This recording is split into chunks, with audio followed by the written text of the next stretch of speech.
What's going on, everybody, and welcome back to the Hangout spot where you already know it's Real Talk Boxing Talk live from my man cave. It's your boy Johnny, and I'm your host for yet another edition of DHS Live. This time it's the Thursday night edition. It's Friday Eve. Let's get it popping, y'all. Let's get ready to rumble. Let's go, champ, man. Salute to the DHS family, man. What is popping, man? Hope you guys had a great Thursday, man. It is Friday Eve, and we gonna talk some motherfucking boxing. Yeah, man, we got a great show in store for you guys, man. Not sure if you saw, but Conor Benn, $15 million deal by Zuffa and all will be the co-main event under the Tyson Fury Makhmudov main event April 11th, and he will be taking on two-time champion Regis Prograis. What do you guys got to say about that, man? A little bit of a shocker, man. A little bit of a shocker for me, man. But we'll get into that a little bit later, man. I also saw a post or a small video that Floyd Schofield put out, man. Looks like Lucas Body will be the next opponent, and that should be for a vacant title in lightweight. Yeah, man. What do you guys think about that, man? But first and foremost, man, as you guys file in, man, let's make sure we smash that like button. We got a hell of a show in store for you in just a little while, man. We got an interview, man. We got an interview with a former Olympic medalist, man. Undefeated prospect at 154 pounds. He fights for Matchroom. We've had him on the show almost a year ago. My guy, Omari Jones, is going to be in the building.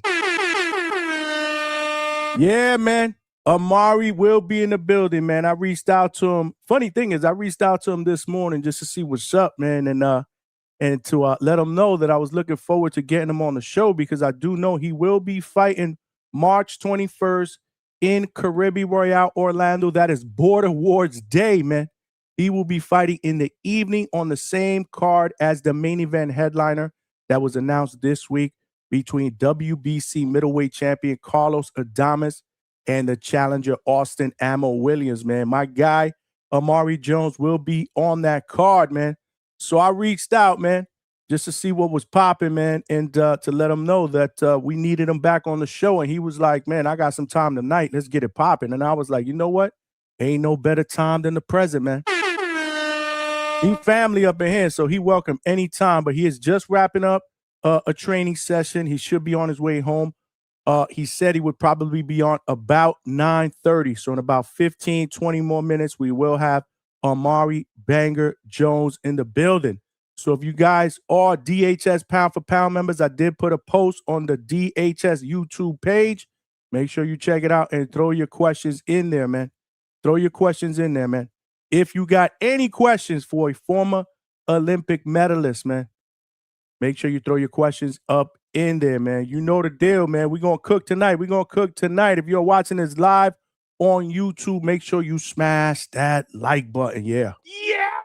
Yeah, man. Yeah, let's help get this channel and this episode out into the homepage / algorithm of other true hardcore boxing fans so they know we rock out weeknights, 9 p.m. Eastern Standard Time. Sunday nights, our recap show is 8 p.m. Eastern Standard Time. And let's not forget, man, our live fight chats be cooking. We be absolutely cooking because after the fights are over, the show does not end. It only begins, man, because we keep it going, man. We open up the panel and we get immediate post-fight reactions, brother. We cooking. My man. Yeah, man. So definitely smash that like button. You do that and YouTube will do its job, man. It is proven, man. YouTube is definitely getting the channel out there, man. We're getting a lot more viewers, a lot more people to jump on the panel and talk that true hardcore boxing shit. Hella people that are now in the chat, man, that are now DHS family members, man. And that's attributed to y'all, man, watching, sharing, smashing the like button, man. YouTube is doing this shit, man. We've been getting hell of a lot of new subscribers as well, man. That's what's up, man, because we are trying to build something special, man. We're trying to take this shit to the next level in 2026, man. And in order for us to do that, we're going to need more DHS family members, man. So smash the like button. We also streaming live on millions.co. Salute to my family on Millions. Make sure you guys subscribe to the Millions page and come on over here and subscribe to the YouTube channel. Same for y'all out there in X, man. Yeah, man, on X, man. Make sure you guys share the show. Come on over here. It takes less than 5 seconds to smash the like button and subscribe to the channel. That is a ground rule. There are power in numbers. We are trying to get to that next goal, man, before Cinco de Mayo. Help a brother get there, man. If we want to turn this train into a freight train locomotive, we will need more passengers / DHS family members. So if you are subscribed, you know the deal, man. Text somebody right now. Tell a friend to subscribe and let them know we are cooking here in 2026. But yeah, man, y'all know the most important ground rule, man. This chat, which has become one of the best boxing chats out here on these YouTube streets, the DHS family, y'all be cooking, and tonight better not be no different. Let's get it, man. I feed off that energy. You can't have a great show without a great chat, and y'all be cooking, man. Having a good time, man. Talking that boxing shit, trolling a little bit. That's what it's all about. That is what it's all about, man. So definitely cook in the chat tonight. It is Friday Eve. We do have boxing this weekend. We spoke about that at length during yesterday's show. We almost did 6 hours. Because you know we're not afraid to put in the work here at DHS. We are the late night spot for the second shift and third shift overnight workers. Yeah, man. We are, man. We spoke at length, man. We gave fight breakdowns and predictions for the Emmanuel Navarrete against Eduardo Sugar Nunez main event, which is going down Saturday night on the Zone from Glendale, Arizona, man. It's going to be a solid card. It is not a pay-per-view card. It is not a pay-per-view card. So if you do have a subscription, whether it's a monthly or a yearly subscription to the Zone, it is free with your subscription, and I think it's going to be a sneaky good card. Not to mention, like I said yesterday, I think this main event could potentially be a fight of the year candidate based on styles. We broke it down. If you missed it, make sure you check out the replay at the Hangout spot on YouTube. We absolutely cooked. Salute to everyone that jumped on the panel, man, yesterday to talk that boxing shit, including Coach Bermudez, who once again came on about 2 minutes before I was about to shut the show down. That shit is a 2-pack of ass. Right on cue, man. Coach always does that. He never disappoints. But salute to my brother, Coach Hector Bermudez, because once he gets on, I mean, we cook. We cook for about another hour and a half, man. The chat goes crazy, man. Y'all love when Coach Bermudez is up here. Right now, I believe he was flying back to Massachusetts from DR. Remember, he got stuck out there because of the blizzard that hit the Northeast. He called us yesterday from the hotel, and he said he was going to call in with his betting picks and his lock picks tonight from the plane because supposedly he got first-class access. We'll see. We'll see. We'll see. If he got first class, he should have good Wi-Fi. If he calls in and his Wi-Fi is ass, we packing his ass up. It smelled like a toilet full of nasty ass shit, okay? We packing him up, man. We getting him out of DHS, man. We not allowing that. So hopefully, if he's listening, he will call in a little bit later on. Y'all know the deal, man. Coach Bermudez always makes his appearances late after midnight. So definitely, man, if you guys are here to talk that boxing shit, make sure you buckle up, man, because we usually go about 4 or 5 hours, man. We not afraid to put in that work, man. After midnight is where it usually gets started, man. Here up at DHS, man. Here up at DHS. I already see the chat cooking, man. Salute to the chat. But you guys know, if you do have a question or a comment that you want to make sure gets read out here in these live YouTube streets, especially if you have a question for our guest, Omari Jones, the best way to get that across is via Super Chat, because it will come up as a starred message, man. The chat be cooking. I can't monitor every single comment and question. So Super Chats come up as a starred message. They put color in the chat. And of course, if you show your brother love, obviously I'll get your question read. Those are the ways to also make donations to the YouTube channel here at DHS. It could be Super Chat, Super Sticker, Super Thank You, or my Cash App or Zelle QR codes are right here on the side of the screen if you do want to make a donation. Again, every penny counts. We do have a 10 super chat goal up there. If you want to help a brother get there, it could be a super chat of any denomination. It don't matter. Everything would be much, much appreciated. Salute to y'all. We about to cook, man. We about to cook tonight, man. Mike Tyson style. I'm the most brutal and vicious and most ruthless champion there's ever been. There's no one can stop me. Lynx is a conqueror. No, I'm Alexander. He's no Alexander. I'm the best ever. There's never been anybody as ruthless. I'm Sonny Liston. I'm Jack Dempsey. There's no one like me. I'm from Nairclaw. There's no one that can match me. My style is impetuous. My defense is impregnable. And I'm just ferocious. I want your heart. I want to eat his children. Woo, ain't nothing like Mike Tyson, man, to get us started, man, get us amped up, because you know the deal, man. You know the deal, man. Every single show, we start off with a roll call just to show love to everybody out there who's here bright and early, man, in the chat, man. So let's show some love, man. The first one in the chat is my guy, Malcolm. What is good? Yeah. He said clown, clown, clown, clown emojis. That's what this fight is, an absolute clown show.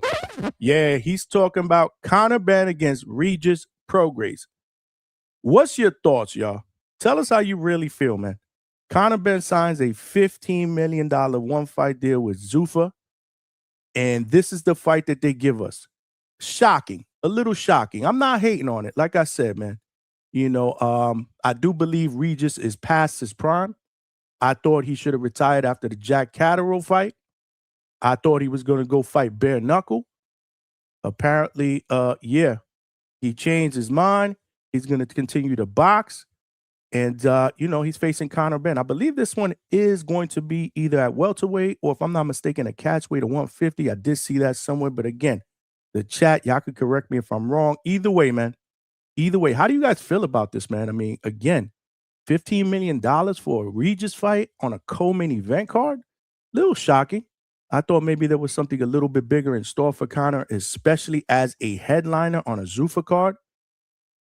But again, this is what we get. Is it smart business, though? Those are questions that I want to ask you guys before you guys jump in the chat. Once we get our interview with Omari done, we will open up the lines. Y'all know the deal, man. Get some panel members up here, man. I'll throw the link out there for the call me. We'll try that option again. I do like the crispy sound, but we are working through some kinks. So yeah. So we'll give it another shot today. Hopefully there's no backfeed or echo. But yeah, man, yesterday's show was dope, man. Yesterday's show was dope. So today will be a continuation. But I will open up the phone lines, and I want to get your thoughts about this fight. Is it a shocker to you? Do you feel the same way that Malcolm feels? Do you feel the $15 million investment in Conor Benn for a fight with Regis Prograis was worth it? Was it smart business for Zuffa? And then what happens moving forward, man? That's my question. As far as the market for some of these fighters, if they're throwing out $15 million for a guy like Conor Benn, and I'm not throwing any shade to Conor Benn, but his popularity is definitely overseas. Now, again, to that point, this fight is taking place overseas in London. And it's, again, a co-main event to Tyson Fury, who is extremely popular overseas. But I don't know, man. How does that go as far as the market for some bigger name fighters if that's what Zuffa wants to do? So, again, I need everybody's opinion when you guys call in. You guys know the deal. You are the best boxing podcast chat team out there. You guys know your boxing. So whether it's in the chat, super chat, or you want to jump on the panel for a little while, or use the call me option once we throw the links out there, definitely want to hear your take on this Conor Benn and Regis Prograis fight announcement. Also, what do you think about Floyd Schofield and Lucas Body? Y'all know the deal. Lucas Body is family up in here. It was supposed to be a rumored fight between Lucas Body and Albert Prince Bell, but this is the reason why that fight is not happening, because I believe this one will be for a title. So how do you guys feel about that? I'm excited about that fight, actually. And I'm actually excited about the Albert Bell and Andy Cruz fight, even though that hasn't been officially announced. I did reach out to Albert Bell. Once we get word on what the next steps are, whether that fight happens or not, we will definitely be out here and we will report it to the DHS family. And if it does indeed happen, you best believe we will get Albert up here, man, because you know he family up in here as well. Yeah, man, we building something special here, man. We building something special. And just like yesterday, man, salute to my guy Stacks, man, who jumped on, man, who found us on Facebook, decided to give us a shot, jumped on. Excellent call. I'm looking to get him on the panel at some point next week to talk that boxing shit. It was absolutely phenomenal, man. You never know who's going to pop up, who's listening, who's going to be in the chat. We building something special here at DHS. Salute to you, Malcolm, and salute to my guy, Big Money. The consigliere is in the building. Salute, my guy. Appreciate you for rocking out on this Friday Eve / Thursday night. Malcolm showing love. Big Money showing love to Malcolm, and Malcolm showing love in return. That's what it's all about. You know the deal. We family up in here in DHS. Yeah. You know it, man. Mio Pera in the building. What's good? Let's go, champ. I thought I was escaping from work tomorrow with that Friday call check. Yeah, man. Yeah. I feel you, brother. I feel you. Malcolm said we got stacks now. You know it. Y'all got jokes, man. The most ruthless champ. Okay. True Power Media in the building. My man, what's good? What's good, EK? And I can't be mad at Conor to get that bag. Yeah, I'm not hating on that. Like I said, man, I will never hate on another fighter for going out there and getting that bag, man. This is a tough sport. This is a gladiator sport. These guys risk their lives for our entertainment. And sometimes they get the raw end of the deal when it comes to the business of boxing. I get it. I know the deal. I've learned so much since I started doing this show because I spent a lot of time talking to boxers, trainers, managers, promoters. It's a dirty business, man. So these fighters, yeah, they got to scratch and claw for whatever they get. So I will never, ever hate on a guy trying to get this bag. But I'm just saying, when that deal was announced, I'm thinking it was something big. I mean, no disrespect to Regis, but again, we are talking about a guy, even though he's accomplished a lot in this sport. His better days are behind him. Let's keep it a buck. So not sure, man. You know, Conor goes out on the limb, jumps into the ring after the Shakur fight saying, yeah, what's up? Eddie make that happen, and all of a sudden he bounces from Eddie. That shit is a 2-pack of ass. Makes Eddie cry in the process. That shit is a 2-pack of ass. Signs with Zuffa. That shit is a 2-pack of ass. Well, actually, that's not a 2-pack of ass. Like I said, that was, what he would probably say is a wise business decision based on the green. But, and then, we get this Regis Prograis fight. That shit is a 2-pack of ass. Now that, my friends, is what I consider a 2-pack of ass. It smelled like a toilet full of nasty ass shit. Okay? Salute. Yeah, man. Yeah. I broke my back. What do you mean by that? My back is broken. What, a vertebrae or what portion? Spinal. Yeah. But I need to hear everybody else's thoughts. Like I said, True Power Media said, but we didn't ask for this fight. Absolutely not. If you would have gave all of us a choice, right? Give us the 5 opponents that we believe might be next for Conor Benn. Nobody in this chat would have said Regis Prograis. In fact, I'm going to go even farther. If you would have said, give me a top 10 list of opponents that you potentially will see Conor Benn in there that you wouldn't mind seeing, nobody would have said Regis Prograis. Crazy. But it is what it is. Like I said, man, no disrespect to Regis. I did see an interview that Regis did in his car where he was throwing hella shade to Regis and Hitches. That shit was funny as fuck, man. Damn, he called him a bitch. Bro. That's crazy. Roger that. Salute to you, my guy. My man. Salute. Thanks for rocking out, man. Yeah, salute to the chat. My guy, Young Cam in the building. Yeah, my man. What's good, man? He salute Johnny. Hope you and the family are doing well. Well, let's go back to the grind. Always entertain with your podcast. We are doing well, champ. Thank the Lord, man. Highly blessed and favored. Yeah, man.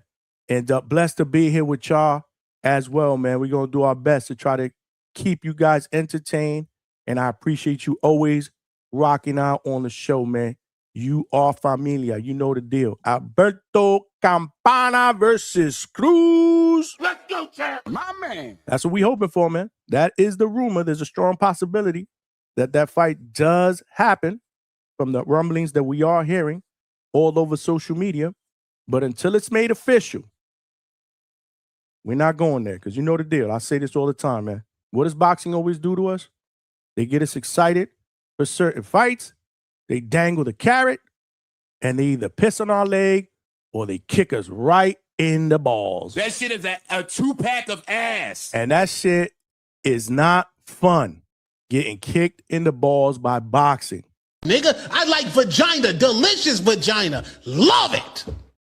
Yeah. But I don't love getting kicked in the nuts by boxing. So we'll wait and see. You know, we'll stick it out. We'll let it get into a wait and see scenario. But again, we'll be all over it, man. Once we hear something definite, we will get Alberto Campana on the show. Salute to my guy, Prince Albert Bell.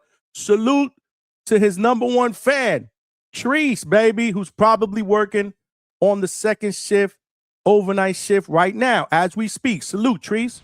Yo, no teeny bopper boxing. Salute. Salute. Yeah, man. Salute to Polo Buck. He's ruthless, man. Polo Buck is a real champion, yo. The champ is here. The champ is here. The champ is here. Word. Polo Buck is he's diabolical with these memes, man. Koki in the building. What is popping, my guy? My man. Salute. Boricua in the building. What is good? What is good, man? You already know, bro. He said, yeah, Regis Prograis. Naturally smaller. Yup. Naturally smaller. He's 37 and already been war-torn. You ain't kidding, bro. Let's go, champ. Ben is nasty for that. Even if Regis is a name, it's a weak cherry pick. That shit is a 2-pack of ass. Tell him how you really feel, brother. Tell him how you really feel. I just don't see how this fight is going to be competitive past 3 or 4 rounds. I just don't. Again, if Regis was in his prime, you know, I'd probably give a different take on it. I'd probably feel a little bit different. But you're talking about a dude who's 37, again, way past his prime. A dude who was about to pack it up after that Catterall fight, bro. Koki said if fans wanted to see Regis fight, it would be against Cruz or Matias. Word. I'd rather see no joke, man. Coming off a loss, I'd rather see Subriel get up in there and scrap with Regis Prograis, man. But it's official, man. Regis also put a post out on X that I saw earlier, man. So yeah, man, they amping up this fight, bro. Conor Benn went out and put out a post. Of course, he happy as shit. $15 million for a walk in the park. Well, who knows, man? Maybe Regis shocks us. But hey, listen, let's not forget the JoJo fight, man. His last I believe his last fight in the ring that we saw him in was against JoJo, and that was a war. And most people thought that Regis working in a new camp, doing things a little bit differently and training was a lot more rejuvenated and would give us a better performance. But JoJo's tough too. But that was a good fight, man. That was a good back and forth fight that Regis ended up squeaking out. Yeah, so I get it. Malcolm said, Dev, Sugar, Boots, Ryan, first 4. Word. That's what I'm saying. Would this dude have even made the top 10, top 15? Probably not. But it is what it is. Conor Benn getting a payday. He absolutely is. He getting that bag, man. He getting that bag. He robbing Zuffa blind. But hey, man, hopefully this leads to bigger and better things, man. Still trying to figure out what the hell Zuffa's doing. They have they did put out a post earlier this week that we really didn't touch on. Maybe we'll touch on that a little bit later as the show progresses. But they got themselves a pretty decent roster. Not a lot of big names. They got a few. We'll go over it later. I'll pull up the roster.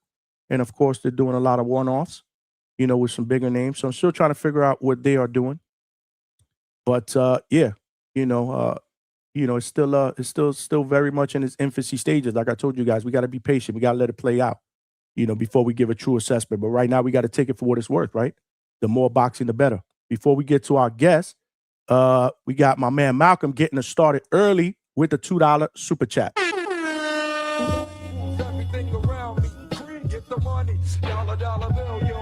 Malcolm said, Polo and Alberto need a face reveal. Are they AI? We said that the other day, bro. We don't know if this dude is real or fake, bro. He got to cam up at least for about 5 seconds, man. Some of us think he's a bot. So if you want that smoke with stock chasers, I told him he gotta cam up at least for like 5 seconds. If not, here in the back call in the Discord. But yeah, Malcolm, I appreciate you getting us started with the super chats. Guys, we need 9 more to get to our goal. We also need about 80 more likes to get to 100. Y'all know the deal. We've been killing it with the likes the last 6-7 weeks. We've been growing astronomically. We're one of the fastest growing podcast channels out here on these YouTube streets, man. And yeah, tonight we got an excellent interview in store for you. In fact, I got my guy backstage. So I want you guys to show love, man, because he family up in here, man. He's 5-0 with 4 wins via knockout, and he fights next month on the 21st in Orlando, Caribbean Royale. Obviously, I will be there. This is the 3rd fight that I cover, including his pro debut. He is an Olympic medalist, and he family up here in the hangout spot, man. So without further ado, I want to bring up my guy, the banger, Omari Jones. What's good, champ? Welcome back. What's going on, man? Glad to be back. How you doing? Man, it's good to have you back, man. You listen, I was looking at my old shows, and I'm like, I think I had him on here about 4 or 5 months ago. No, a year ago. Yeah. It was almost a year ago, man. This year flew by, man. It's like you've been fighting for a few years already, man. That's how it feels. Yeah, and it's literally about to be a year. My first fight was in Orlando March 15th. So it's literally about to be a full year since I've been pro. I was there, man. I was there. And then you came on after that in April, in the beginning of April. Yep. You came on after that. We had a great conversation, man. Welcome back, man. How you been, man? How's things been going, man? I've been good. I've been super busy with training and my foundation stuff. I had a summer camp after that fight in April. Just giving back to the kids and continuing stuff like that, a toy drive. So, of course, still boxing, but doing things in my community as well. That's what's up. I know you do that. You do a lot in your community. Obviously, you're out there in Orlando, a fellow Floridian. His family up here at the hangout spot. And I will be at your next fight. In fact, your next fight is Border Wars Day. Yeah. So we're actually doing the Border Wars. I'm sure we're doing it at your gym. Oh, yeah. Yep. Shout out to the Boxing Voice, Nesta Gibbs, set up a Border Wars amateur event that's going to be going down at the School of Hard Knocks, your gym. Yes. So we'll be there during the day. I'll be there doing a little bit of commentary. Okay. I'll be doing some commentary on some of the prior Border Wars. And then we rolling to Caribbean to check you out. That's going to be a busy day in boxing, man. A busy day of boxing. Yeah, we were thinking before this fight got announced, we were thinking, Omari's got to show up, the Border Wars. But obviously, you got to fight, man. You got your own shit going on that day. Yeah, and I just chopped it up with the guys from the Boxer Voice on Saturday. So we talked a little bit, and it was cool. Yeah, we were just going over how you guys would be hosting at my gym, School of Hard Knocks. And yeah, like I said, it's going to be a busy day for y'all. As soon as the fight over with, y'all come on over to the Banger Show. Yes, sir, man. We appreciate you. Appreciate you for having us, man. And obviously, I appreciate you for jumping on. But yeah, so again, like you just said, man, it hasn't even been a full year, but you got 5 fights in. You're obviously pushing your 6th fight in a few more weeks. How's the adjustment been this first year as a professional fighter? It's been great. I honestly feel like it suits me. Coming from the amateurs, it was a 3-round system, 3 rounds, 3 minutes. So it was pretty much a sprint. You have to get everything done in a small allotted time. Versus now, I'm stepping into 8-round fights, and this will be my first 8 rounder in Orlando. Right. So it's going to be great against a tough guy, a tough experience, and that's just the challenges that me and my coach and my team we look forward to. And if I want to get to the championship level, these are guys that I'm going to have to see and get through. I want to touch on your next fight in just a little bit. There's a couple of things that I want to kind of touch on before we get to that because you ain't kidding, man. I did a little bit of research, man. This is gonna be a tough one. I like that. I like that, man. I Yeah. like what you're doing, man. I like the progression so far, man. You've stayed. Obviously, you've been busy. Mhm. This being your sixth fight, in a full year. But in this first year, how would you rate your progression from fight number 1 to the 5th fight going on the 6th fight? I give it a I can't really grade it, but I feel like I'm doing great. My first fight coming from Orlando, you see, like I still kind of had like the amateur style, like just letting my hands go, rushed a little bit, and then when you see my fight in April, a few weeks after that, I'm going to the body more, landed a body shot, and then my third fight ended on a body shot, and then my fourth fight ended with a orbital bone fracture. So that was back in Orlando. And this fight, I went the distance, the whole 6 rounds. So it's like it was a gradual progression on me getting my feet wet in the pro game. So shout out to my team, my father, my coach, my midman, and everybody who's helping me develop my pro style. And we still just getting started.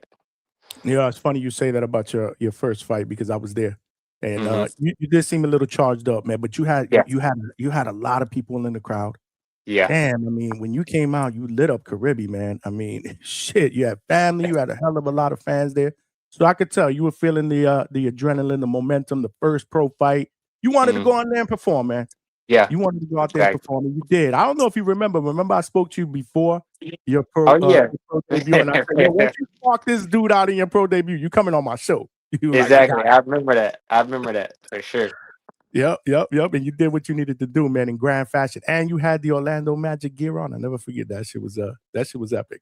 It was Yeah, dope. It was dope. that was something I had to do just to pay homage to the city for sure. Yeah, no, that was well timed, man. It was perfect, man. You look great. You performed great. But so I think you might have answered my question, but I'm gonna ask it anyway. So if you could say if you could put one thing in particular that you feel that you've definitely improved upon since turning pro, what's that? What would that be? Would it be what you said, like maybe just being a little bit more patient, or is it something else? I'll say power. Okay. Power.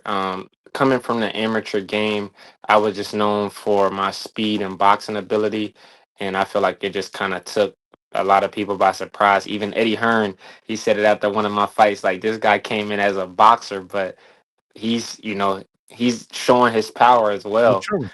Yeah. Exactly, exactly. So I definitely say power. Well, you got the size, Yeah, obviously, being 6'2", you got excellent size, reach. Yeah, man. Definitely. That's a good answer. That's a good answer. I thought maybe you were gonna say patient, like I said, from fight 1 to fight 2. Again, it looked like, you were taking your time a little bit more, like you said. But nah, that's a good answer. That's a great answer. I think both of them, if you ask me. absolutely.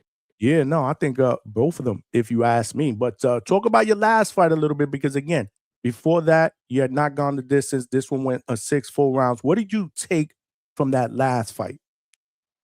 I took that I can go to rounds. I mean, I knew I was able to go to rounds even in the gym because that's what we practice for, going 10, 12 rounds, getting prepared for that. But it's a little bit different in the fight, smaller gloves.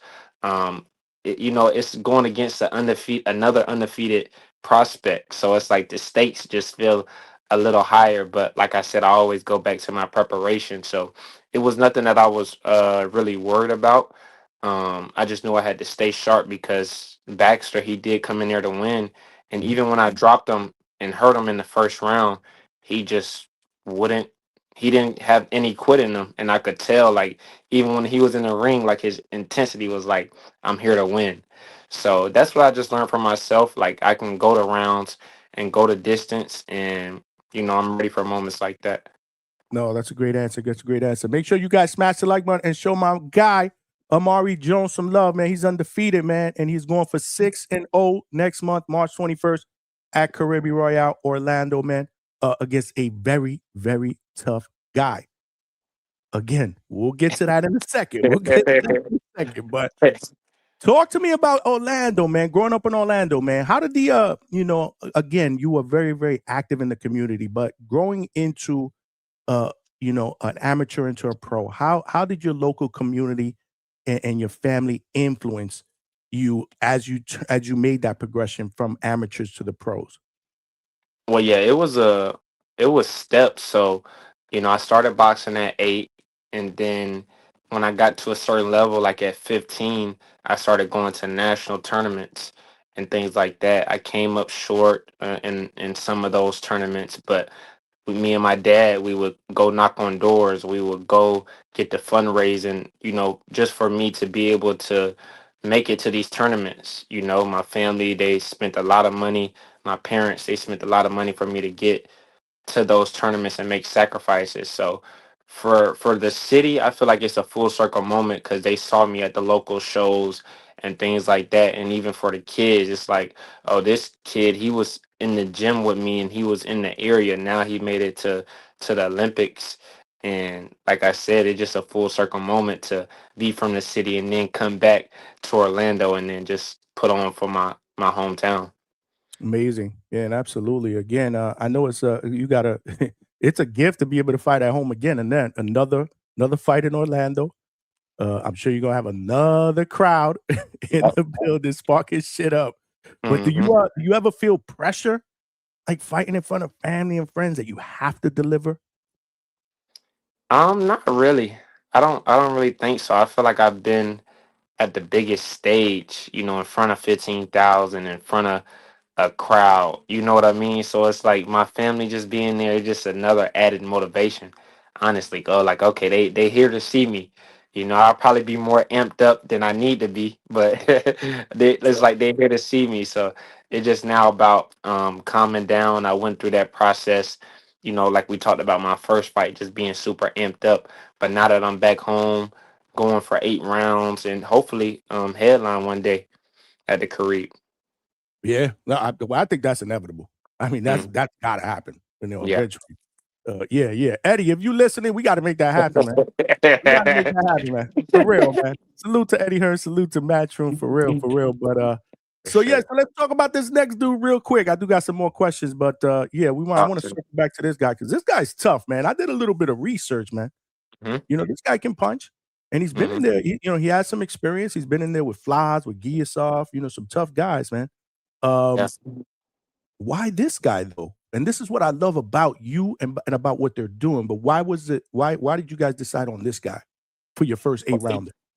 Yeah, well, honestly, we, me and my team and Matchroom, it was a list of opponents that we went through of just trying to get people to fight, and obviously, it's been tough. But Christian Gomez, he stepped up to the table and was, um, and took the fight. So I was like, if he's the one that takes the fight out of everybody, then let's go ahead and do it. My coach hit me up today and said the deal is done. So yeah, man, it was good news just seeing that. And we love a challenge on paper, and of course in the ring it's like this is gonna be another big test, just like the last guy was. I like it, man. Young guys are not doing what my guy Omari's doing, man. Again, this guy got 23 wins, 21 knockouts, and he's been there with a lot of guys, so he's got pop. But this is going to be big time for you in your progression. Have you done anything different in this camp in preparation for the 8-round instead of the 6-round, or has it basically been the same? Now we stepped a lot of things up in training, going more rounds in the gym, just preparing, running more miles, working harder in strength and conditioning. Just overall, just pushing myself to the limit in camp to get ready for a guy like this, because we know he coming to fight. Yeah, man. No, it's going to be a good fight, man. I think this is going to be excellent for your progression, man. Because you know what I'm going to say, right? Once you spark this dude out, you got to come back over here. That's how this Exactly. works. Well, I'm ready to get back on right after for sure. Let's do Let's it. get it. Let's get it. My man's in the building. Show him some love. The chat is showing you mad love, man. But I can't read through all these comments. So if you guys want to make sure you get, you want to get something out here read on these YouTube streets, Super Chat's the best way to go because again, I cannot read through all of them. But they are showing you love, champ. That's what's up, man. They know the deal. They know your family up here at DHS. But for those that didn't get a chance to either watch the live or hit the playback on the interview that I did with Omari almost a year ago, I want you to just touch on real quick. Tell me a little bit about how you got started because your story is with combat sport. It's a little bit different. So tell everybody how you got started with boxing and what progressed you all the way to the Olympics. Yeah, so I got started at a place called Dynamic over in Orlando. It was a karate dojo, but slash boxing, and a lot of great fighters came out of Dynamic. So just me being in the karate dojo, I had my black belt. I was, progressing and things like that. But it was something about when I saw my other teammates in karate change right over into boxing that I was like, man, this is a contact sport. If they doing it, let me just give it a try. And then after that, right after karate, I just turned straight into boxing, and it just became a thing. And then it just got to a point where I told my dad, like, you just gonna have to wait a little longer for me to for to pick me up because I'm in the gym. So I stuck with that from eight. I started karate at 4, and then I started boxing at 8 years old, and I just stuck with it ever since. Went through the ups and downs in the amateurs, but I finally got my breakthrough at the age of 18 years old, and I made my spot on Team USA. And then I went on to win my first international medal at the World Championships at 18, my first ever international tournament. And then a few years later, man, I did a couple goals internationally, and then I went on to qualify at the Olympics. You see the Paris ticket up there. In Paris, And, baby. and then, yeah, I went on to punch my ticket and got the bronze medal. And man, it was a dream come true. That's amazing. I love it, man. The man started out in martial arts, man. Surprised he didn't take up a career in kickboxing, though. Right. He ever wants a secondary career in kickboxing. I mean, obviously he could get that done, but I think he made the right choice. Again, man, how did it feel? How did it feel to medal, man? How did it feel to medal? It felt great. Just being on the podium. It's like that's something.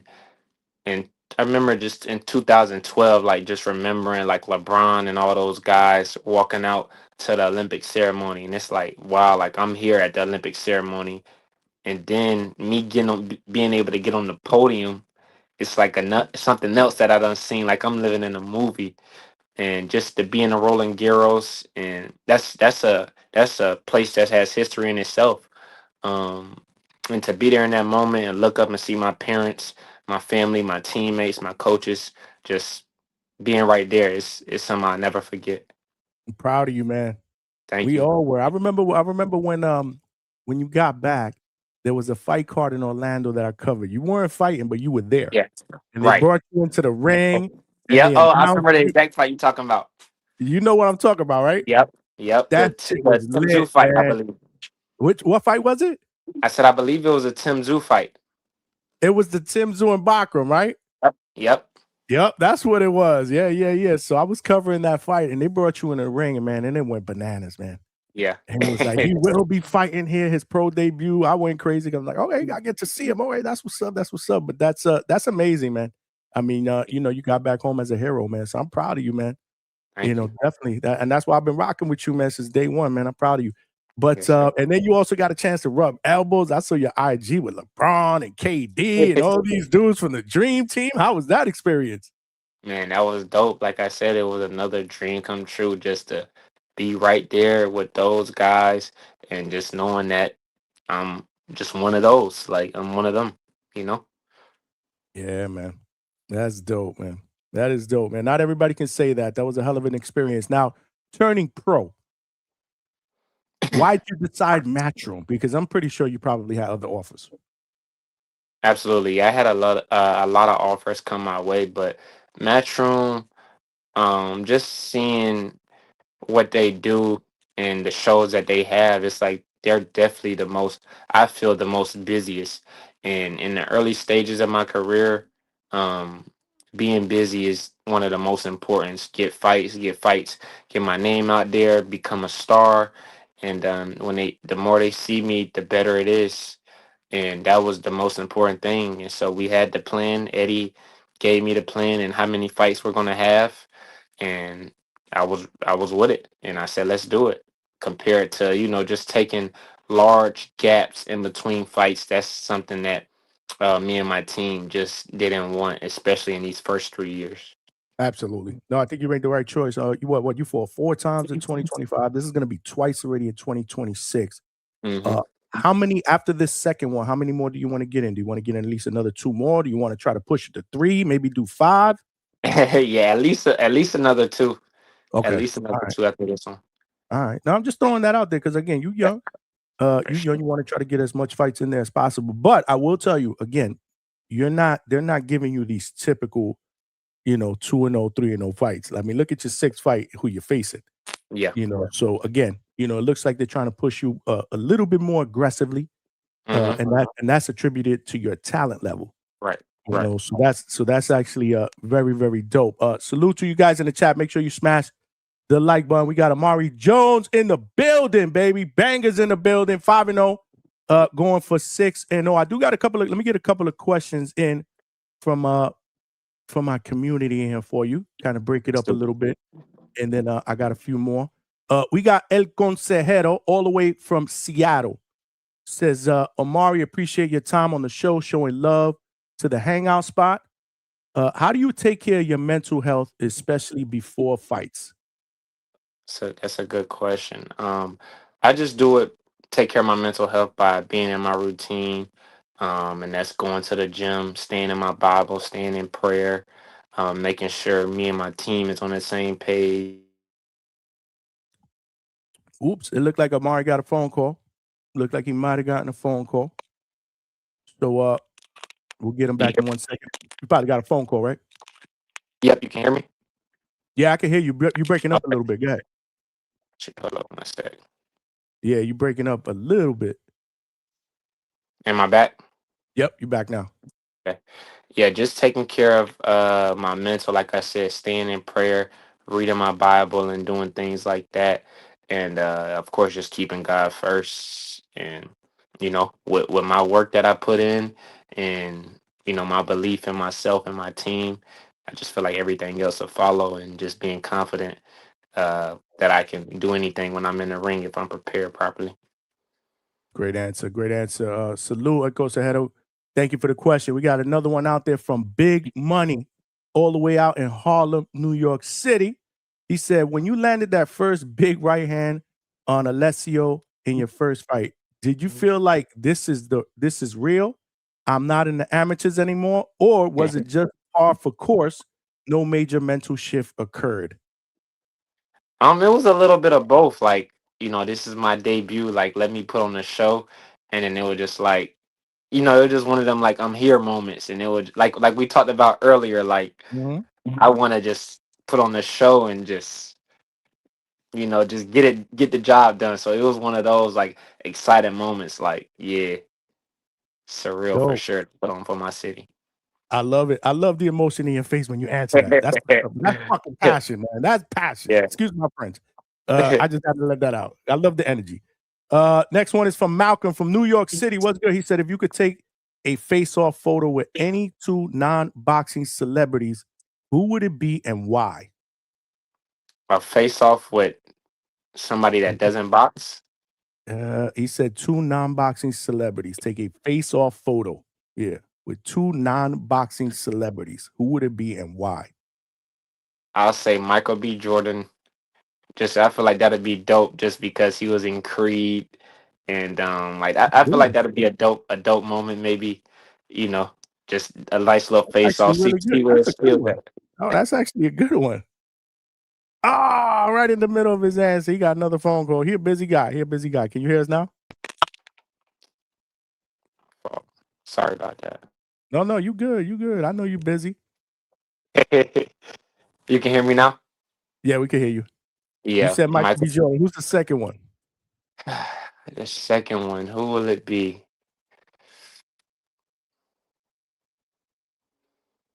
I'll go with what's Sylvester. Stallone? Yeah, Okay, Stallone. Rocky. Okay. We're gonna keep it. We're gonna keep it in Creed. I In like it. Rocky. Yeah. I like it. He said Michael B. Jordan and Stallone. All right. That's what's up. That's actually a different question. Good shit, Malcolm. That's dope. I haven't heard that question before. Ask for anybody Yeah. from the community to a guest, man. One more. We got Noggin 559. Not sure where he's from because he didn't put where you from, champ. How is it working with your new promoter, and are you still affiliated with DHP? He got the wrong Omari Jones. You got the wrong Omari, man. You got the one with the A. Just smart. I'm sure they confuse you guys all the time. Somebody in the chat was like, bro, they need to fight. The A and the O need to fight. We fought in the amateurs. Word? Okay. Yeah. That's what's up. Yeah. That's what's up. Yeah, somebody said wrong Omari. Yeah, that's wrong Omari, Noggin. You gotta come on, man. We better than that, man. Over here, we better than that, man. We better than that. But Shout out to you though, bro. It's all good. We get confused all the time. He's showing. I see him in the chat. He was. He been showing love, man. A lot of people been showing love. Salute to all you guys. If you guys got any more questions, again, get them in there quick.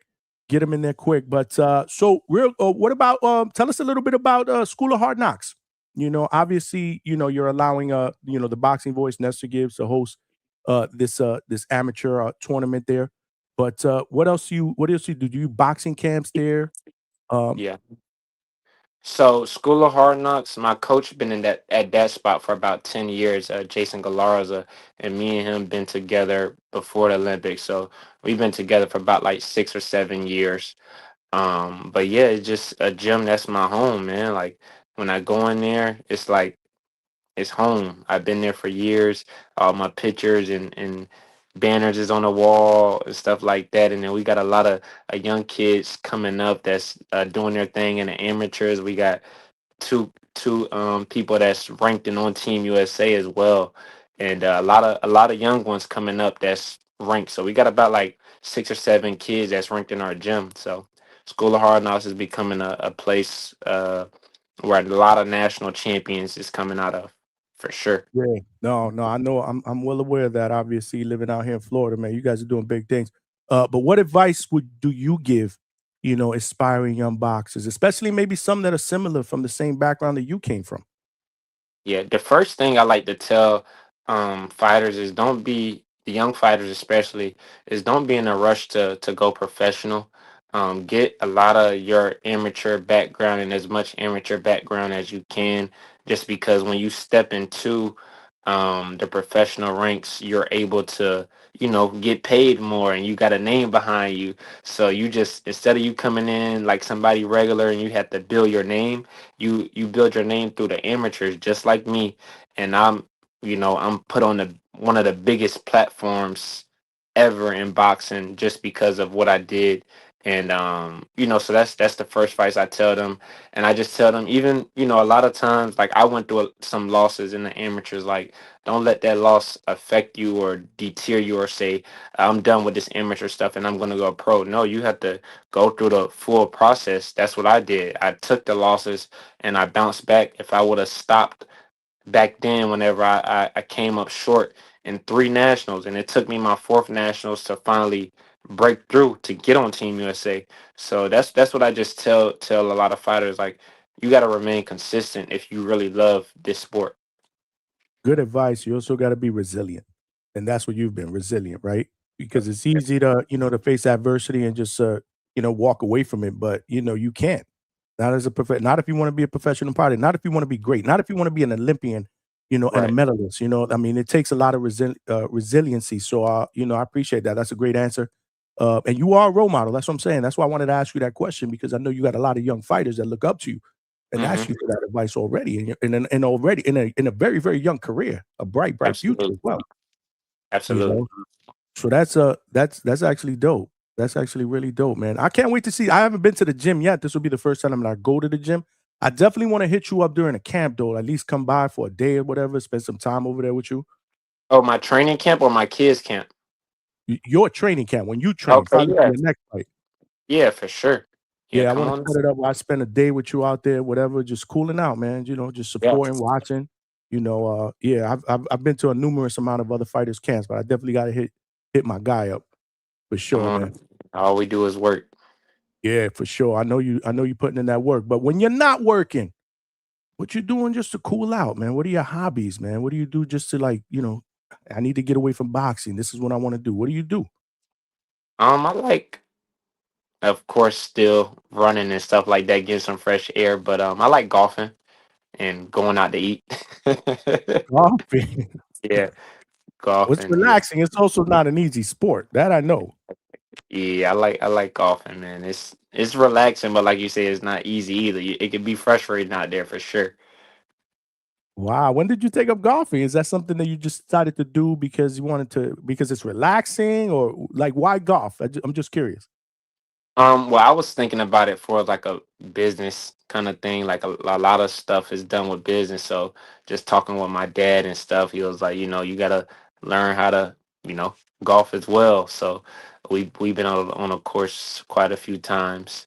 But yeah, it's a fun time for sure. We go to Top Golf and it's fun, but I'm garbage. I suck, man. At one point, I was like, man, maybe I should take up golfing. But literally, 5 minutes from my house, there's a golf course here, a golf Yeah, club. But I'm like, first of all, it's an expensive sport as well. exactly. It can be very, very pricey. And I know me, Yeah. I'm competitive. I'm gonna want to go out there instead of a $200 club. I want the $1,000 club because I think it's gonna make me better. Right. Yeah, it might not be good for me, but it's fun. That's dope. But that's actually dope. I think Canelo's a golfer too, right? Canelo's Yeah. a big time golfer. Yeah, for sure. Yeah. That's dope. That's dope. I got somebody in the chat that's asking me. Big Money said, ask him how sparring was with Yo-Yo last week. Somebody trying to get in the business and what go down and sparring. Damn, yo. But now sparring was great with him last week. It was top level work, and like I told you, whenever I fight these guys with bigger names and stuff like that, this is who I'm practicing with in the gym. Good work. Top That's good top work level for you. work as well. So that just show you where we at. That's excellent work, man. That's excellent work because your division is on fire. Yeah, and he's a division above. He's Yeah. at middleweight. I know he's at 160. His coach Hector Bermudez is here almost every other night. He comes on here every night. So yeah, we rock with Yo-Yo. I'm glad that you're getting that work. But your division is absolutely on fire. We say it all the time. It's shark infested. What's your assessment on your division right now? As far as the names, you got Xander, obviously has a couple of the strats. Fundora and Thurman is a fight that's happening next month. What's your overall assessment of 154, the division you fighting?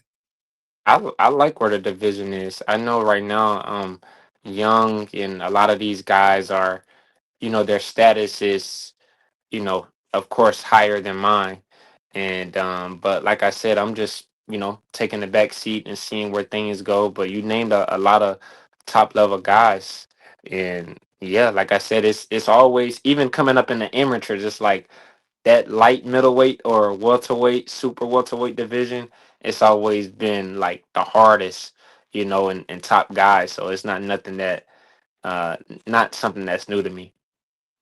And as far as you in the division, how do you feel weight wise? Are you good? Like, do you feel that you're gonna be in this division for a while? Yeah, I feel like I'll be here You the got height, next you're tall. yeah, I'll be here the next 6-7 years, to be Okay. honest. Yeah. Wow. All right. That's I what's make up. it I make it pretty easy. So is that the goal? Like, I gotta win a strap here at 154 before I even think about anything else? Absolutely. That's what my team talk about all the time. We're gonna get through these fights, of course, but if it's a intermediate belt we can grab when I reach 10 rounders and then go on and get, the real deal.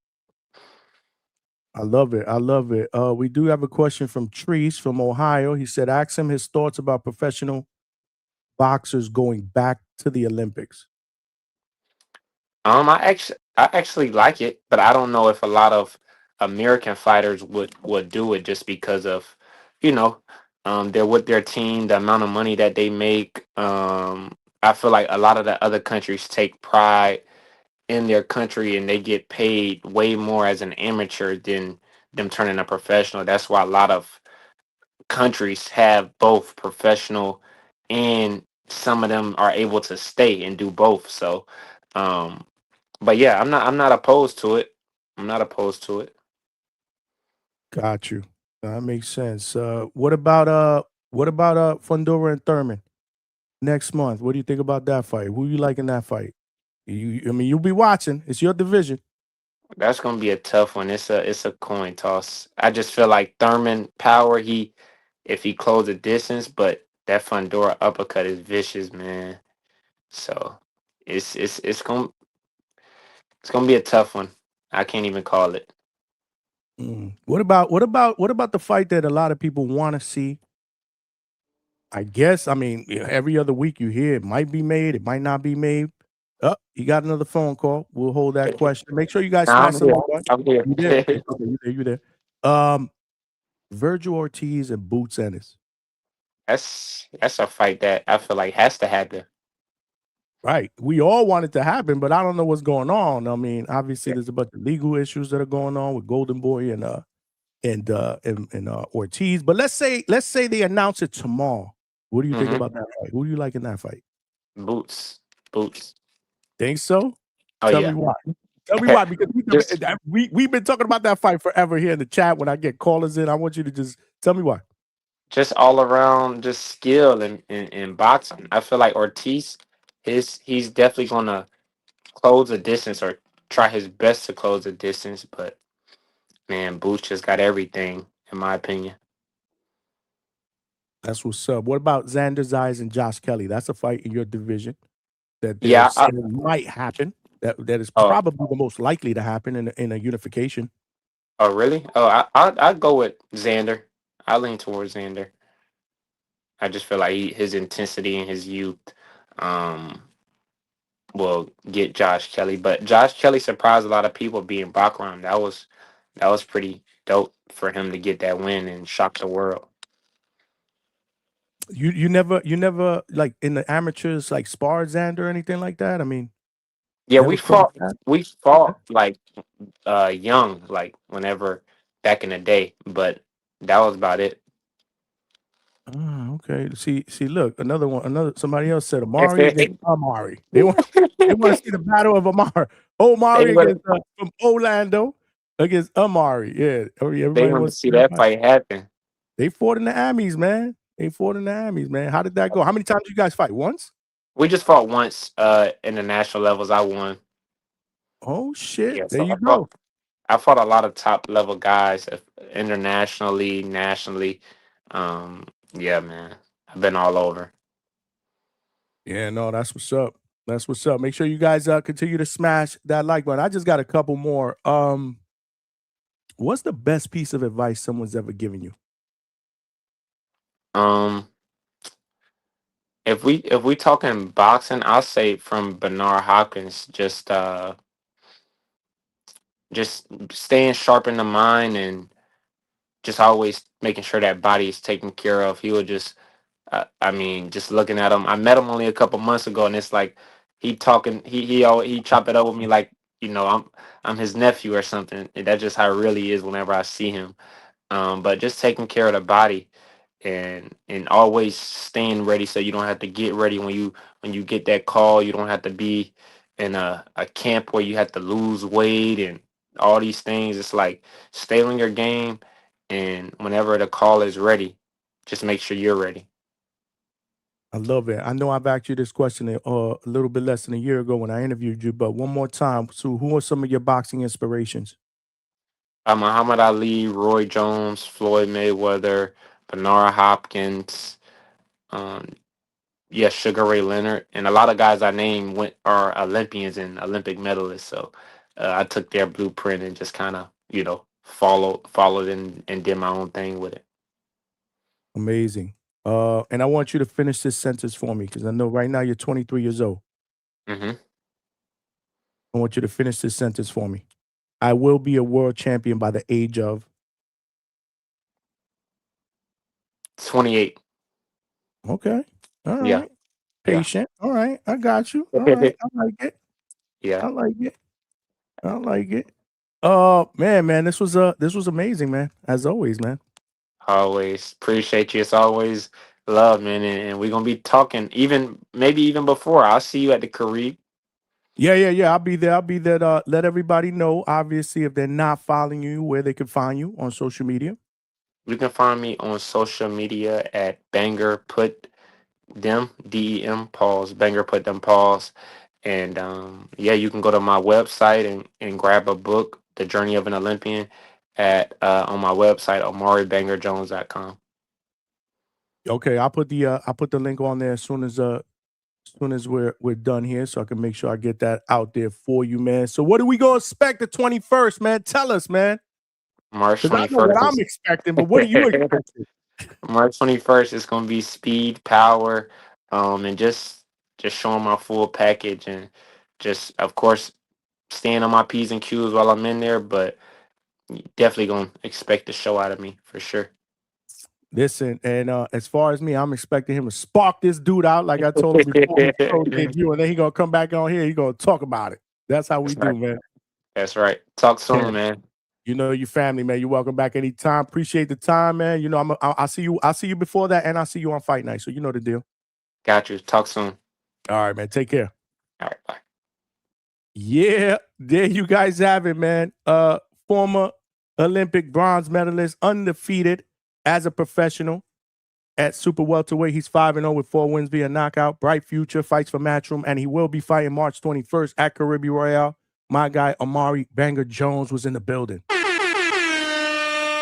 Awesome young man, man. Awesome young man. Like I said, man, you know, he family up in here, just like anybody else that I interview. And you know what I'm going to say, y'all. What do I always say after every interview?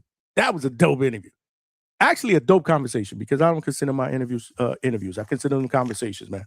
You know, I want to make people feel at home. I want them to, you know, kind of open up, you know, and give us the other side, you know, of who they are, right? That's just not the fighter, man. You know, who they are as people, what inspires them, you know, so forth and so forth. So, hopefully you guys enjoyed the interview. I see, hold on. Z Pacino, appreciate you, man. Yeah, man.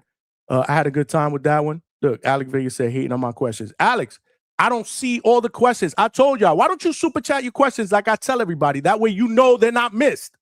That shit is a 2-pack of ass. You don't want me to miss them? Super chat them. What can I tell you? What can I tell you? You want me to crash out on you? Nah, I'm not going to crash out. If you from Florida, Johnny will interview you. I interview them all. Stop the cap. I interview them all, man, from all over the place. In fact, you know what? We got to get Omari with an A on so we can read him. Noggin's question, bro. That shit was nasty work. I just read it, man. I wasn't even thinking about it. Dude was like, that's the wrong Omari. It's all good, man. It's all good. I appreciate all of y'all, man. I saw y'all cooking in the chat, man. But like I said, I can't keep track of every single comment up in here, because between all those questions and comments, there's a lot of trolling. I saw y'all talking about memes and this and that. Not sure exactly what meme y'all were talking about, but I know Polo Buck is making a meme of somebody. Not sure who. I saw a little bit of that. But again, man, I'm trying to focus on the guests, man, because that's what good podcasting is all about, man. We ain't about bad podcasting here, y'all. We about good podcasting, not that whack-ass podcasting shit you see in other places. I broke my back. What do you mean by that? My back is broken. What, a vertebrae or what portion? Spinal. Word. But I want to thank all of y'all, man, for rocking out, man. Y'all the real ones, man. You're loyal. You're grateful. I appreciate that. I appreciate all of y'all, man. But what I do appreciate, if y'all smash that like button, we still need about 50 more to get to 100. Yeah, it is free, and it'll help the channel grow.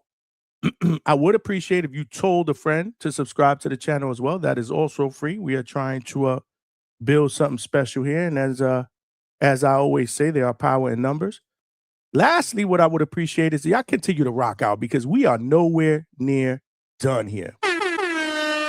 We are only a little bit over an hour in. You know how we do here at DHS, man. We ain't afraid to put in that work unless it's 2 o'clock in the morning, which is when we usually wrap it up, and then Coach Bermudez wants to jump on for another hour and a half. Salute to Coach Bermudez. I didn't see him in the chat, but I think Big Money said something about him texting you a question or something. I don't know. So maybe he's listening. Maybe he does got good Wi-Fi on the airplane. Maybe he doesn't. I don't know. If you're listening, Coach, salute. Get home safe. As far as all of y'all, salute to y'all. We are streaming live on YouTube, X, and on millions.co. So salute to my family members on all 3 platforms. And we're about to talk some damn boxing, man. What do you guys think, man? What do you guys think about this Conor Benn and Regis Prograis super fight that just got announced? That shit is a 2-pack of ass. Let's throw the link out there, man, because I'm tired of talking, man. I need some of y'all to come in here and talk. Let's talk some boxing, man. Whether you guys want to shit on it or not, there's plenty to talk about. Yesterday, strangely enough, we actually stood as close to the topic as we have in quite a long time. Boxing Link from Australia, salute to my brother from Australia, was on the panel early and said, I guarantee you, once I log off, within 3 hours, because you know our shows go like 5 hours, you guys will be talking about Ryan Garcia and Devin Haney like we were the night before, when dudes were crashing out in the panel. Entertaining show, by the way. If you guys did not see that, make sure you check out the playback, man. It was actually pretty entertaining. Javon had a lot of energy on the panel. I ain't gonna front. And I was cool with it. I wasn't soft that night. I was cool with it. But yesterday we actually we veered away from the original topic, which was your fight predictions for Navarrete and Sugar Nunez, which I think is going to be a banger of a fight. I think we're going to be highly entertained. I'm hoping to get home in time at least to do the immediate post-fight reactions, because this is the type of fight that I believe we're going to want to react to after the fact. Won't be able to do the live fight chat. I got a family event that I gotta go to, but I will be watching the fight on my phone or on my iPad from where I'm at. You best believe that. I'm a true hardcore boxing fan. I don't play that shit. Did I throw the link out there? Yeah, I think I did. I'll throw the StreamYard in and replace that. I'm replacing the link that's pinned to the chat currently with the link. If you want to become a DHS pound for pound member, that is the link to join the membership. It is only $2.99 a month. And I'm going to replace that link with the link for StreamYard to call in if you want to jump on the panel. If not, let me put the call me in link for those of you guys that do not want to use StreamYard. Let's continue to fuck with this call me option and see how that works. Polo Buck, you bullshit. You never come on the panel. Cut the cap. You a chat champion. I call you a chat champion. You're a pound for pound #1 in the chat. But you never call in. Call in, bro. Call in, man. But yeah, so yesterday we stood to the topic, but then we didn't. Because now I remember. Although we didn't talk about Devin Haney and Ryan Garcia, we did give the smaller guys in the or the fighters in the smaller weight classes a lot of love, to the point where people in the chat were fucking hating. That shit is a 2-pack of ass. Y'all was hating, bro. There was a couple of people in the chat were like, yo, can we talk about some of the fighters in the higher weight classes? And I was like, y'all haters, man. It wasn't like we weren't talking about professional fighters. On top of that, we were talking about great professional fighters in the lower weight classes. Y'all got to educate yourselves, man. Start definitely rocking with the lower weight classes, man. They are fighters. They are fighters, bro.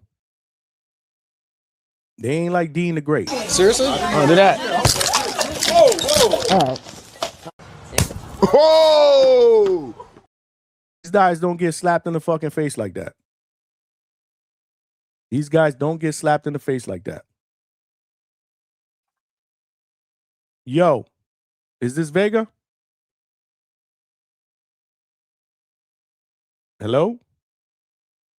We got a call in the back call. Damn. Who was that? Vega, can you hear me? Yeah. Damn, you sound like shit though.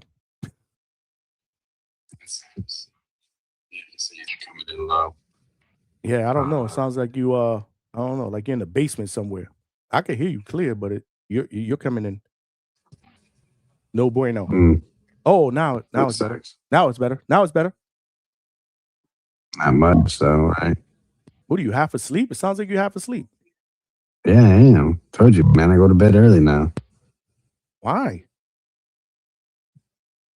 Because I'm a regular human being. First of all, you're not a regular human being. So cut the fucking shit. Cut the fucking shit.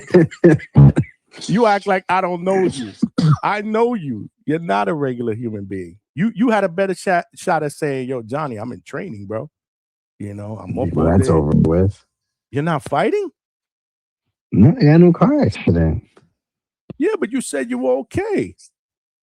I mean, I didn't break no bones. Oh, I didn't know. I didn't know the fight was called off, man. I haven't been really listening to the boxing voice since I've been busy at work all day, man. I didn't know that. You had to go to PT and stuff. Damn, that sucks. That's whatever. Damn, y'all dropping like flies, man. OC is out. With Achilles, Vega's out. How many community fights are we going to have at Border Wars? 3? I think there's 11 right now. I don't know. That's what I'm saying. Yeah, someone in your chat's fighting 561 Renee. That's I sparred him plenty of times. He fought the last Border Wars too. Oh, your sound is bad. It's like it's like a lot of bass. I don't know. It's like woo. Like you sound like Darth Vader a little bit. I mean, I just have a manly voice. You might be better off with StreamYard, bro. Hey, you wanted this track. How about now? What? It doesn't sound better? No, it just sounds like you're like, I don't know. It sounds weird. Like you're in a basement. I don't know. It sounds weird. I don't know. Like very bassy or something. Like, or like that. Like that. I'm messing with the A stuff. Call in on StreamYard, bro. It's the same shit. I mean, bro, you saying please help. Test it. No, I don't want to test it. Call in on StreamYard. I'd rather hear you clearly. Have a good night. Oh, you're not gonna call back? You're gonna be one of those? What a diva, bro. It's all Vega's fault, bro. Polo Buck. Vega was on. I didn't know if I could bring you on at the same time. I'm still trying to test this thing out. Polo Buck, call back. Call back. I want to hear how you sound. Polo Buck, I believe, was trying to call the Call Me link. We're going to figure this shit out. We got to figure this out. Remember, I don't have the subscription version, which I believe gives me the access to be able to bring a couple of people on at the same time. I think the trial version, which is the one that I have, you can only bring one person up at a time. I did see Polo Buck trying to call in when I have Vega on, but I don't think I was able to get you in here when Vega was talking, unless I get the version that I have to pay for, which I don't mind doing, and I would be open to doing. That's not the problem. The problem is I want to make sure it's worth it, right? So this is why I'm trying to do this whole trial run. Polo Buck, holy shit! What do I owe this miracle? Can you hear me? You owe me everything. Don't tell me he jumped over here and I can't hear him. Can you hear me? Yeah, I can hear you. What's good? Dude, nothing, man. Y'all want me to call in? I'm calling in. Don't ask me for nothing else. About fucking time. We got the legend up in the building, man. The creator of all the pictures, all the memes.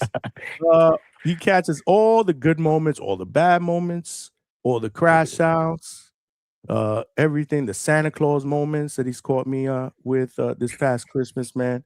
This is our guy, man. What's good, Polo? Shit, nothing, man.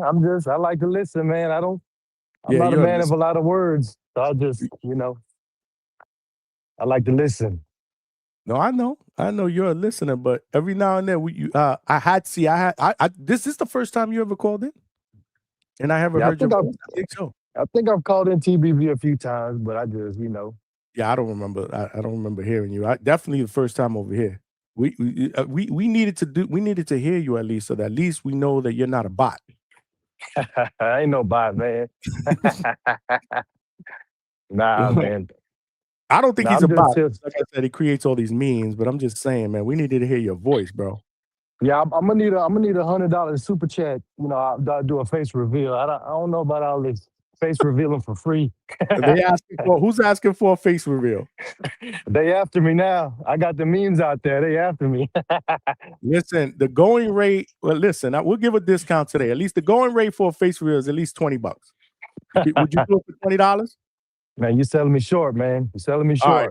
Damn, he said I'm selling them short. All right, $50. $50 is supposed to be a boot, even though we don't do that here. But $50 is a boot, so it can't be a $50. $50, I'll think about it for 50.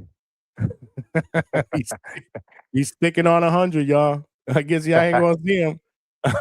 Take no. Stand in line. It's Polo Buck. It's Alberto. That's another one. Everybody's dying to see his face. They think I've seen Alberto. I think he's cammed up before. Never here. I don't know where you saw him at. Man, I swear I could have seen him on this channel. Or maybe Two Tone. I can't remember. No, you talking about Two Tone. Yeah, one time I went up on Two Tone channel. It was rare, but he had motherfuckers call in, and I called up there. And, he had an audience, but it was rare. But yeah, I've been on his show. Now, the only one that cammed up the other day suddenly that got caught out there is this guy right here. I sent you that shit. You got that shit, bro. He be cammed up. I said, screenshot. He got him. Cammed up, bro. He was playing. He was messing around with his hair. Remember that shit? That shit was bad. Oh shit, yo! Salute to A-Sound. Yo, he's not calling in because he's sleeping right now. Look, that's my H-Town brethren right there, man. I got to link up with him. Classic shit right there, man. Yeah. Nah, but on this Conor Benn and what you think? Prograis shit, man. Man, I think it's just it's a move.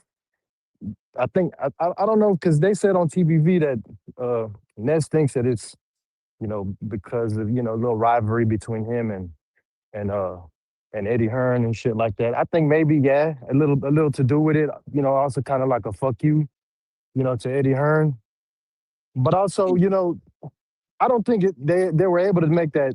They were able to make that deal in such a close, time frame between when Eddie and him were having words. I think it was already in the background, and Eddie Hearn kind of already knew, so they went at each other, on social media or whatever. But I feel like what they're doing is they're trying to maybe expand into the UK realm and also bring like a Conor Benn to us. We like, man, this motherfucker ain't won a belt.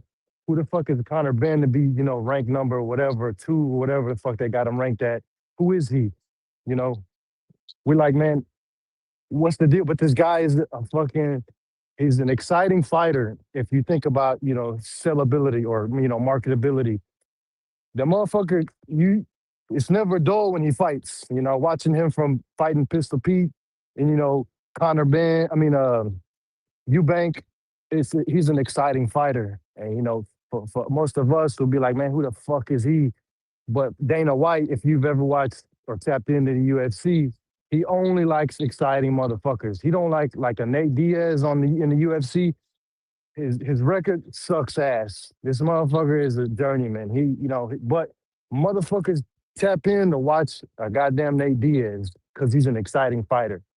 And I think that's what Dana's like, him and his matchmakers, they ain't gonna, bring to you, a boring ass fight when they're just trying to come out the gate and show you what they can provide. Yeah, it's gonna be slow baby steps, in the beginning and shit. But over time, I feel like they're going to get that ball rolling, and they're bringing in exciting guys, who they're going to put, in front of the people to watch. That's just what I think about it. And then the whole $15 million thing, everybody's like, man, hell no. This dude's getting, that's crazy money. Yeah, of course. Yeah, it's crazy money. I don't knock that shit. But man, to outprice some of these guys, I think I super chatted in to TBV and I was like, man, you basically upping his net base pay, after that one fight deal. Now he's marketable. Now you got to pay this guy. Who's going to pay this guy this much money after he's made that payday at Zuffa, But that's just me thinking, I'm not here to say this is what it is, but this is what I'm thinking. This is the kind of shit that I'm kind of tossing around in my head, thinking this may be the case, but I don't know, You tell me what you think.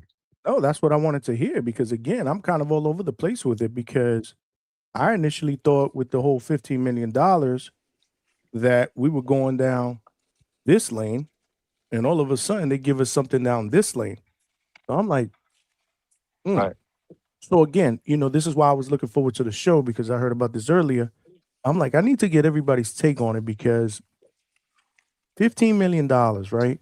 You're fighting Regis on a cold main event. I thought at least for $15 million, he'd be headlining Zuffa card, regardless, right? Yeah. Like my thing is it like what is Zuffa trying to get out of it? Like, is this really a smart investment? And then moving forward, like what does this do to the market? Because that's what I'm looking. I'm looking at ahead. What does this do to the market? Like for the fighters, like if you're willing to pay this dude $15 million to fight Regis Prograis on a pro main event, I mean on a co-main event. Co-main event.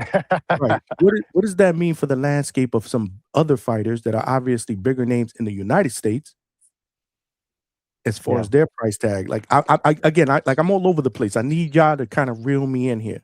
Vega's on here as well. So this is where I need all of y'all take, man. The true hardcores. Like, what is your take on this? Yeah, that was my take. I mean, who knows? I want to see who the main event is. No, the main event is Tyson Fury. Tyson Fury? Okay, yeah, I must have missed that. Tyson Fury and Arslanbek, Makhmudov. What are they paying Tyson Fury? Oh, that I don't know. That's I'm what not I sure. want to know. Yeah, I'm not sure. But this is supposedly the co-main event. It's supposed to go down April 11th in London, in the UK. Yeah. I mean, maybe Vega knows a little bit more. Vega's on here. What's up, Vega? I did see. Oh, go ahead, Vega. What's going on? By the way, Vega says that you're an imposter. This can't be. This is what the fuck did I do? AI, because you never called Fake Polo. The real Polo never jump on our voice. He's really pushing the you need to cam up agenda. Just saying. It's dark out here, man. I'm gonna make excuses. I don't need to see men's faces. I don't know what's up with that. I don't know. That's questionable. I think you do. Now, go ahead. What up, Vega? There. You actually sound much more clear. I don't know what was going on with that call me thing. Just can't handle the Vegameister, man. But no, I think this is great for boxing. I think Conor Benn's a star. I think he's going to bring Zuffa to new heights. I think after they get this one fight deal and he fights such an accomplished fighter such as Regis Prograis, that they're going to see that he's not just a star in England, but he's a global star. And that's why they got him on Netflix, because that's exactly what they want to see. Is this guy that can transcend the sport? And I think you've seen it, right? He shows up to boxing events. He says he wants to be a champion, right? So he showed up the championship fights to go ahead and get his name to be put towards these wonderful, wonderful sanctioning body world championship titles. And then, you know, fighters like Devin Haney, the pound for pound legend Ryan Garcia. And then he says, hey, let me fight this one guy named Regis Prograis, who was able to withstand the huge power of former featherweight, you know, 130, 135 pounder, moved up to 142. Jojo Diaz, you know, Regis was able to survive that power. So I think it's obvious that Conor Benn versus Regis Prograis is a super fight we never knew we wanted to see. And what better way than to put it on Netflix as a co-main event? I'm canceling everything on that day. I think what I'll do is I'll order like I think like Pizza Hut has like this $10 or $20 box. So I'm gonna just eat that all day. I'm gonna get my White Claws because apparently that's all I drink. My 18 pack, drink that all day, every day, like I do.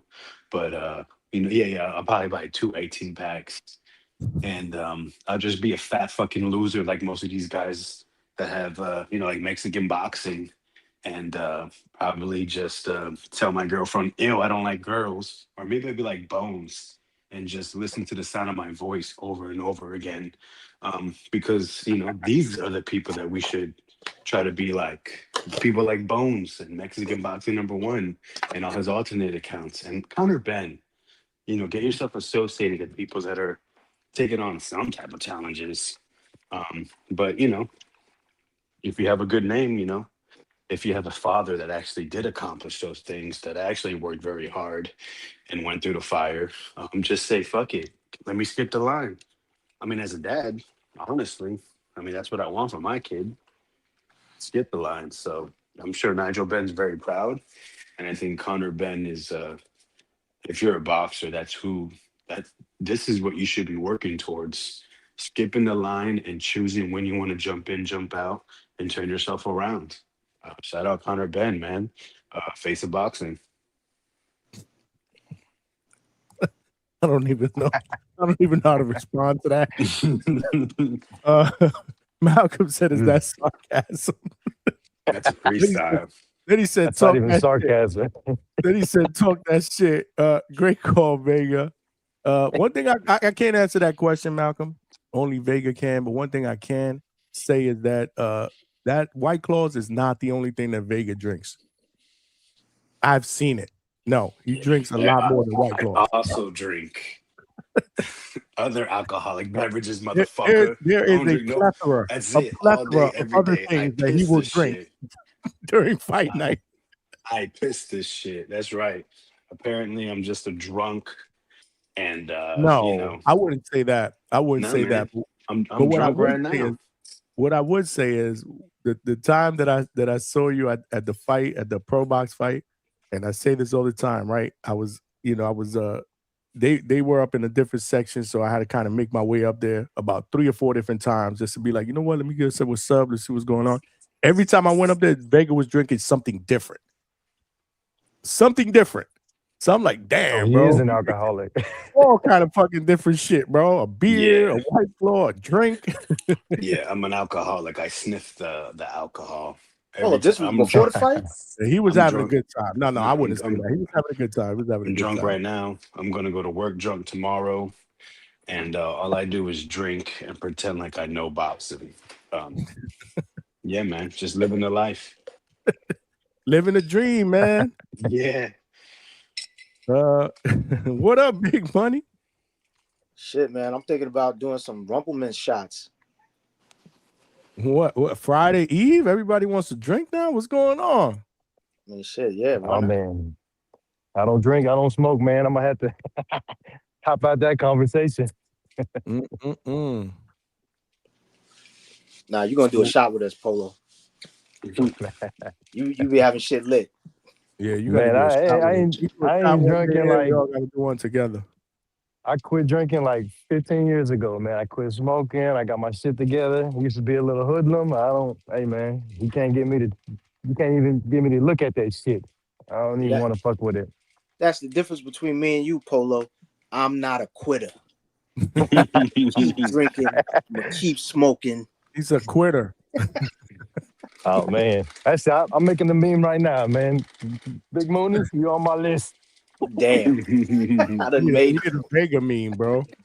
You need a Vega meme. A Vega and a Malcolm meme. White Definitely. Claws. It's got to be White Claws. There's got to be something white. I don't know why they call Vega White Claw Vega, though. No, It was that so time that you on the boxing voice. Is that what it was? no. Oh, It originates from many years ago. We were on the back call, and I had been around for a while. And it was actually, I don't know if you know this guy, Bo Mason, Bama Bo. It was his birthday. Yeah, I've heard. Yep, I heard So him. Yep. So I we know. were having, it was his birthday. So it was, I think it was Brandon Figueroa versus Mark Mastayo fight night. So a couple of us cammed up and we were taking shots for his birthday. And I took shots while drinking the White Claws. I ended up going through my whole pack. And I got into it with a couple people. And it was really just one guy from South Carolina. And we had got into it. And I started saying, I'll fucking beat the fuck up out of everyone. I started naming names who I'd beat up. And it was just, yeah, so they called me, damn, they said White Claw Vega different. So it just kind of something they brought to the show. So that's what it was. Yeah. Because I'm like, I don't know where that came from, to be honest with you. Mm-hmm.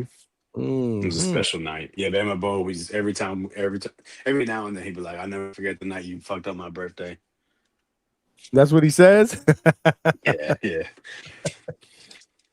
I will tell you, man, them White Claws got more alcohol content than light beers. Yeah, they do. I learned that shit the other day. I was like, holy shit. That's why I like to drink them. I've never had a Yeah. white. I've never tasted one, to be honest with you. But I mean, yeah, supposedly they do. Light beers, I think, is 4.5, and these things are over 5, I believe. White Claws, if I'm not mistaken. About 5. Yeah, they're 5%. And it's 100 calories, so they're a lot, less. Damn, Polo cammed up real quick. We missed him. Fuck. Oh shit! Yeah, I seen. Damn, bro. I seen that shit real flash. quick, man. Fuck, Hey, I gotta man, be. I'm gonna on go the back trip to. here. I'm gonna go back to listening, man. All right, boy. I'm gonna holler at y'all. Shout out to y'all, Get man. the chat going, man. Get the chat going, man. We need the chat going. Yeah, man. Damn, I almost the trigger finger was too slow. I went like he was already. He did a quick flick. You got the YouTube playback? Nah, but it wasn't his face though. I think it was like a background or something. Like I was looking. I was like, but it wasn't his face. He did say it was dark where he's at. So I remember when Ace Town did it, you could see Ace Town clearly. that's because that was a mistake. And somebody actually clipped it. Right, he didn't mean to do that at all. And then he turned it back off real quick. But then Polo clipped it. We got receipts. We got the receipts. We got receipts. Anything out here on these live YouTube streets, man, go right on the channel after that, boy. You assed out. Clip, man. But yeah, man. I mean, listen, Vegas said his part. I don't know what to think about this. Again, I was totally shocked when I heard about this. $15 million. Is this really, I gotta ask you guys, is this really a one-fight deal, or am I missing something here? I've heard it was one fight. That's what I heard. That's the only reporting that we've gotten that it's a one-fight deal. But there's got to be something. There's got to be something.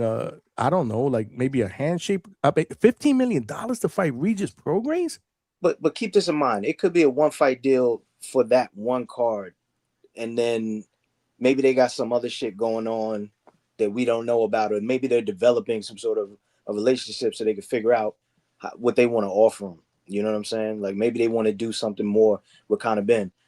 Somebody brought up a point about it being a hit at Eddie, like trying to take his legs out from under him, because they actually took 2 of his biggest fighters, bro.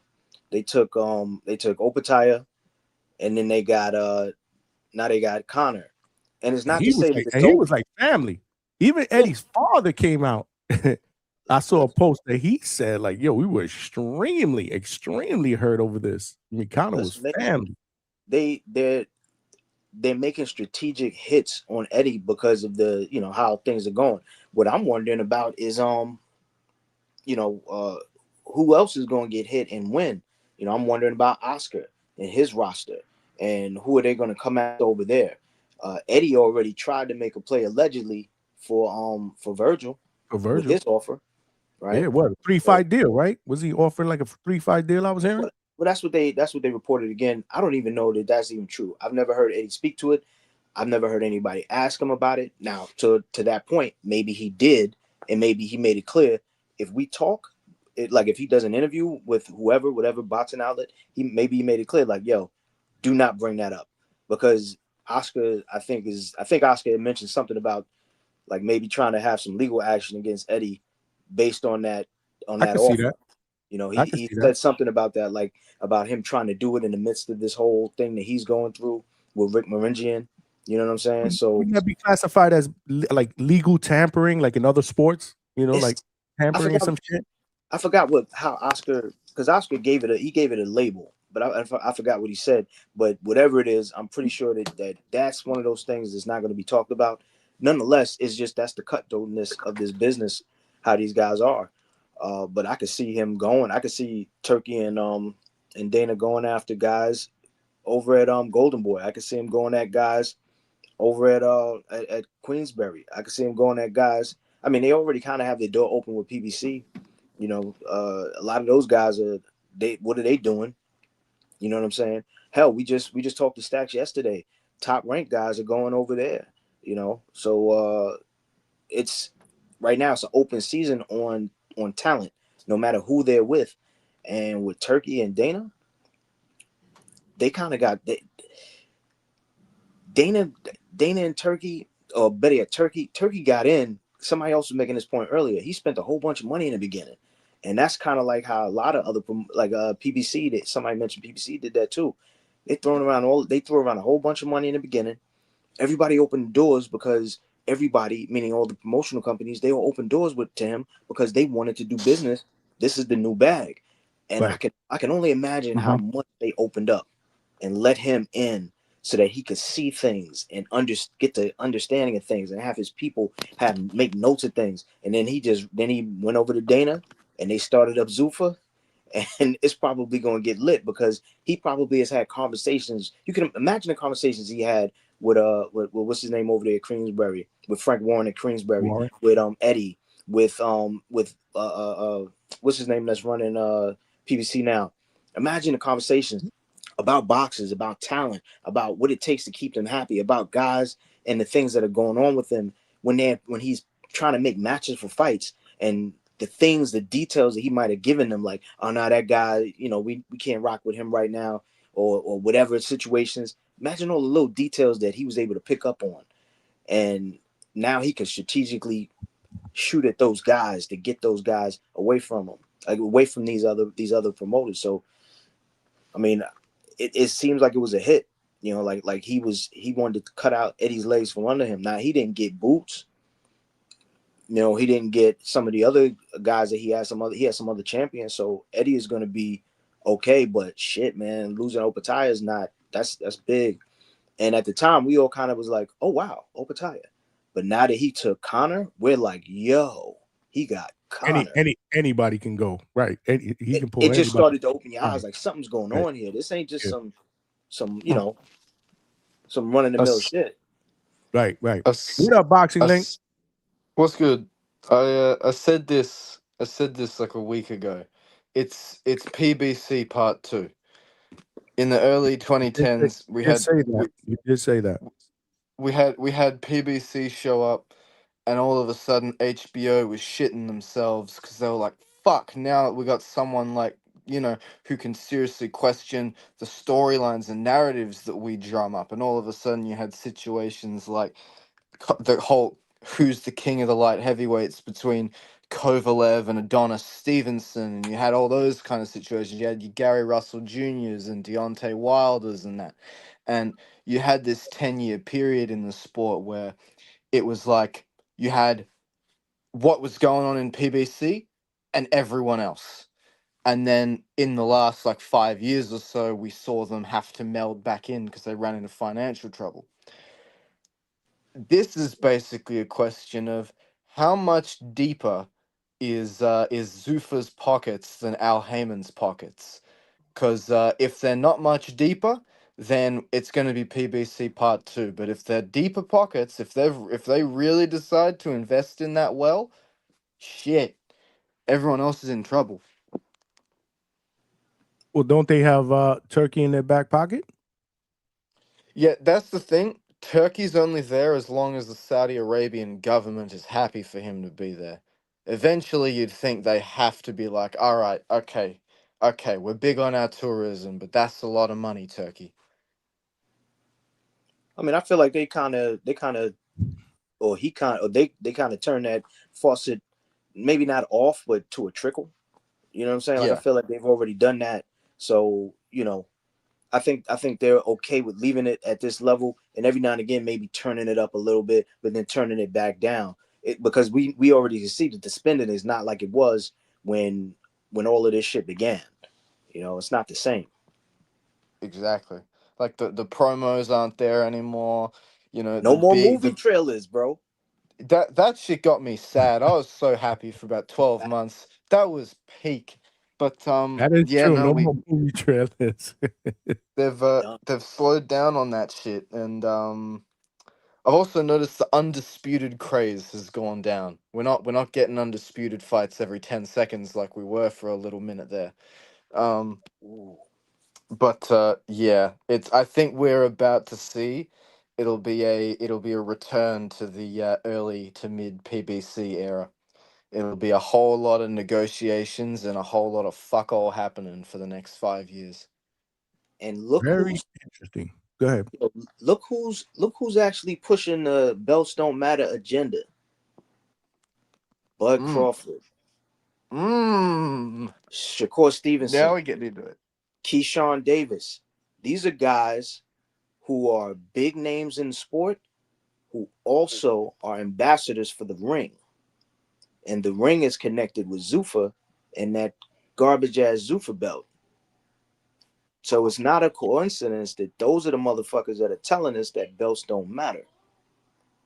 To add to that, did you see that shit that fucking Turkey put up on the Ring magazine about 24 hours ago? What did he put up? What? So, Frank Warren, in my opinion, probably the best promoter in boxing as far as getting his guys opportunities go. He put up Suing him or about how, something? like, Is he suing sorry? him? Yeah, You no, talk- he said he was gonna sue him, and within like 2 hours, Ring magazine said there have been rumors of Queensbury Promotions going through Oh yeah, financial trouble. It's like, Turkey, get off the fucking phone, man. Get off the phone. Give them their admin back. Holy shit. Like, yeah, it's clear narratives. The Ring magazine's fucking compromised. I mean, it was compromised before under Oscar De La Hoya, but it's even worse now. Yeah.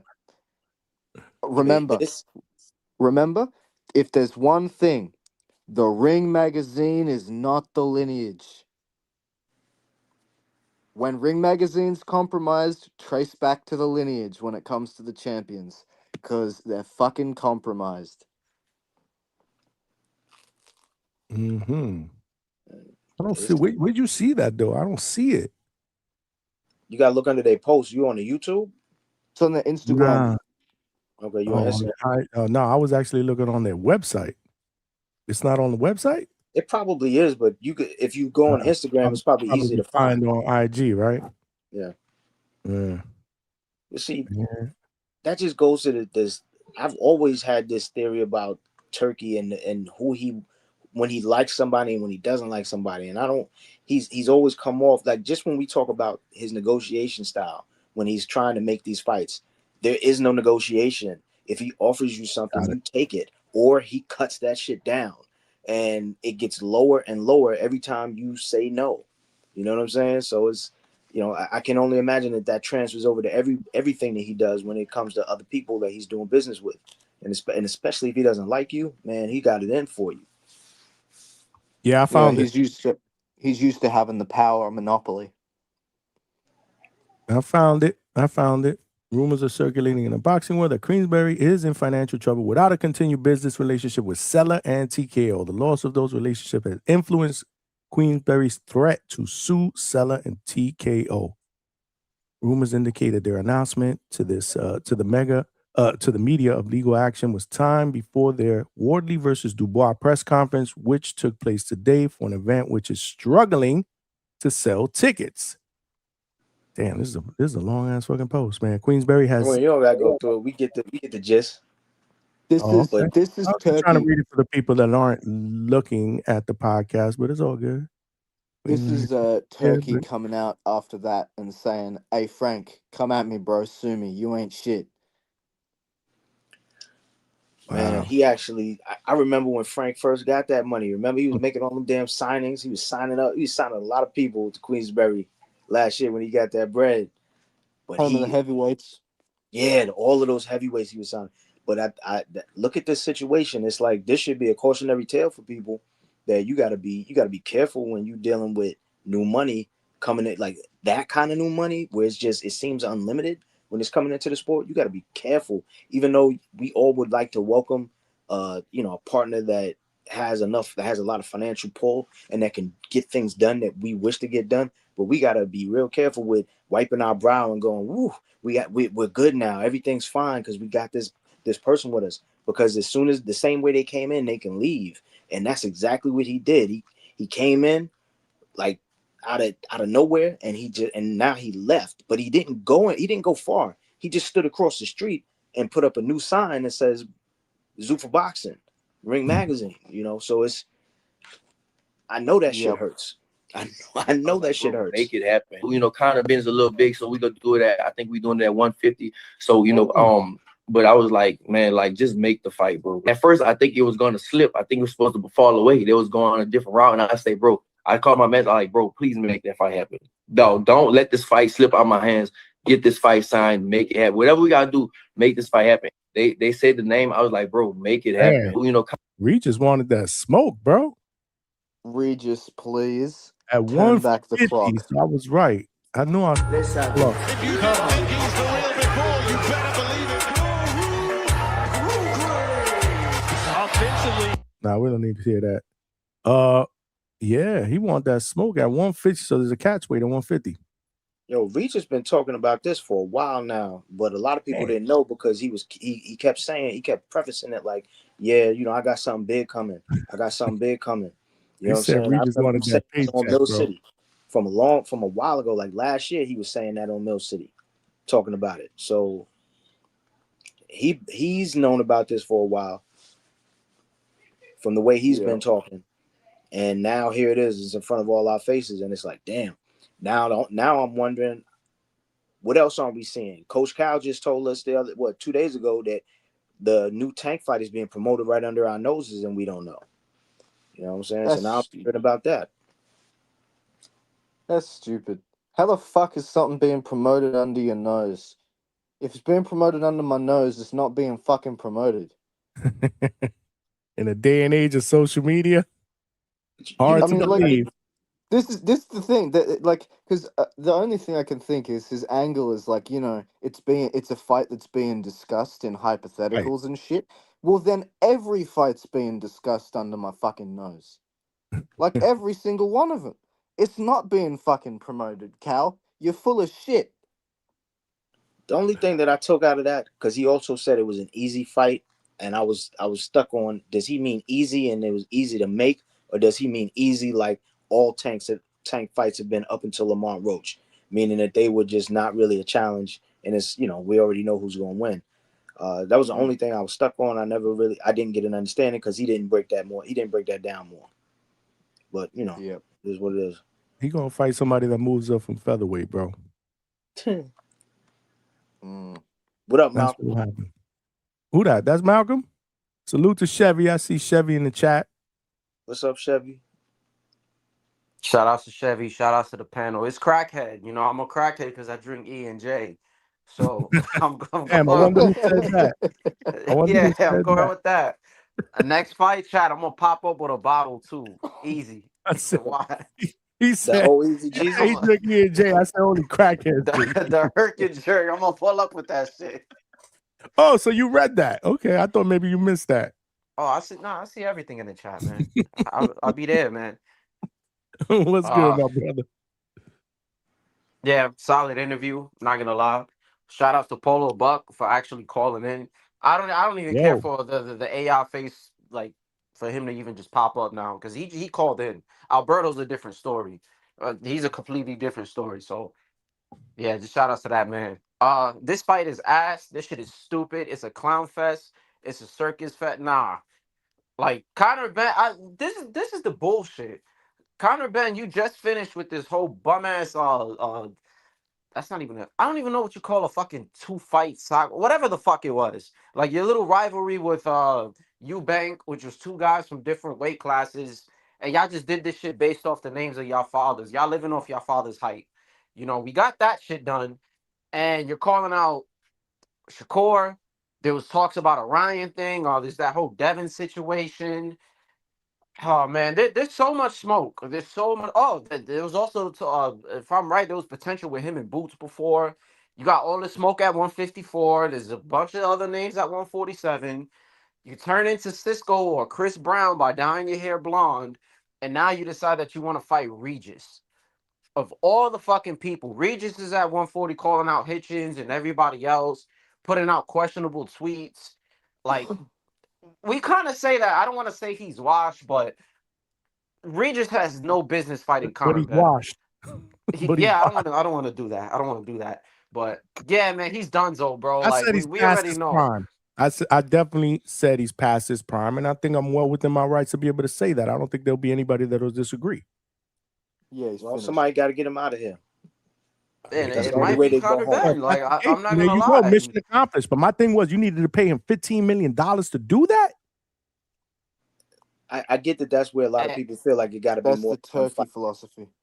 You know, yeah, but who that's on knows? Turkey. That's on Turkey. I can't get mad at Conor Benn. Like Hey if they man, tell him Hell no. 15 M's, like I can't be mad at him. I'm mad at him for taking the fight, but I'm not mad at him for making that money. Now, whoever want to offer him that much, that's cool. But I guarantee there's other fighters who probably deserve more money, and they probably can't even fucking crack a mill in one of their fights. Because I don't know how much Yep. Zoof is paying, but there's no way like 50. Because 15. What was that? Somebody said something? nope. Oh, all No. right. Oh, that's me being a crackhead. My bad. But Yep. yeah, but nah, that 15 M's is not. And then he does the sound bite. That's but not 15 M's is crazy, man. I don't like this fight. And if you know my motto, I don't fucking support drug cheats. So I'm fully against Conor Benn on this one. I hope somehow Regis wins. I doubt it. Will I bet against him? Nah, I'm not gonna bet against no Conor Benn. But I hope Regis wins. I wanted to see Conor Benn just get in there with somebody. Shit, put him in there with fucking Ryan. 2 PED cheats. Let both these niggas fight. I would have been happy about that one. But I need Conor Benn up out of here, man. Like he really need to go. I'm sick of him. All he do is call out names, and then you used to talk so much shit about Spence. You seen this nigga in person. Your energy wasn't even the same. But That's Malcolm, all I gotta. who do you want out of here more at this point? You want Regis out of here, or you want Connor out of here? Oh, more of Connor, to be honest. Like Regis, I will be real. Regis, I wanted him for a Emiliano Vargas or a Tito Mercado fight. That would have been a good name in their resume, and I think that would have been a good step up for Emiliano because he doesn't have no former champs under his belt. So I kind of Facts. wanted that, but Conor Benn, he serves no purpose, man. He's just another reason for Tim Boski to just call in, and I love Tim Boski. That's my guy, but we need that guy up out of here. He don't do shit. He call out names. He's not giving us these fights. Like he ain't fight shit at 147 and 154. He just fucking moved up to 160 to fight a 168 pounder and had him fucking weight drained twice. Yo, he's allegedly he's going back down. This fight is at 150. Now I know That's that not you even feel a like weight class. That's not even an original weight. yes, What the? it's a catch weight. Oh But my I feel like I gosh. know that you don't feel he has a purpose, but I'm thinking he does because he could be somebody for people to punch on at 47 if he actually goes down there. You know what I'm saying? There's a lot of good fights that you can make where maybe you can see him. To your point, you want to see a PD, you want to see a PED bowl with him and Ryan. I would like to see that too. Who can knock it? Who can knock the other guy out? I want to see that. I want to see Brian Norman Jr. put him in the fucking morgue. That would be good too. Somebody mentioned Brian Norman Jr. What's up with Yeah, Brian Norman Jr.? I want to see Brian Norman Jr. put fucking put Conor Conor Benn Benn. in the ground. Word. In the ground. Like, this man, Conor Benn, and Chris Eubank, actually, fuck the both of them. Fucking, they're profiting off of their fathers' legacies, and their fathers themselves were overrated. I'm not fucking here for it. Chris Eubank Jr. spent his whole fucking career holding a secondary title and then forgetting to pick up the pen when someone would call him with a fight. And Conor Benn got exposed by a journeyman on the domestic scene within his first 10 fights, got on the fucking eggs, chinned out a bunch of old men, popped dirty, and hasn't fucking hurt anyone since. He's put the pillows back on his fists. Conor Benn isn't shit. Wonderful life, man. He's a millionaire. Yeah, see, this is the thing, Yeah, right? he And did my boy I'll Algieri dirty. let me tell yeah, America. that's what Regis is gonna look like, and it makes me sad because Regis is my guy. I miss Prime Regis and what he did to Jose Zepeda. But with that said, I want to touch on the 15 mil thing. Mm-hmm. Well, for one, that's the Turkey school. That's as we were saying. The other thing is, because Zuffa Boxing falls under the TKO group and so does UFC, one of two things will need to happen. Either UFC pay goes up or boxing pay goes down. And because you're not gonna have combat sports athletes that fall under the same group then get paid monstrously less than the other for having to go through harder weight cuts because there's less divisions and like longer rounds and everything. Like, these UFC guys are going to be fucking pissed if they see the boxers who respectfully don't have to cut as hard as they do get paid massively more than they do. Like, something has to give. Either UFC pay goes up or boxing pay goes down. And that's where they're going to have problems competing with the other promotions, because you're going to have guys like promotions like Matchroom, like Queensbury, like PBC, assuming they're still around. Their pay isn't going to change. They're going to keep doing what they always did. And that's where we're going to see Zuffa come to the crossroads and be like, well, fuck, we got to change something here. I think that they're equipped to make those type of maneuvers. You know, we talk, isn't, to your point, like, we're talking about all these different companies under one umbrella, and we're talking about the minds that have been creating and maintaining these companies and helping them build, be highly successful. So I think that they have tricks up their sleeve on how to deal with things like that. The thing is, what are the traditional promotional companies going to do? Are they going to try and play with on that level and go broke? Or are they gonna sit back and just be patient? You know, that I think if they're being smart, they're gonna have to sit back and be patient, because you can't outbid these guys without, you know, really just busting your whole bag wide open and being done, you know, after the course of maybe a year of trying to compete with them by who can throw out the most cash at a fighter. You know what I'm saying? So I think if anything, it behooves Eddie, Oscar, Frank, whoever's running Top Rank now, you know, it behooves them to just kind of play, just hedge their bets. Don't try and play. Don't try and, you know, compete with these guys, because they will run you out of business that way, and then there is no more competition. You know, and I think that that's what they're trying to do with Eddie. I think Eddie was the first. He was like the shot over the bow. You know, you offer Conor Benn 15 million, knowing full well that Eddie can match it, but will Eddie match it? You know what I'm saying? That's tough. You know, and then that also kills Eddie's leverage when it comes to negotiating the new contract. Because if this is allegedly for one fight, then as soon as the fight's done, because that's what he's going to be getting for one fight with Eddie, then he's got to renegotiate another contract, and he's not going to be able to compete with that. You know, I so gotta you say, do, man, what you do, you just quickly, you do what HBO did to beat PBC in the early mid 2010s. PBC didn't have the money backing. Sorry, HBO didn't have the money backing that PBC did. They were paying their guys peanuts in comparison, but they invested heavy into promotion and narrative dominance. they started investing heavy in guys like Kovalev, like Triple G, and like Chocolatito, whilst not really increasing their pay from what it was beforehand. And by doing that, they got dominance over the narrative. They built up a bunch of boogeymen, guys that they said that other people were avoiding, and painted that picture on the PBC guys. And that's how they ran them out. That's how they outlasted PBC. If Frank Warren and Matchroom and all them want to stay competitive, that's what you do. You get the viewership on your side. I was gonna say, I don't believe in being loyal to a promoter or a network for the most part, but I this is one of the few times where I actually feel kind of bad because Eddie Hearn really stood like thick and thin with fucking Conor Benn. You know, all this shit that went on, and then even with the first Eubank fight, you know what I'm saying? Just all the allegations and just, you know, the failed shit. Like he always, you know, he stood there with his guy, man, and he always backed him up. He still promoted him nice.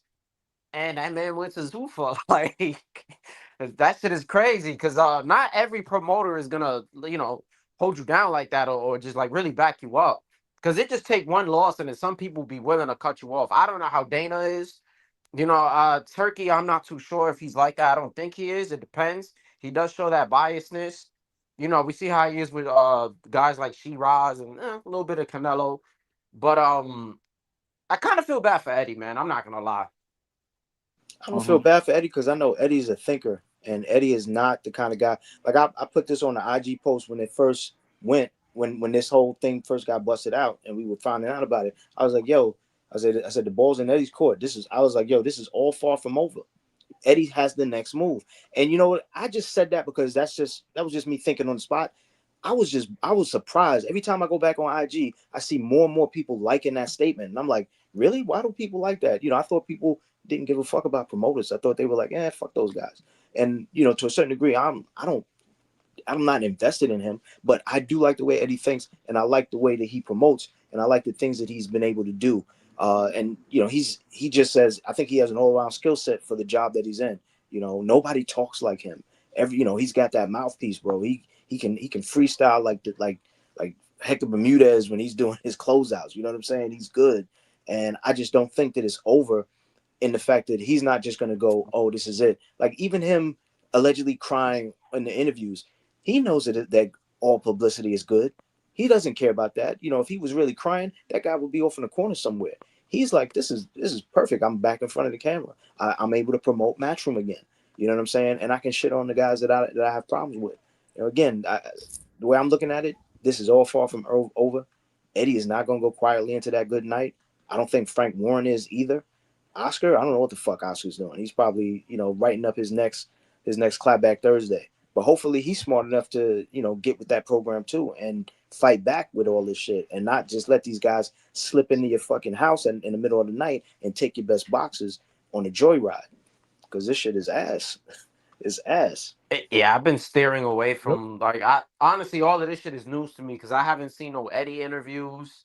Some of those I don't that whole Queensberry shit. I just been kind of steering away. I don't know what's going on. You know, but thank you for that information because it was just so much shit all over Twitter. I was just like, I'm not gonna try to keep up with this. You know, I'm for the most part, I just been paying attention to the interviews that we get I do see some stuff on like Twitter. I see some stuff on Instagram, but mainly just YouTube. Like there'll be if there's an interview because I'm still trying to figure out what's going on with Boots and Virgil. So if I see Eddie, I'm gonna click on it. I'm gonna at least read what the caption is, and a lot of it's recently it's all been about this whole shit with Conor. So I've been able to keep up in that way. But yeah, man, when it comes down to it, if this is what the result of taking Conor Benn was going to be, to have him fight a bullshit fight. I mean, personally, if I'm Conor Benn, I don't give a fuck who you put me in the ring with. If you're giving me $15 million, I'm going.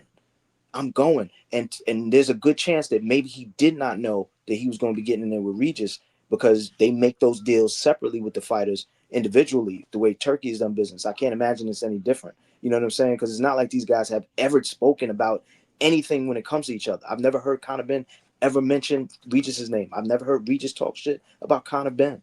At least not that I can remember. Nah, And my bad. This shit came out the blue, bro. Like I seen this shit. I guess in the morning, and I'm like, what the fuck? And shout outs to Zuffa. We praising Zuffa and all that shit, and they're just doing regular boxing fucking promoters and all this bullshit. Dude, we talking about we only do the original weight classes. Now 150 is cool. Niggas pick and choose, man. They've deviated away from some of all the shit that they've said in the beginning a lot so far. Listen, Turkey said he doesn't believe in tune-ups, but in the same breath, he said when he was on TBV, and I still got the receipt. He said, in the same breath as saying he doesn't believe in tune-ups, he said, we need 2 tune-ups, one for each of them, one for AJ and one for Fury before they fight. So the funny shit for me is that everybody missed that. But yet Boost wanted a tune-up. 2 tune-ups. When it was really that he said he said 2 tune-ups, one for each of them, talking about AJ fighting a tune-up and then Fury fighting a tune-up before the 2 of them fought. So he said it in the same breath, but yet nobody caught that shit. But they did catch the shit about the pay-per-view. Everybody caught that. Oh, he said no more pay-per-view, but now it's pay-per-view. It's like if you listen to what's going on, you start finding out like there's a lot of shit. And I don't think this is the end of it. I think it's gonna be a lot more shakeups. And as far as it's gonna go, I think the strongest promoters or whoever's the strongest out of promoters that are non-Zuffa are gonna figure out what to do, and hopefully they'll be able to survive. And give us a fight that's not fucking Regis Prograis and fucking Conor Benn.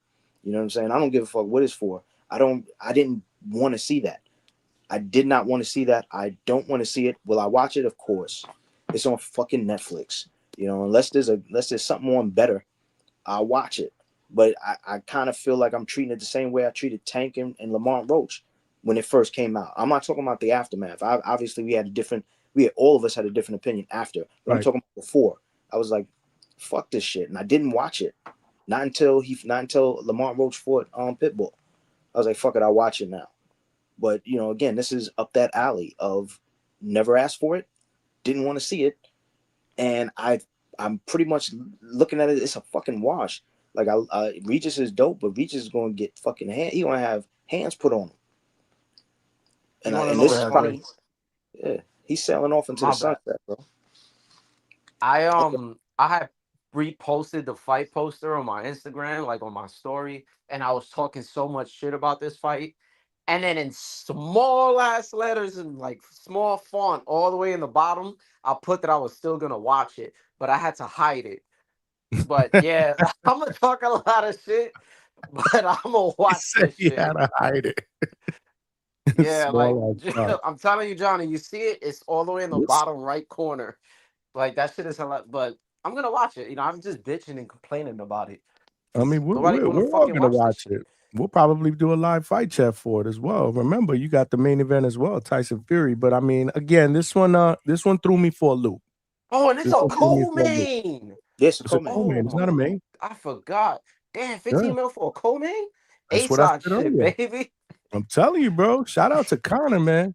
It's the blonde hair. Damn. What if he told him to dye his hair blonde? Fucking whipped cream head looking. There's gotta be a bigger plan shit. here, bro. Zuffa's not gonna allow this dude to rob them blind like that, bro. There's got to be a bigger plan here for Conor. Turkey likes Conor, bro. You know what I'm saying? I pay attention to who he fucks with. This much? Do you think it's because he's got the haircut that looks like they rubbed a fucking stick of butter over his head? Stick of butter. Like, yeah, man. That shit's garbage. I don't know. Reflects how much of a dipshit he is. I mean, all right, I'm gonna keep listening, guys. It's been good talking to you. I'll go. Link. For sure, man. Be safe, man. Salute. Malcolm basically Link is saying that he doesn't like Golden Lord Conor. Conor got down with the Golden Lords. Yeah, the man turned Super Saiyan. That's all it is. Shout out to Media Man. He a Golden Lord now. But yo, when it comes down to it, and I know there's people always want to talk. They be like, yo, y'all worried about their pockets. Nah, we're not worried about their pockets, bro. this is just a conversation. We talking about this shit because it's part of the conversation. I Of think course. pocket watching And is they more threw the money out there. Like, we didn't ask for it. They threw that out there facts. for us And to be able to see. I think pocket watching is more if we was all belly aching, like, why can't we have that money, or just feeling, like giving more of an Facts. emotional take over this shit. Now, yeah, Malcolm's, he said how he felt, but he ain't say how he felt. That wasn't about the money. His feelings were about the fight. You know what I'm saying? So again, Same here. this ain't pocket Same here. watching, and Same I here. don't think And you know what? Same here. Like, yeah, I can't get mad again. I'm gonna try to keep it short. I see Berto. I'm gonna try to You I called can't him. get mad, right? Because again, oh yeah, he got to put up the face cam, man. But You called nah, them like out, bro. I can't get mad at somebody making their money, and I don't really care how much they make. Now, I will say, in the grand scheme of things, whenever somebody, whenever the information of like purses come out, it's only really important and relevant to talk about the finances when we have topics about fighters and negotiations. Because if you're never headlining, let's say you're always a like co-main or you're a prelim fighter and you're not making money, and then out the blue you want X amount of money, or you're talking about you want to be the A side to a fight, that's when we start logically, we'll logically be like, yo, why does this person want this end of the you know what I'm saying? Like this end of the bargain in the negotiations. Right. So I always say that it has a place. There's like a time and a place, but it's good information to know. I don't care how much they make, but then once we start talking about again somebody outpricing themselves, that's when these conversations Yeah, it's work. part of the So conversation. yeah, now that he 100%. got this 15 mil, he could hold this shit over people's heads. It's like, oh, I'm worth 15 M's. Y'all want me to fight Devin? I Right. want 20. That's when it starts to come into play. That But was my question. I don't know if you heard in the opening. Like, what does this do?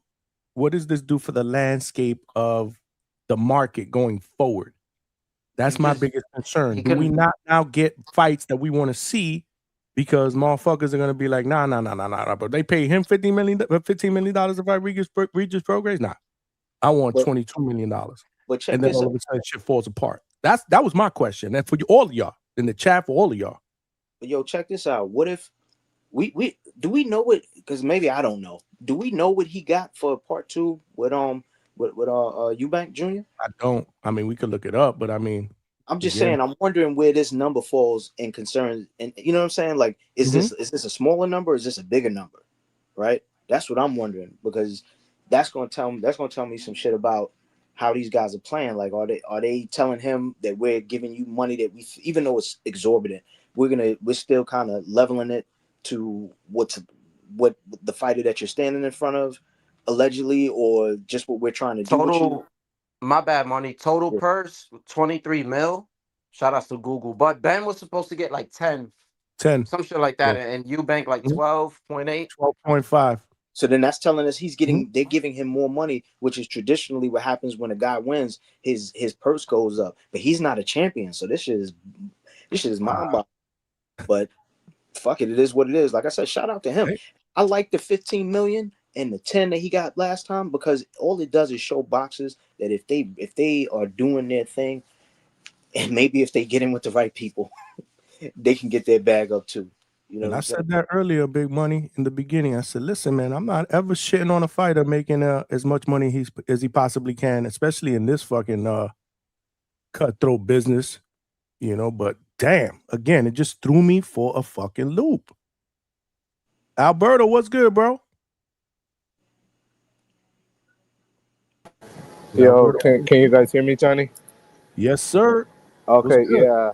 No, salute Johnny, salute Money, salute Malcolm. I just felt compelled to call in because I'm hearing a lot of chatty patting going on as far as, I think this is what's wrong with like the American boxing scene, right? We got a terrific card this Saturday, potential card of the year, but the majority of the show, as of this past hour, has been discussing Conor Benn's deal, the Zuffa, when honestly, it doesn't affect us. It has no bearing on any of our lives. I hear a lot of these cats are saying that 15 million is unjustified. Who are we to tell Dana White, Zella how to operate their business? I'll just leave you guys with this, right? A lot of these businesses, when they first start up, there's a certain startup loss or operating expenses, losses they call it, right? There's a certain burn rate. I don't think this move was done from the only standpoint that Conor Benn's market value is 15 million. I think this move was also an ulterior message, because if you guys notice, like before the deal had gotten announced of Conor Benn going to Zuffa and they shook shit up, Eddie Hearn was pop shotting at Dana White, telling him, he's he's not a self-made man and that he's kind of just like a talking head and whatever the case may be.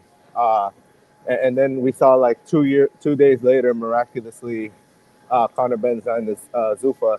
I think there had already been like negotiations like behind the scenes, but then once Dana White caught wind of that, he upped that deal to make if you want to make a statement to your competitors, right? That's basically letting them know there's a new sheriff in town. And so to me, Johnny, there's no my life is not affected whether Conor Benn gets paid 3 million, 5 million, 15 million. I don't give a damn. The fight itself against Regis Ruguru, yeah, Ruguru is shot. He has like the worst speed in boxing, and I think it's a showcase fight. But like I said, we should be talking more about the main event this next Saturday, man. I think it's like going to be a modern day classic, Johnny. You're going to have two guys coming at each other. I kind of feel like the temperature out there, Johnny's kind of mixed. Seems like half the dudes on TBV, at least I'm using TBV as a litmus test. Half of the dudes are saying, there's no skill, it's rock'em sock'em. But to me, there's more that goes behind it, right? Because then we can't oversimplify shit. Because then when we say pure boxers is just running, it's more to that, right? So we can't just say this Navarrete and Nunez is just rock'em sock'em. I think those are two true warriors that are going to go in the ring. And I don't know if you guys saw it, but like I guess Navarrete's having like trouble getting into the country because of the whole little shit going on in Mexico. So that he just got here, I think, like 3 hours ago. So I think that might have a bearing. We might have a part two of who was the brother that fought last week, Johnny? Hidioka? Yeah, this might be a Hidioka part two. But I had to favor Nunez even before that became a thing. I just think Nunez is on the ascend. And, Navarrete don't live the life of a boxer. He's already looked a little bit vulnerable his last couple fights. I thought he lost to the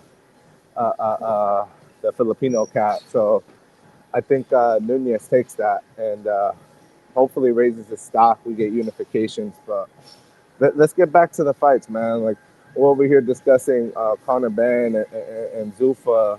I'm not too concerned with. I'm not really jacking that, Johnny. Berto, I don't know.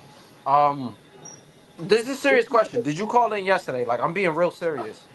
Did I No. call it? No. Yesterday's show was That's what we legit talked about the about. fights on Saturday. Yeah, That's and then this shit popped up. He was in the chat So- because I remember him saying, "Yo, Johnny, this dude, what you call it, Navarrete, just he doesn't take boxing serious." You said some shit like that in the chat, so I know you. No, I was in and out yesterday. Wait, you guys already like? Wait, what was that? Whole show. I mean, we literally kind of for a little while we started talking about the lower weight classes. Johnny, it was a whole show, bro. But Most Thursday, of the show we talked about the main event. Yeah. But am I tripping, Johnny? Like I thought Thursdays is like the final predictions. I know, but I was pressed for a topic for yesterday's show, so I decided to flip the script, saying to myself, you know what? It'll give me a little bit more time to think of a topic for Thursday, and it actually worked out, right? Because then this news popped up. I was able to get the Omari interview locked in for at least the first hour of the show. So yeah, so yesterday was basically, the previews and whoever wanted to provide predictions for the main event. We all broke it down. I mean, but if other people didn't call in yesterday or whatever, want to call in and talk about it, hey, feel free, man. Feel free. Absolutely. Man, straight up. We even did a poll. Look at the results of the poll. So we ended it with 113 votes, man, and 43% believe Navarrete will win by decision, 17% Nunez, 25%. So the majority of the people think Navarrete is either going to either gonna cook this dude by points or he gonna stop him. That was the Listen, vote. if that topic would have been today, still this Conor Benn shit would have got brought up. Well, Tuesday's show Probably. was Yeah, about Mayweather probably. Pacquiao, Inoue Probably. Nakatani, I and remember it that one. became a Ryan Devon show. Right. That The whole shows have show, kind of Yeah, fuck that. they've been deviating a little bit, but since we're That on is the true. topic, since we're on the topic though about like kind of like gossiping about the Conor Benn shit, I just seen Conor Benn did an interview with Marcos Villegas, the dude from Fight. What's the Mm-hmm. show? Fight Hub. You know the guy. Yeah, Fight Fight Hub. Hub TV. Yeah. Yeah, he basically Eddie Hearn is saying that they matched the financial amount, but the thing that got Conor Benn to go over there is that they gave him a one-off deal. Like it was only a one-fight contractual obligation. So Eddie Hearn is saying they're actually going to be countersuing. So we got to slow down. This Conor Benn, the Zulfa might not be a done deal. So yeah, it is interesting to say the least. It does give us something to discuss. Me personally, I mean, whatever Conor Benn thinks is best for Conor Benn, that's what it is. I'm not gonna sit up here and say he should have been loyal to Eddie Hearn, or you know what I'm saying. If you can go maximize your potential with Zuffa, I'm all for it. God bless you. You know what I mean. But yeah, this to me is just a little too chatty patty for my liking. But I'm gonna keep tuning in. wait a Salute, minute, wait a Malcolm. minute, wait a minute, wait a minute. Hold on. You're not gonna do that, bro. You're not gonna do that. Wait. What you So mean? Gotta get them so fire wait, back, man. that's too chatty patty, but we can talk about Devin as baby moms, right? I never.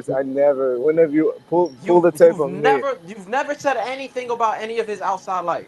Never, never. I strictly keep it boxing. I'm gonna look back. I'm gonna try to go for the receipts. If I'm wrong, I'll take that back. It might I just be H swear. Town. No, All yeah, right, that's yeah. I mean, all right. maybe yeah. No, we good. Yeah, run the tape back. But now I'm gonna keep tuning in, Johnny. Because I know my background's a little crazy right now. I'm at the gym, but salute Johnny, salute Money, salute Malcolm. I'm gonna keep tuning in, y'all. Salute, my brother. You All know, right, man. Alberto. Great. Yeah, man. Love when he calls in. He got his own opinion. But yeah, we talked about that yesterday. Which is weird. He never jumped on to give his take on it. But listen, I think Malcolm's right, man. This topic would have found its way into the conversation at some point or another. And again, let me make it clear, man. I said this in the beginning, man. I'm not hating on the fact that this cat is making $15 million against somebody that is over the hill. Hey, And no more you, disclaimers. all of us would have done the same thing. My thing is $15 million, right? You did what you did. You moved on from Matchroom. You signed this one fight deal. I was just expecting something bigger, something better. I mean, this dude's been calling out Dev, Shakur. He was at the Ryan fight. Like, I'm thinking like this dude is trying to put himself in position for one of the big dogs or the big names in boxing. This is what we could come up with. But I'm hating. But that's the thing, though, bro. 15 million. Like I said, I can't.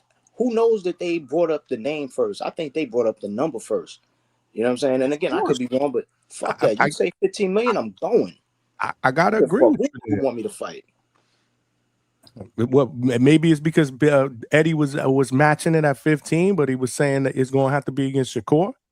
Well, hell no, they're giving me $15 million to fight Regis. I'm going over there. Couldn't have been Yeah, that's a something like lick. that. He said he matched the offer. And then they're gonna say, "Oh, Conor Benn is back. He looked the best he's ever looked." He's literally gonna just put hands on this guy. Like Regis is a walking he's a walking heavy bag at this point. It's He's gonna just look over the horrible. hill. Target practice. I've always respected Regis, man. I've always liked him as a fighter, but let's just keep it real, man. He's just, he's past his prime. I think he got enough. I wonder what they're paying him. Again, Whatever it is, he that sounds like I'm fucking watching. I'm just fucking curious. This is just curiosity kill the cat type shit. Whatever it is, he liked it. You heard him in that interview. He was like, He was "Please like, don't let yo, this fight get away." So either he sees something in Conor. Nah, it was probably the biggest bag he ever got. The bag, right? Had to be. Probably was the biggest bag. At 150? At 150 though? Listen, like even Regis 5 wasn't even mil. a big 140. Devin towered over him at that fight at 140. That wasn't even a fight. Word. Devin cooked his ass. Clinic. Hell yeah. Pure clinic, man. Trini, what's good, man? Talk to us, man. Hopefully your mic is good. Okay, then don't talk to us. Yo. There you go. What's good? What's good? What's good? Chilling. Yeah, I'm hating on that bag. Fuck that. He said he hating. He came out with quality hate right from the get. Fuck that. Why you hating? Why you hating? Talk to us. Nah. I'm glad. I hope Regis get the bag. I hope he fucking pull it off too, man. Word. But it's a good move if you think. Fucking Regis, I ain't gonna lie. I'm telling all of y'all right now, man. I hope he spoiled the apple card. And, and the way that interview. The way Hearn trying to spin it, the whole UK gonna be going against like the whole UK gonna be going against Ben the way they're trying to spin it over there. So you know how it is, man. He the heel, that shit gonna sell. But they're trying to really guarantee that he get that win because they got some fighters that would have made an interesting fight, man. I'd have threw a young boy Jahil Hackett in there with him. But it's a chance Hackett packs Ben up. I'd have grabbed fucking Cromwell off the shelf. Try to get Cromwell in there. It's a chance it doesn't go good for Ben. They need Ben to keep that O. Or that he just got that one loss though, right? To Eubank? Yeah, the first one against Eubank, yep. Yeah, but they could always say, the weight or whatever. But he's sellable. The fuck? And I just don't understand the math, man. I think it's just really, just like you said, getting that Hearn, targeting him. They ain't want Boots. They could have got Boots. They just ain't want them. This dude, Ben gonna run at the opponent, no matter who he is. He gonna be in there. He gonna put it inside a match. He gonna kind of fight. So that was a good deal. As far as the breakdown, because you got crackheads over here asking for me to give breakdowns, like I can't do that. Who's the crackheads that you can't? Oh, you talking about Malcolm? Crackheads that's calling you. That's calling you to do a breakdown. Malcolm? Nah, he put the name up there. He put that fucking name up there. I don't fucking consider him that. But before you give your breakdown, can you guys answer this real quick? What do you guys think Conor would rehydrate to on night of the fight? This is the fight that's a catch weight at 150? I'd say 165 at least. At least. Watch nobody complain about it. How Regis gonna look in there, man? You gonna do Regis like that? Shit. The only man to get watched by Haney? Damn. I don't know, man. So what was your breakdown for the crackheads? Oh, I got it. Damn, why the fuck he put his name up there like that though? Why he did that, Malcolm?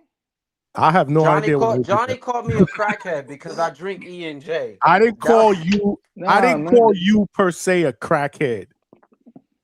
You said people that drink E&J are crackheads. I generalized it. Malcolm, See what that's I mean? how you know he don't know about crackheads. That's some wine. That's more like some wino shit, right? To stay warm in the winter. Facts. That ain't no crack. Crackheads don't even drink, Johnny. That's how you know Johnny don't know shit about crack. They don't drink. They got that stem in their pocket. Word. They could fix a fucking car though. They could fix a car. I remember in the 90s and shit. Motherfuckers, these new drug addicts can't fix nothing. Like crackheads in the 90s just come fix your car, man. My first hoopty, yo. I bought my first hoopty, man, for some shit. It was a little hoopty, and the dude was like, yo, I can never. He was like, yo, I can never get this fucking rotor off. I took that shit to Third Ave, man. Son took that shit off with his hands, man. He ain't no fucking tools. With his hands. Word. We see motherfuckers walking down with a fridge on their neck, walking down the block. These motherfuckers out here, these pill poppers. Because they was drinking E&J. Tell one of them pill poppers to shovel the front of your shit, your front of your store. They gonna fall asleep halfway through. You see what you started, Johnny? Can I ask you a question? What do you drink E&J with? I've never drank E&J. Drank that shit when I was a kid, like little teenage shit. What do you drink it with? Like I'm gonna tell you. What? Orange juice? I have no idea. I might just be a hood booger, because I fuck with that. I fuck with Henny. I used to be a hood booger, but for some reason, I never drank E&J. I drank 40s. I fuck with that. I fuck with Remy. Come on, I love dark liquor, man. But listen, you just drink that shit straight. Dark liquor, I can't. I'm gonna pull a buck. Right.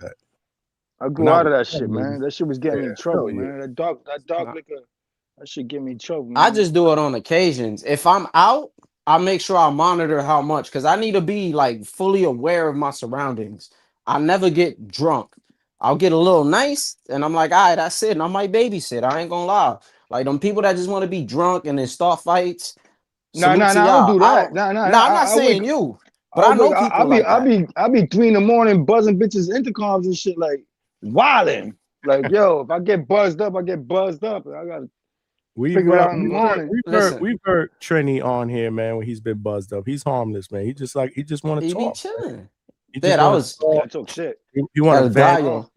He wants I us got, to, he yeah, I wants, just chill, man. with the I therapy talk my spot. We were shit. the I'm therapy, sipping right now. therapy spot. We were the Yeah, therapy I got. spot. Yeah, I'm gonna send in something towards my therapy bill later. I'll cash app you something.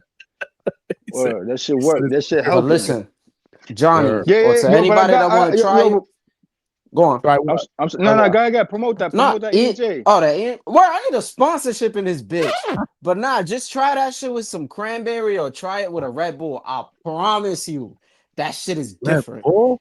Oh, You ain't gonna die, bro. You're not gonna die. That heart shit'll gonna be keep you up. racing, bro. You I remember gonna get back off. in the days. I remember back in the days I tried Hennessy with Red Bull. This was a Can do the long ENJ time ago. with the Red Bull, man. I'm sipping on. I heard past, I'm sipping like, on Centenario Rosado tequila. That's what I'm sipping on now. I have no idea what the hell that is, but That sounds like a Dominican shorty. I've heard like stories about E&J. That's why I said that. Plus, I wanted to mess around with you and call you a crackhead. See what you started. Yo, but I got Malcolm. I got Nunez. I got Nunez. They were like, "Yo, don't fuck with E&J, bro. Don't fuck with E&J. Don't fuck with E&J." From a few people that actually used to throw down, like they used to sip, and I'm like, "Nah, I ain't messing with that." I don't really drink alcohol like that. I'm more of a beer guy. What? What you said? You gonna make a drink or something, Johnny? You sound like you getting ready. I should go and make a drink. Now that you guys are saying that, it's Friday Eve. I'm probably gonna go make a drink. He's like, yo, have a little sip, man. Have a little sip. I'm not really I have your money is still it's still I'm a 20 beer degrees in Harlem, money. It's still 20 degrees in Harlem. It's brick. It's, Nick bro, out there punching niggas in the it's 40 face. degrees, bro. Like I just caved myself sweating. I had stupid mask on. I had to take that shit off. Yeah, I don't know. Maybe you like all that shit. Rest of us cold. Nah, shit 40 out there right now, bro. Tomorrow's gonna be 80 here. I just figured I'd throw that out there, y'all. Gorgeous. Yeah, that's it. See what a cool guy this guy is? 97. I got 97, bro. You 97 in that desert, nigga. Give me my fucking rats and my roaches. Listen. Keep your snakes and your scorpions, nigga. You got scorpions over there, man. Hey, Put your they ain't boots in on the and stop a crib. scorpion. They not in the crib. That's why y'all niggas got ice. Y'all slipping. I'm not. I'm chilling. Comfortable 97. Just chilling. Yo, 97 ain't never comfortable for me unless I'm poolside. Nah, dry heat is different. I'm telling you. Especially like you catch it early in the day. I mean, I'm not gonna lie, like around 4, 3 a.m. when the sun is really beaming, you'll feel that shit. But especially the nights, there's a nice little breeze. It's not humid. You just chilling. Perfect drinking weather. Just go out, have fun, do whatever the fuck you want. It's amazing. That's what's up. Yeah, I remember I went to in 2016, I went to 2015, I went to Costa Rica. And I went to this park, this national park shit. And you hike through this fucking jungle, you all human and shit, and then you end up to this beach, yo. That shit was dope. Just jump in the water and shit. That shit was fire. See, now y'all want to make me make a drink. Above the influence, man. You seen the commercials? Come on, Johnny, don't do that. What? Yo, but as far as the fight Saturday, I got Sugar, man. It's gonna be a good fight. I see him coming forward. But Navarrete, the thing with Navarrete, man, them angles, bro. He's shooting from awkward, weird angles, man. So it's gonna be a close fight. He's a favorite though, right, Navarrete? I'm not a betting guy. That's a good question. Where's Coach at, man? They spoke on that yesterday. They said he's a favorite. I thought he He's had a favorite, first right? class, Big Money. He's sitting in first class or what? Oh, Coach? I don't know. I don't know what he's doing. Did he text you during that? Did he tell you to ask that question? Come on, man. You know he did. That's what I'm saying. He's able to make those fights though, right, Johnny? So obviously, I think he got Wi-Fi. I mean, think about it, Johnny. Who the fuck would know that Omari Jones was sparring with Yo-Yo last week? right, exactly. I was like, damn, where the fuck? I was You thinking in ain't my see, mind, you ain't see big that money look for on the his face accident. when you asked him. He was like, yo, somebody wants to get in the business. He was stuck. Here's my question. Here's my question. You really think that me asking that question, we're gonna get info from him on a live interview? Of course, he's not gonna tell us. Well, It's good work. That's all I'm they're not gonna say. That's why I wouldn't even ask it. Well, I'm not going to say, but you know what I'm saying? You know why he asked. Hey, I'm gonna ask, man. What was this guy's name yesterday? Useless question. They're never gonna answer that, and I don't expect them to answer that. Talk about Stacks. Yeah, Stacks. This is why it's no more Bermuda spot, right? It's gonna be the Stack spot. Cause Heck gets on here and he says, hold on, let me try to. Hey, if you're gonna ask that question in the chat, you should do it as a super chat. Why didn't he super chat that? Why didn't he put no money in Johnny's pockets? Marco, son did the Mike Yo, Jones yesterday. He That's did the Mike Jones. Yo, That's a you heard? great- You see what I did though, right, Johnny? I said, you What say, up? yo, where you at? The boiler room? I said, nah. Coach took a shot. He said he'll never talk boxing from a boiler room.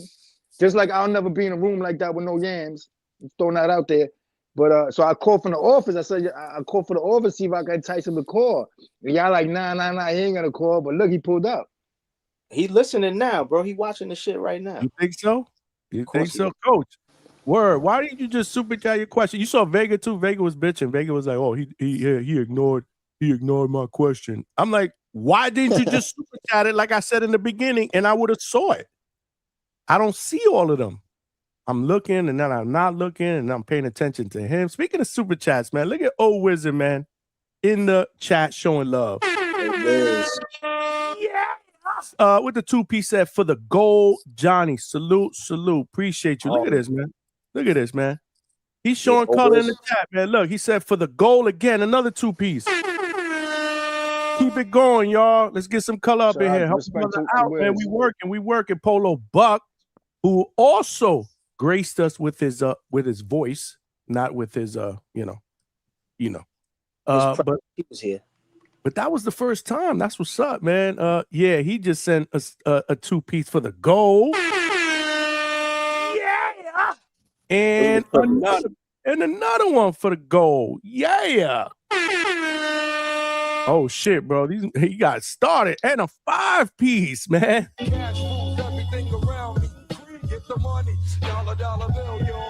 Damn, I appreciate you, Polo, with the 5-piece just showing love. That's 6, man. We need 4 more if y'all want to really help a brother get to his goal. See, Alex said he was joking. No, you wasn't. You weren't joking. But I honestly didn't see it. If I would have saw it, I'd have read Alex's. Y'all know that. I saw big monies though. Yes, I added you. Huh? Did you? Yeah. Oh, I actually just saw it, to be honest with you. Yeah, he watching the shit, man. He already watching the shit. You know he watching the shit. Well, he needs to call in. He's in first class. I know he got Wi-Fi. Coach, if you're listening, at least send a super chat. Let's see if let's see if he's really listening. Let's see if he's really listening. Oh no, the whole flight. No, the flight's a good that's a nice narrative for him to escape this one. I'm not gonna lie. Nah, no. He called in one time from a flight in coach with shitty Wi-Fi. It was shitty. With shitty Wi-Fi. I think I'm guessing. Do you get better Wi-Fi in first class? I'm assuming so. I fly coach, man. I don't know. One time I think it was I got upgraded to first class and I was like in heaven. It was work. It was dope. I felt important. And was it work? They blessed you with that? I don't remember about the Wi-Fi, but they did bless you with drinks, non-stop drinks, and it was a 3-hour flight. But I'm saying, was that like from your job? Like there was like, hey, we're giving you a first class flight. No, I don't think so. Shit. Was it? Again, Probably I got was, upgraded. Man. I got upgraded when I got to the the check-in. They upgraded me. I was like, oh shit, all right, we're gonna upgrade you to first class. I was like, sure, hell yeah, count me in. Count me in. As soon as I sat down, would you like something to drink? I was like, well, what's on the? I mean, we got and the Ben fight. Give me a that Ben fight. Cranberry. They're pushing it on the Tyson card, right? Yeah, it's the co-main event. But hold on, man. Oh, Wizard, man. That's what's up, man. Gold love with the 20 piece, man. He the champ. Wiz from the town. The champ is here. The champ is here. The champ is here. Appreciate you, man. Damn, now we got some color up in here. Look, another 2 piece. Damn. Wow. Appreciate the love, man. Wiz from the town, man. He represent, man. Wizzy's my guy, man. He my dude, man. Yeah, Is another man. Is he fighting in Border Wars? I don't think so. I don't think so. Again, I asked Vega this question earlier. Vega's out. I didn't even know Vega was out. I know he was in an accident, but he told me he was good, so I didn't know if he was gonna. So Forbes is the main event now, then, right? Who's Forbes fighting? Quan? Quan, yeah, that's a good fight. I'm looking forward to that fight. Yeah. Actually, They just did the face-off too the other day Where at? on Ryan. Oh, yeah, I seen that. I caught them on the Ryan show. Yeah, I caught them on the Ryan. Dope. Ryan's the dude that Quan is the dude that broke homie nose, right? The OG dude. Yep. Marvin. Yeah, that was I actually that was I think that was the first fight that I called when I got up when I switched out when they switched out with me. That was the first one. I think it was either that one or it was Anthony Hill and Darian the Barbarian, one of those two. But that was a good time, man. Appreciate you. Wizzy sent another one for the gold. Damn. Let's go, champ. Let's go, champ. Oh shit. Who's this guy? Who is this guy? Who's Mizzy? The crackhead, man. The crackhead sent 2 piece said quit. Yo, All right, I'm not saying that shit again. I don't like saying that. That just sounds Yeah, I don't like that shit, man. I don't like that. I gotta think. I just thought about it. I'm like, damn, what the fuck am I saying? Yeah, that shit sounds horrible. That shit is affecting him already. I didn't even say it. Yeah, I actually chatted it. I didn't say it. Yeah. I just chatted it. I mean, it's because I don't do anything crazy. I never did. So I'm like, that shit got Malcolm mad. He said, "If you gonna call me a crackhead, I'm put that shit on my name." Manuel L sent a 2 piece with the salute. Appreciate you, man. Yeah. And speaking of the devil, no, not yet. We got Polo Buck said early retirement. Maybe retirement tonight, but unfortunately not yet from the day job. I wish. If I wasn't working the day job, we'd be cooking in this bitch every night, all night. I love this shit, but this morning I was tired as hell. I ain't gonna lie. Speaking of the devil, main event in the building. Anthony Forbes with the 5 piece. Yeah. We got to do a face-off here for them too. Right? They got to make their rounds. Can't just be at do it closer to the event. Yeah. Your money. Money. About a week before. Because usually this was the spot. I started doing that. Yeah, I remember. Damn, who did I get? Tip one time and Lobo. We did a face-off with them. I did a couple of them. Yo, your man, Big Money, your man Tip. I heard your man Tip on Rapstar earlier. Oh yeah. You know, you be on them different podcasts, you hear a familiar voice. I'm like, yo, is that something from him? Yeah, he was on that shit. It was like giving a little interview and shit. There's some cat up in there I be chatting with, radio boxing. He a cool cat. He be knowing his shit. He a Ryan dude though, so I be going back and forth on with the Ryan shit. But Tip is like, I won the WPC. Somebody put in a comment, yo, Tip's not like Crawford. Tip pays his sanctioning fees. That shit was stupid. It's crazy. Rapstar, that's the one that be going all night, you guys said, right? Yeah. But I think it's the daytime there though. Yeah. I think from England. Yeah. That's the UKH money. Yeah, it was cool. Mick pulled up too. Cause I hit him on the ground. I ain't hit Mick in a minute. When I hear him over there, I'm like, yo, what's good with Mick? So I hit him like, yo, you all right? And he told me he got some like work and shit, some production shit that he put up on the show. He put up in the hangar spot. And they were still asking about him at Rapstar, so he didn't even go over there yet. Yo, Coach had me dying when Mick was on here. He was like telling Big Money to translate. Shit, I'll be trying. Nah, but it's wild though, because that little week that he was missing, I kind of gotta relearn his shit too. He was good with me before. I was conversating with him, but now when I heard him last night, I'm like, damn, you gotta hear his shit like every week or something, or you start losing that shit. Vegas said he don't get the Rap Star channel. He said they just scream. Y'all, Yeah, I y'all tried apparently before. don't go to. Y'all apparently ain't been to H Money.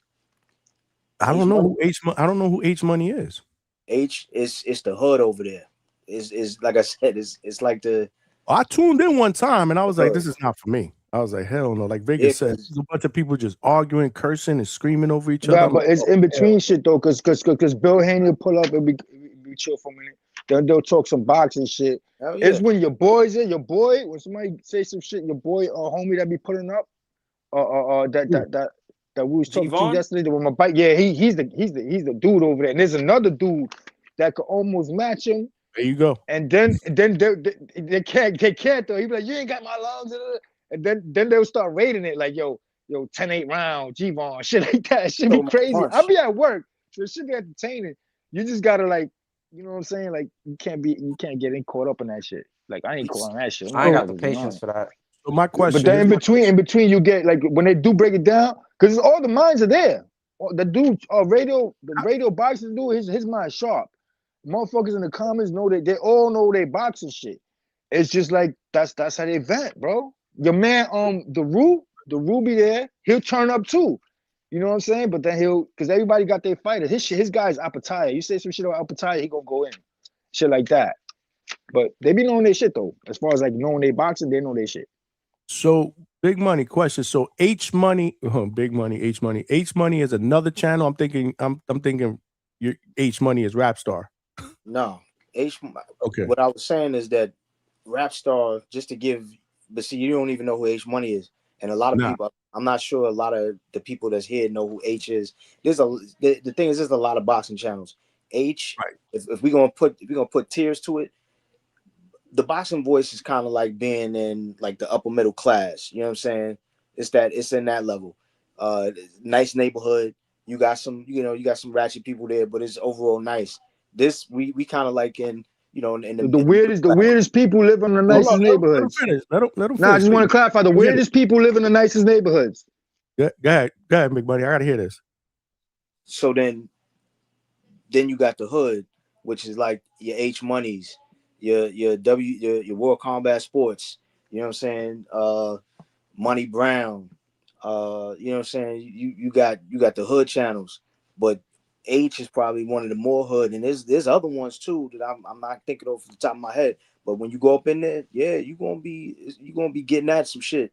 Tim Boski will tell you because he's been to some of them joints. You know what I'm saying? I thought he was in the back too. And they allowed 20 people on the panel to just. I mean, the panel could get argue it gets and like debate. Marco. Yo, your man to go make breakfast and motherfuckers is flipping out. Your man to be making breakfast. He'll come back. Get on that topic. When I come back from eating these eggs, we're gonna get on this topic. He'll jet off. Niggas will flip out. Homie, come back. We get to the topic. It's chaos, but it's controlled chaos. Don't play with son. Son, I fuck with him. I don't know him, but he feel like somebody I could chill with. That dude, Rap Star, I feel like I could chill with him. I don't understand when people say control chaos. How could chaos be controlled? Control, exactly what I said. They flipping the fuck out, Johnny. 10 people on the panel, fucking flipping out. He like, That's yo, I'm gonna go make chaos. breakfast. Yeah, okay. I'm gonna go make breakfast. He eat his breakfast, but then he come back after take a couple bites, give him a talking point, tell him, come back, eat breakfast. And when he come back, they go to the talking point. The chaos stops. That's controlled chaos. I don't know how he can While do it. motherfuckers is flipping, in the back of their mind, they thinking of that topic, and when Rap Star come out, they gonna kick that topic, bro. He got that shit in check. I ain't gonna lie.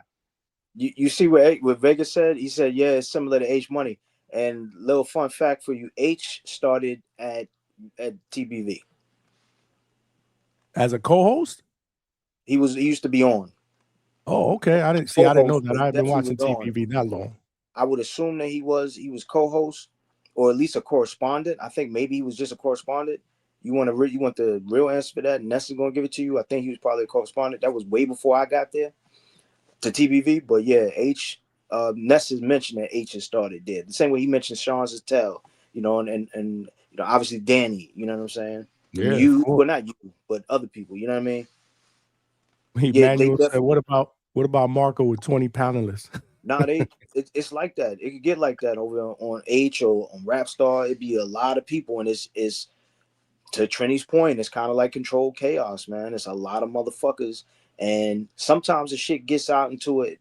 Boxing talk is over. Sometimes it's just going at each other. You know, motherfuckers going in, and they get crazy. You know what I'm saying? Like I've been around for some of that shit. It's wild, but it's like, here's the thing: if you want to talk boxing, there's a lot of different channels to go to. I used to channel hop a lot. You know what I'm saying? Like I used to do that like on a nightly basis with a couple of people that I know from in the chats. Like we'll get together and we'll be talking like, yo, where you want to go next? Oh, let's go over here to Ring IQ. Let's go over here to ETB. Let's go over here to KO. Let's go over here to BFTB. Let's go over here to World Combat Sports. Let's go, you know what I'm saying? Let's go to H. You know what I'm saying? And we'll just go around to different spots because it's that way you get used to, you know, the landscape and seeing the different ways that people talk when they talk boxing and just getting familiar with it, with the culture of it, especially if you plan on getting on panels and you want to do, you know, you want to talk your shit, you know, you got to get familiar with it because you're going to encounter, you know, the motherfuckers that you're going to see on H. You know what I'm saying? You're going to encounter people that you see on TBV. You know what I'm saying? You're going to encounter all these different people. And, you know, if you enter this space, you're going to experience it. And hell, if you want to talk boxing, what happens when Johnny goes off? You go to Rap Star. When Rap Star goes off, no, for sure. No, I get that. you go to another channel. So it's good to become familiar. That way you're not just sitting around with your hand, you know, sitting on your hands like, oh man, I gotta wait till tomorrow morning. You know what I'm saying? If you got into boxing, see, we were. So as soon as I get off with you, I'm going over here. And after that person, I'm going over here. And after that person, I'm going over here. And sometimes we jumping on the panels. You dig what I'm saying? So you know, it just is what it is. If it's for you, like for me now, I kind of slowed down, especially being that we be chopping it up here. You know what I mean? I slowed down with a lot of that shit. Like I do some panel jumping here and there, and I even do channel jumping here and there. But because we be chopping it up so much, a lot of times it's here and maybe TBV and maybe Coach Malachi. You know what I'm saying? And man, after this shit, I'm going to bed. I'll be tired, man. It's and Blue and other people. Sometimes I go around Clay if I get a chance. Yeah, Marco. I don't know if you want to laugh at, especially if Mick is there. If Mick is there on Marco's channel, it's hilarious because Mick. He said there's a bunch of guys talking with no substance. No, he ain't bullshitting. But Mick is the ringleader. He will wrangle everybody in, and it's his show. It's his show when Mick is there. I was like, yo, Mick, he may as well just give you the fucking keys, bro. I just can't do it, man. I mean, but to me, it's not a show. It's just like a live, like a chat room. Yo, and you got people watching it. That people like. To me, that's not a boxing. It's not a show. Like we like to do interviews and then have a topic. Like that's a show. Vega's not wrong because a lot of the times you say, "Are you talking to me?" A lot of the times, Marco is like this. I actually tuned in a couple of times. See him; he's just zoned out, bro, and they just going crazy up in there. Yeah, for real. Damn. It's like when man, to each his own, man. It's like if you like a guy that like if the guy is like he's a teacher in the class, like he's a substitute teacher and the class is going crazy and he don't give a fuck because he ain't gonna be here tomorrow. He's just the substitute teacher was never strict. You could always get away with murder and the class just be chaotic with the fucking substitute teacher. You ain't lying, bro. Somebody jumping off a desk, he'll just give you one and then go back. Attorney Bailey said the shit is like the Jerry Springer show. Shit get wild. It get wild. Look at this. He said, hey, people said this was a pro-Latino channel. We don't talk about Latin fighters only here. That shit is crazy. How is that? How will we perceive the pro-Latino channel? I don't even fucking speak Spanish. I don't even speak Spanish like that. I root for all fighters. That's crazy. But you know, just like the whole Norman thing, I'm like, oh man. Sooner or later, after that whole day, I was like, you know what, we gotta. It's funny and all that, but I can't. We the hangout spot. Let's just keep it the hangout spot. But yo, you speaking about a boxer again? What's up with Peter, man? What's going on? He fighting Saturday. I know he couldn't. He's busy this week, man. His final press, you know, his deal, cutting weight. He good, man. He fighting on Saturday, man. He up in Long Island, if I'm not mistaken, right? I believe that card is in Long Island. Hempstead, I think. Hempstead. The main event will be this dude that was supposed to fight Yo-Yo. Yeah. He was He'll talking be the main shit too event. about. He was talking shit about fighting Yo-Yo too. And Yeah, what? I tried jumping on a couple. In Tone's Say- interview, you talking about? Yeah, on Tone's interview. Yeah. I see. I still haven't seen the whole Tone interview. I got to check that out. I saw little bits and pieces of it that they clip. Yeah, I'm so damn busy, man. It's crazy. I jumped on Marco shit a couple times, but then I always, whenever they, you know me with the bum talk, when they call the boxer a bum, and I gotta be like, yeah, ain't no bum. So then I just gotta get off, man. A couple times, yeah, but I'll be listening here and there. Yeah. What's good, Trees? Yow. Testy. I rock with the Latinos, man. I love my Rican fighters, but to say that this is a Latino channel, come on. This is a boxing channel. We talk about all fighters here. Speaking of Latino channel, what's up with the boxing outcome? I haven't heard from him in a minute either. Yeah, he hasn't been in the chat in a while. You ain't capping. He ain't been here in a minute. He'll show up. He'll show up. Yeah, that's a Puerto Rican channel. For sure. Respect to him, though. Yeah. I just want to, again, I just want to be all fighters, all fighters, everybody. Now, you keep doing what you're doing. You carving your fighters. own lane. It's starting to show, Johnny. You And of got your course, lane, bro. we're But them gonna other have shits, favorite and are shows. Like they Wait, are wait. boxing shows. They just got a different blueprint. You know For what I'm saying? the most part, I try to be the mediator, right? Like I try to be fair across the board. And I got criticized for that because there's haters all over the place, bro. They comment, they watch your shit, which is crazy, and then they want to troll and talk shit. I'm like, bro, if I'm not your cup of tea, don't watch me, man. Go somewhere else. We good, but then they want to watch you and troll. Oh, you like a politician stuck right in the middle. How about trying to be a moderator, man, and trying to get people as a host to see both sides of the fence instead of being biased towards one side? That's just me. Again, if people don't like that, whatever. Sometimes I am. I'll pick a side, but then sometimes I want people to see both sides of it. I'm telling you, man, you know how I know shit is getting better for me? Because I'm getting more haters now. Yeah, and just people just know your lane, like because I heard you being mentioned over there in another channel. They're like, yeah, Johnny, but so you got your rap. They know you serious talk there only. You're gonna let you get away with a little crash out there. He gonna tell you you're real, but they respect that, bro. It's respected, even if it seems like it's coming as a complaint. It's still I learned respected, a long time ago. You can't satisfy everybody. You just can't. So just do you. And do it, do it with your heart. I do it with my heart. You know the deal. But you can't satisfy everybody, man. Some people are gonna complain. Bro. So And then it is just what the it is. world switched up. Like look at the world. Just look at the world now. I was raised not to be a follower, and I'm living in a world full of followers, bro. So like you know what I'm saying? You got to stick to what's your core. So And those who's attracted to it gonna be attracted to it, and then that's it. You can't fuck trying to satisfy people, man. So this is another question I get all the time. And guys, you guys got to understand. I would love to be on TBV more, but I work a full-time job Monday through Friday. And then after that, so I can't jump on during the day. I can't. It's impossible. And then after that, I'm preparing, right? I'm doing shit. I have to work, eating, taking my walk, whatever, preparing for an interview. And then I got my shows 4 times a week. It's hard, and then on Fridays, I'm doing my date night. And then on Mondays, I'm trying to catch up. I mean, Big Money knows we've had this conversation, trying to throw a short out here, trying to do this. It's rough. I'm a one-man show. So that's the reason why I'm not on TBV as much anymore. Now, I will tell you, and I told Ness this not that long ago. I was like, he doesn't really do the night shows as consistently as he used to. Now, those I used to jump on a little bit more often because I got time, right? I could jump on at 7:15, even if I got a show at 9. For an hour, but he doesn't do them consistently no more. If he did, I would jump on more evening shows. So again, that's the reason why we're good.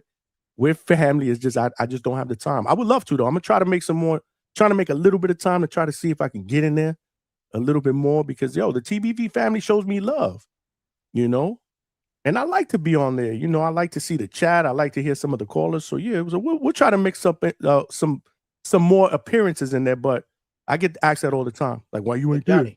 Johnny, you know the TBV people that don't show love? Who? Motherfuckers like Trees. He'll never answer no fucking messages.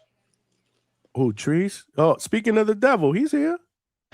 Yeah, he's doing that shit because I'm not an Instagram guy. I don't be fucking with this. I got to give you my number because I'm better with text. I'm better with text. I'm bad with. I'm better with text, bro. I ain't gonna bullshit. I really don't be on Instagram like that. I ain't even gonna bullshit. Yeah. But I'm But I'm gonna shoot you. I'm gonna shoot you my number though, money on guy. I'm gonna shoot you the number. We got. I got to do it like that. Word. But what up? I believe. I know I can do better with that. You ain't the first person I heard that shit from, so I dig it. But I gotta ask. I just gotta say, man, why the fuck y'all hating on this Conor Benn and Regis fight, man? This is crazy, man. I feel like. Listen, I feel like it's not the worst fight. And then when I'm hearing, because I wanted the Ryan Garcia and Conor Benn fight. Remember, that was how I was rocking. So now, if I'm looking at it from a standpoint like it's a bigger play at hand, I feel like you put Conor Benn on Netflix to get him acclimated to the American audience. You get me? Motherfuckers not fucking with Conor Benn like that. People wouldn't fucking with Anthony Joshua like that until he was on Netflix. You put Conor Benn on Netflix, that get his name popping. Now all of a sudden the Ryan Garcia fight seems more plausible. It gets motherfuckers a little bit more interested in the Conor Benn versus Ryan Garcia because motherfuckers get to see Conor Benn on Netflix. And then I'm not mad at the Regis fight because when we looking at Regis, niggas talking bad about his only 3 losses is to 2 of his losses are to undisputed champions, Josh Taylor and Devin Haney, and his other losses to Jack Catterall. That's not, to me, that's not, you're not shabby. Go ahead. Trees, you have a good point. Nobody is arguing with his resume. It's the age factor. There's a lot of miles on the tire. Did you not see the last fight against Jojo Diaz? Did he win? A fight that most of us thought, being where Jojo is in his career, would be pretty much an easier fight than what it was, bro. Like easier fight. I can't. Honestly, I thought he should have called it a wrap after Catterall and go fight bare knuckle, like he said he was gonna fight. Right? You know I'm not opposed to that bare knuckle shit, but my thing with, like I said, because I know bare knuckle, but he's just past his prime. Trees. That's all I'm saying. I mean, both in their prime. Let me ask you something. But you got to hold on. But let me ask you this, and because I fuck with building my fighter, and I fuck with the marketing aspect. If I'm telling you I'm trying to market something, did Devin Haney knock out Regis Prograis? No. Did Josh Taylor knock out Regis Prograis? No, that was his best performance. That Jack Catterall didn't knock him out. He just won his last. In a loss. That was probably his performance in a loss. I hear you. But my man won his last fight. It was, and he won his last fight. And then let me ask you about Conor Benn now. Would Regis Prograis literally be the most accomplished fighter on Conor Benn's resume? Yes or no? Say that again one more time. You lost me there. Would Regis Prograis be the most accomplished fighter on Conor Benn's resume? Yes or no? And that's my point, Johnny. This is what I'm saying. We gotta look at it for face value. Regis ain't a bag. I'm just saying. You're trying to twist and turn this shit. I know what you're doing. I'm not trying. I'm being logical, my G. I'm just being logical. Right, but just call it what it is. Call it a play. It's a play. You know what I'm saying? And it's better. I'd rather, because I know Regis getting paid. I'd rather see Regis get this payday than go to bare knuckle boxing. But it is a play. Right hand is hurt right now. You got to get him a good win. You get Regis in there. The casuals don't know who the fuck Regis is.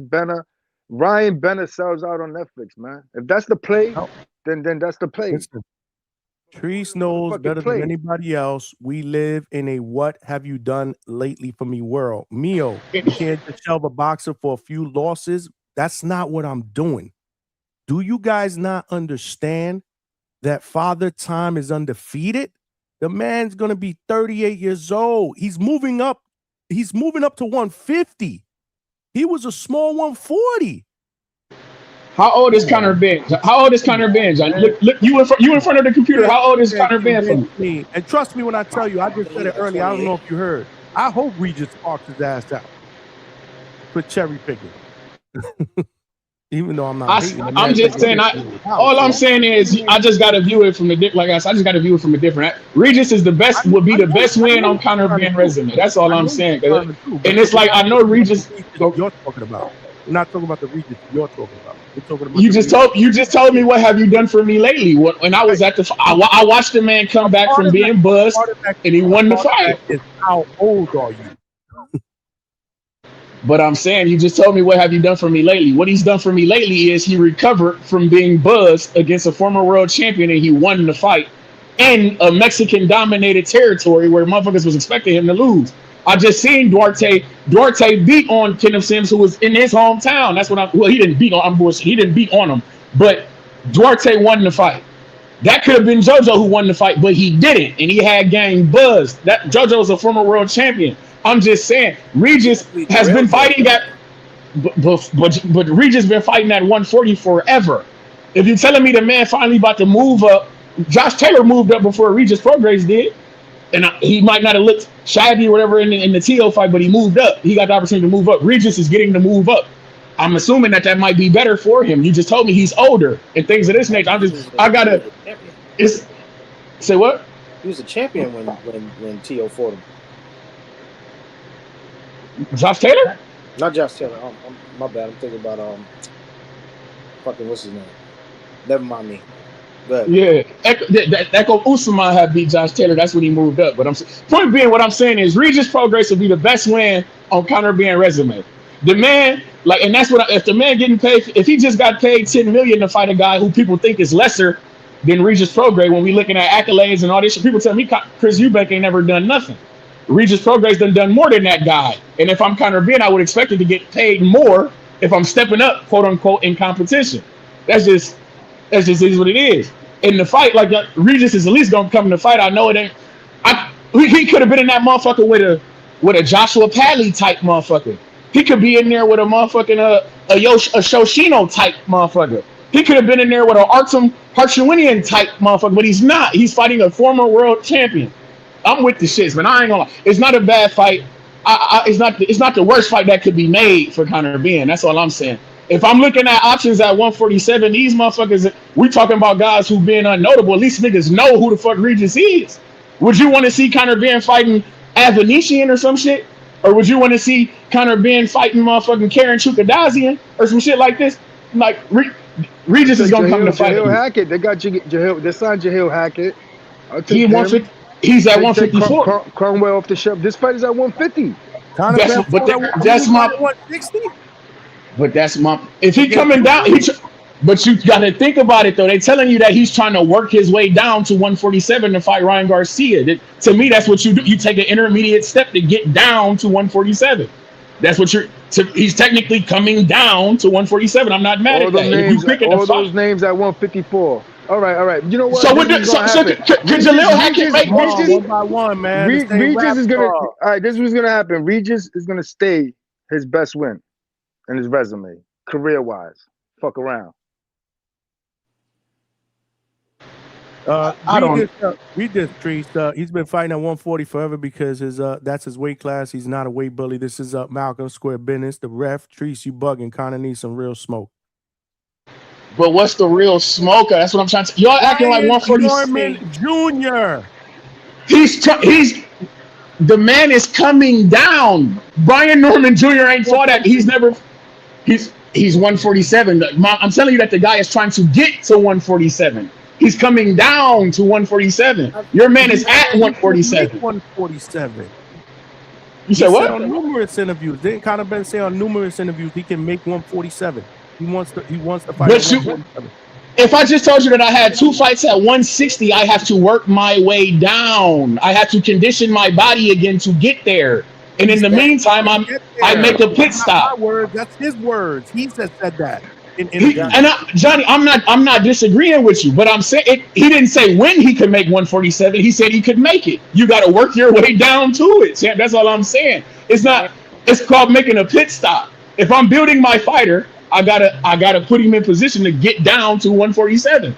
We make a pit stop. Now you sound like a lawyer. Nah, I understand this glass half full motherfucker with the shit he talking. I understand this shit. And Regis is known in the UK, whether we want to understand that or not. He definitely is. So I see where he going, and especially with the getting down in weight. Like it's one thing to go all the way down to 47. It's another thing to make a pit stop at a catch weight before you get there. I mean, hell, he let Devin stop at 44 before he went to 47, even though he was still technically fighting at 47 at 44. He just didn't need to make that cut. So it is what it is, bro. But how you go with No, Regis coming up from 140 and Brian not coming up from 147 to 150? But see, that's the How thing. that He makes just been sense? saying he was going to make this step up. He's been saying this since last year on Mill City. So it was expected. We just didn't know with who. And that's my point. This is technically a step up for Conor Benn. Like, I'm not bullshitting. When we look at Regis Prograis would literally be his best win on his record. I'm not even trying to be funny. He's literally would be the best name on that motherfucking resume. I'm not even bullshit. Like that's all I'm saying. Cause like you that's all I'm saying. Money, you know you can't. I know you watch your box. Like No, this guy. I don't think it's a step up. I think it's a cherry pick.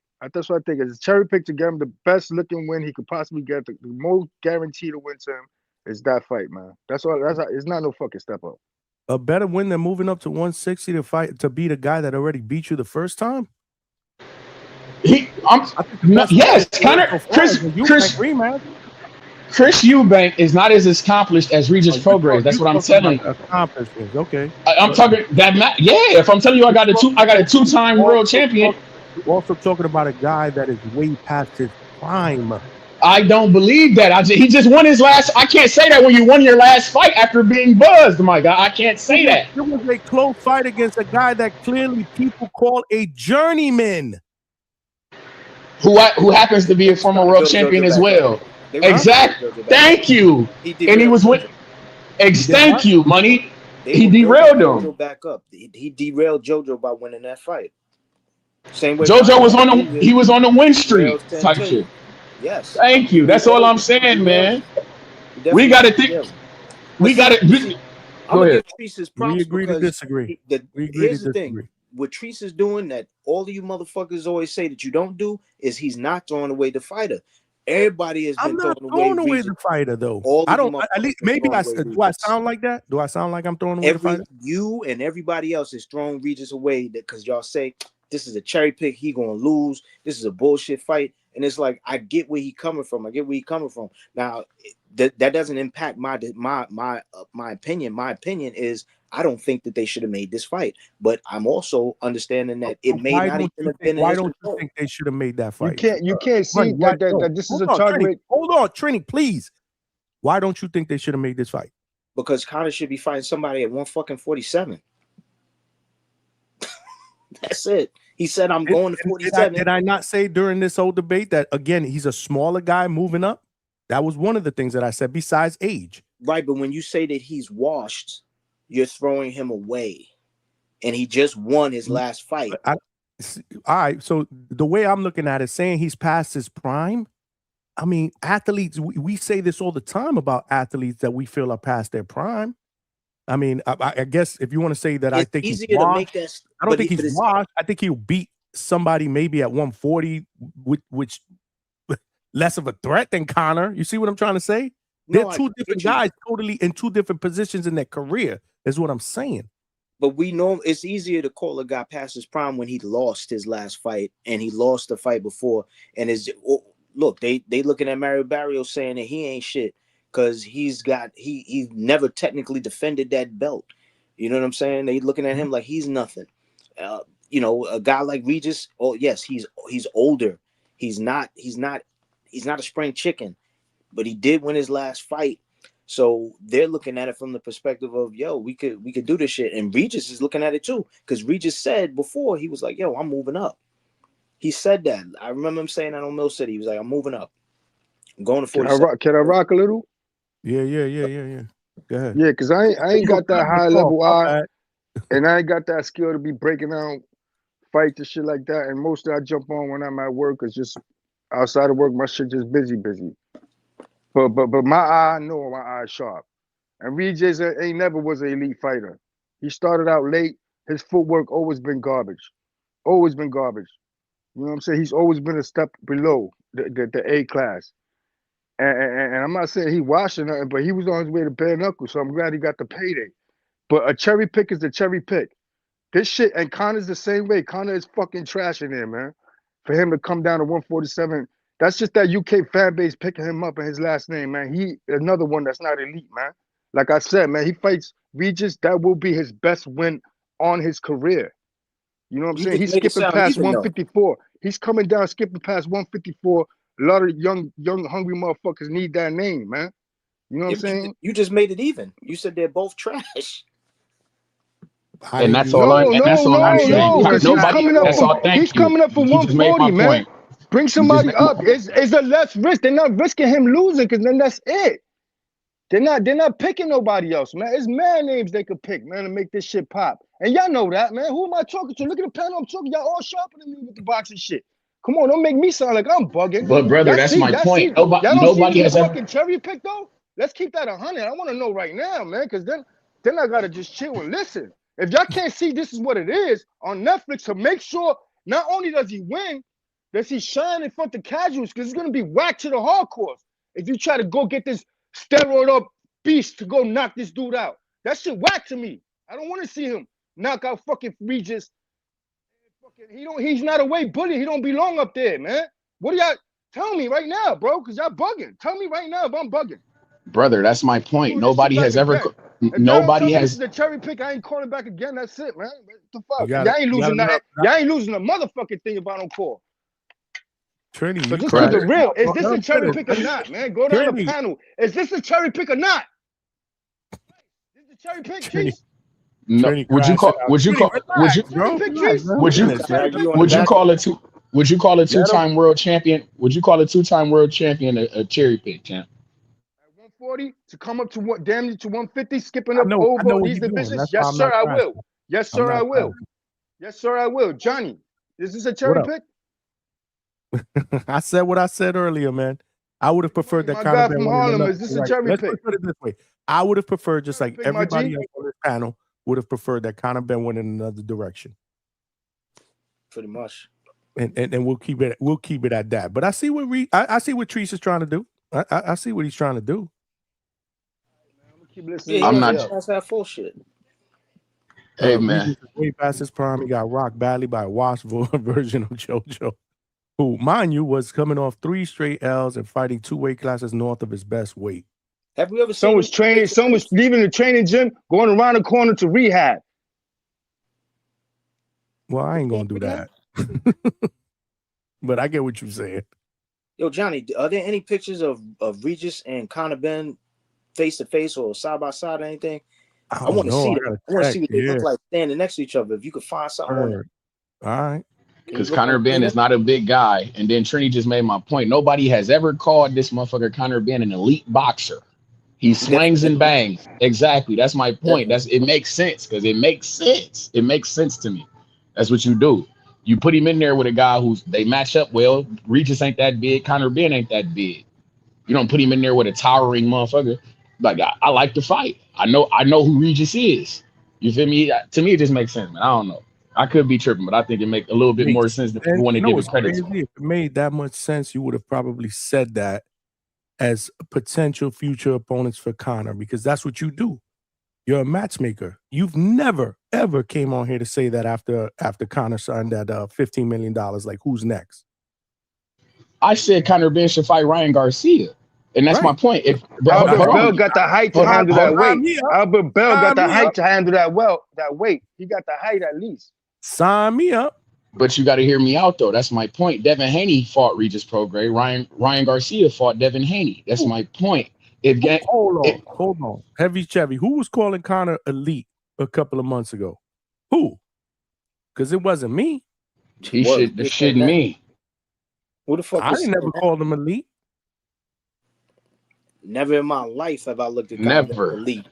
Exactly. Nobody ever said that. Like his daddy. That shit on this panel. Who? He said we was calling Conor elite a couple of months ago. Not me. That nigga kind of fight like his daddy. They just throw punches and they just swing for the fucking fences. That's all they do. That's exactly what I said. I can name 10 better opponents for Conor Benn than Regis Prograis. Let's do it. Run the list down. Let's do it. Money. Like I'm shitting on Regis. Nigel really had that grit in him.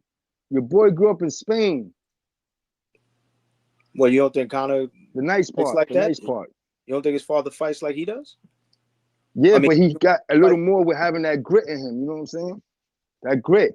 As soon as you put Conor in there with a dog, and all that, it remains to be seen. And one thing Regis got in him is the motherfucking dog. So I'm gonna put something light and I'm gonna vibe with him to see. Hopefully he pull it off. I'm rocking He is with a him. fighter. I'm fucking rocking with him. Because it could turn into a fight in there. We don't know. You know what I'm saying? So he's It not be a cherry fight. So he sounds like a he sounds like a live dog to me. man. He's exactly that, man. You know it, man. I know you got you didn't hear something the you word trying to cherry pick build or come out of my something. mouth. I don't want But motherfuckers I ain't out on gonna the lie, cameras. this Niggas is gotta like keep that. it equally. But I know On what I paper? see. My shit ain't that sharp. I can't be, with the notes and shit like that. But yeah, man, I always wanted him to the point that I wanted him as the last fight for my guy Matias. That's how much that's where I'm at with it. Word. Give me Regis against Matias. I'll take that. I'll take that fight any day. I'll take So that fight. a guy coming up from 140, a guy coming up from 140, huh? Who's a 2-time world champion, huh? That's what you would like to see, just like Regis, right? You're Oh, talking okay. about two guys at 140. I'm talking about Regis versus Matias at 140. That's what I'm talking about as a farewell fight. A farewell fight. Let them both fight at 147. So they don't got to go to bare knuckle boxing. So they can chill out. They got young kids and shit. You know what I'm saying? That's where I'm at with it. Since you say that he's fought at 140 his entire career, and he's due for a move up because you were basically alluding to that. Let him fight both at 140, 147. Didn't they say Matias is going to move up to 147? They both are former 140 champions. What am I saying? Regis had said he was going to go up to 47 before Matias fought Dalton Smith, though. So he was already planning that. Why do you think he's agreed to 150? Because he's already put on that weight. He's already said this. Exactly. He's getting acclimated. He decided because of this fight. He's been said this. I said this shit from the beginning since I got on here. He been said this last year. He said, I'm going up to 47. He said, I got something big. I can't tell y'all. This is it. Exactly. I'm just saying, man. Polo Buck. I hope you're right, Big Money. I hope I'm wrong. I swear to God. You know what I'm saying? I hope you're right. I hope he in there. He's going to look good in it. You know what I'm saying? But that's what I see, man. I don't see too much of it. I'm watching these interviews like that. But from the last fight to now, to the Haney, the JoJo, then the weight and all that, him always talking 1 foot in, 1 foot out, then coming up in weight. But I hope you're fucking right, man. Shit. But I mean, I'm only saying what happened. I'm not saying he wins. I'm not saying it's competitive. Treese is telling you that he thinks it's competitive. I said that I didn't want this fight. But Treese is full of shit. We all know it. Oh, come on, man. We can't keep doing Treese like that, man. Treese talk this shit. Treese is sharp too. All I did was break. I'm feeling like let me ask you a question. So you know what? All right. So I'm not going to do Treese like that. Who you picking in that fight, Treese? I don't know. I haven't seen Conor Benn fight at 150. I'm not lying. Oh my God. Why I gotta be lying when I literally have never seen Conor Benn knock nobody out off the fucking eggs? Regis Prograis has never been knocked out. I've never seen motherfucking Conor Benn come down close to 147 in about 2-3 years? Like you just told me, he's been fighting at 160. Now he's dropping 10 pounds. I don't usually act. I don't like when fighters come back down in weight. So I don't know who gonna win the fight. I'm not bullshitting with you. I'm trying to be real. I'm being logical in this motherfucker. You guys just want to throw fighters. I'm hearing niggas telling me that. Hold on. I'm hearing motherfuckers telling me that Conor Benn about to knock the fuck out of Regis Prograis and all. Regis Prograis had never been stopped. I'm not talking about you. I'm not talking about you. I'm talking about in the universe. I got motherfuckers telling me that Regis Prograis about to go in here and get beat the fuck up. It's a paycheck. He about to go get knocked out, even though he's never been knocked out. Out of his 3 losses, 2 of them are to undisputed fucking champions, and he's a 2-time world champion. I don't understand this shit. But motherfuckers say that we don't throw away fighters and all this other type of shit. This shit is strange to me, cuz. Why the fuck can't Regis be a live dog? This shit crazy. Go ahead. You wrong. See, you wrong. Ain't nobody throwing them away. We just saying, like, this is not on paper, in my opinion, there was so many different fights that Conor Benn could have took that we would have. Like who? Give me 10. You said you got 10 fights. Give me the 10 fights. Give me those 10. I want to hear these 10 fights that would make more sense than Regis. I need to hear it. You know what's funny? If I would have asked him this question a week ago, give me 10 guys, I guarantee you Regis Prograis wouldn't have been one of those 10 guys. And he's the matchmaker. He's the fucking matchmaker. You want to know why? Because they're not even in the same fucking weight class.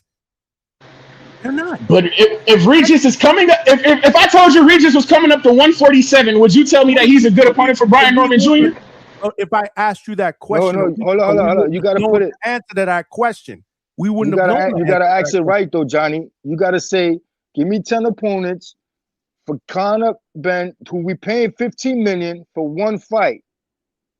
You gotta put all that together. True. So then it limits down who the opponents could be. It cannot be a 50-50 That's fight. another thing true. Let's keep it real. All of us, the perception, right? He's getting $15 million, which is a substantial pay raise. Huh? Which is a substantial pay raise from what he got the last time.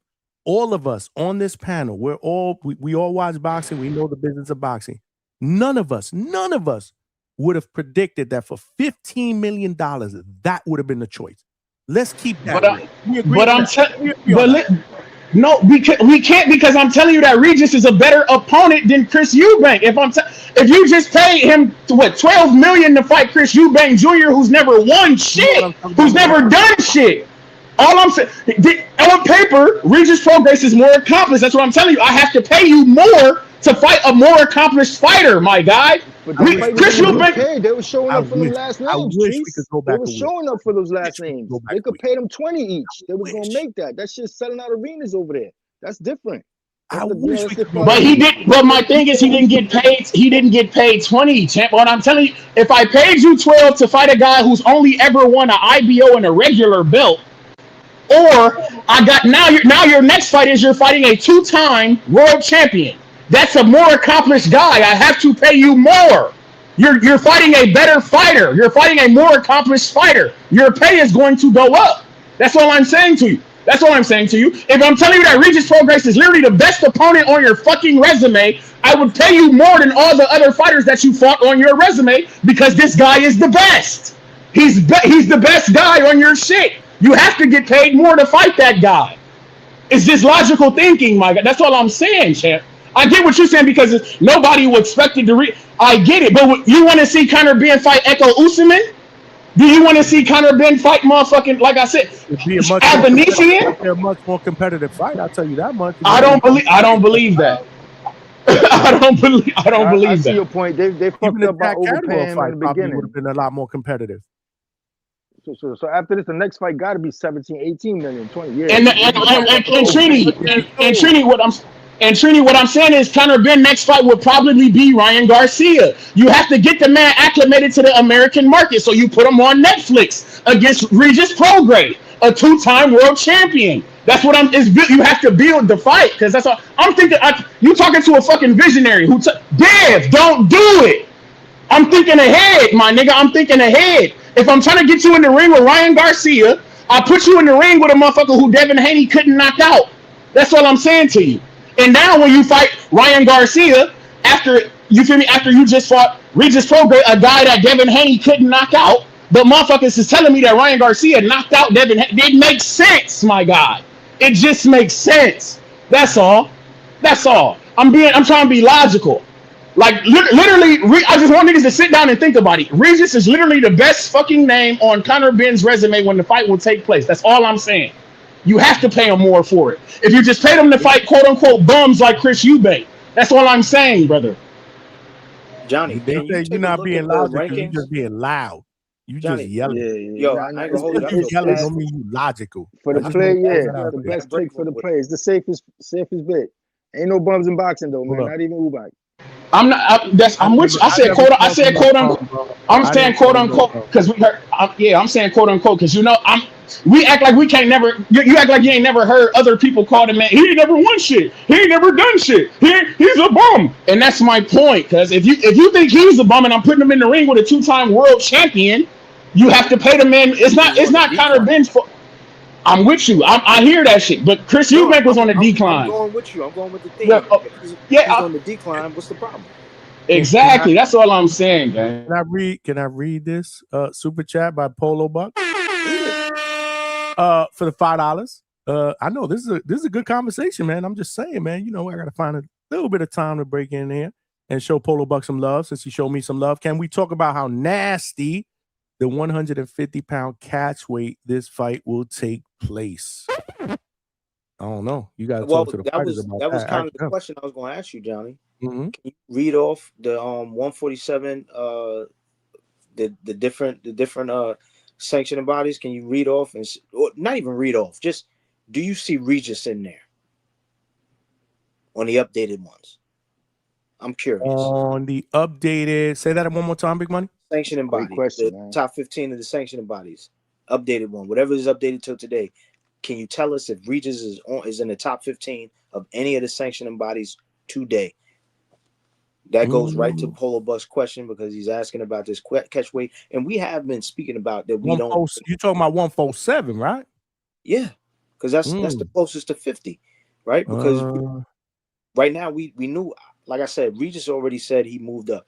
You know, if you don't believe me, you can look online. I'm sure you can find one of the Nah, bro, you trustworthy for real. And Treese, I see the vision. Don't get it twisted. I see the vision. You just think it's a cherry. Yeah, that's what he thinks. Yeah, no, I think to it's answer your question, the safest route to the vision. I don't see him in the top 15 in the WBA, WBC, IBF, or WBO. Do you know when they update the rankings? Because now we got to check because there's a good chance that he might be in there. All right, hold on. Let me well, I can only go by two different websites that I look at rankings. One of them is TBV, which is usually on point. And that's important because the reason why this is important is because there's no how do you have a catch weight if we don't know what division you in? You know what I'm saying? We need to know where you normally supposed to be fighting at.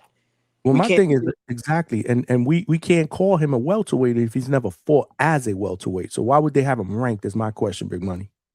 I would think that they would have him ranked because if you want us to sign off on this 150 and be okay with that shit, we need to know where he's coming from.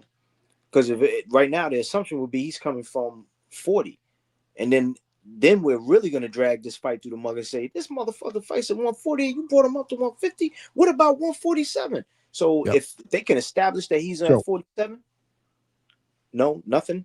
So to answer your question, I just looked at two different sites. Usually Boxing Voice is usually on point, but I went to the boxing, the other one that I use, Boxing Scene. He's not on there, Big Money. He's not on there. Well, the other question was, do you know when they update them? But I don't know offhand. Yeah, I can't answer that. I will tell you that there's a date on the Boxing Voice when they update, and it's February. What is weird? One of them is February 26th, and the others are February 10th.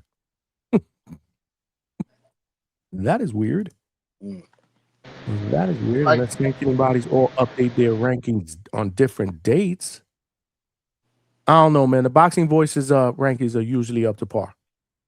I ain't gonna lie. Fair enough. I ain't gonna lie. And I just went to Boxing Scene, and it's very, very, and it's pretty much the same as both. So I would say no. So then that makes that's he's not ranked. Then there's the question: will we be okay with this shit if it was 47? I'd be a little bit more. Again, it doesn't negate the fact that all of us as boxing fans, if we're being honest with each other, we expected a little bit more, based on not just the the $15 million, which I hate to fucking bring money into the equation because realistically, I don't care. It's not going in my pocket.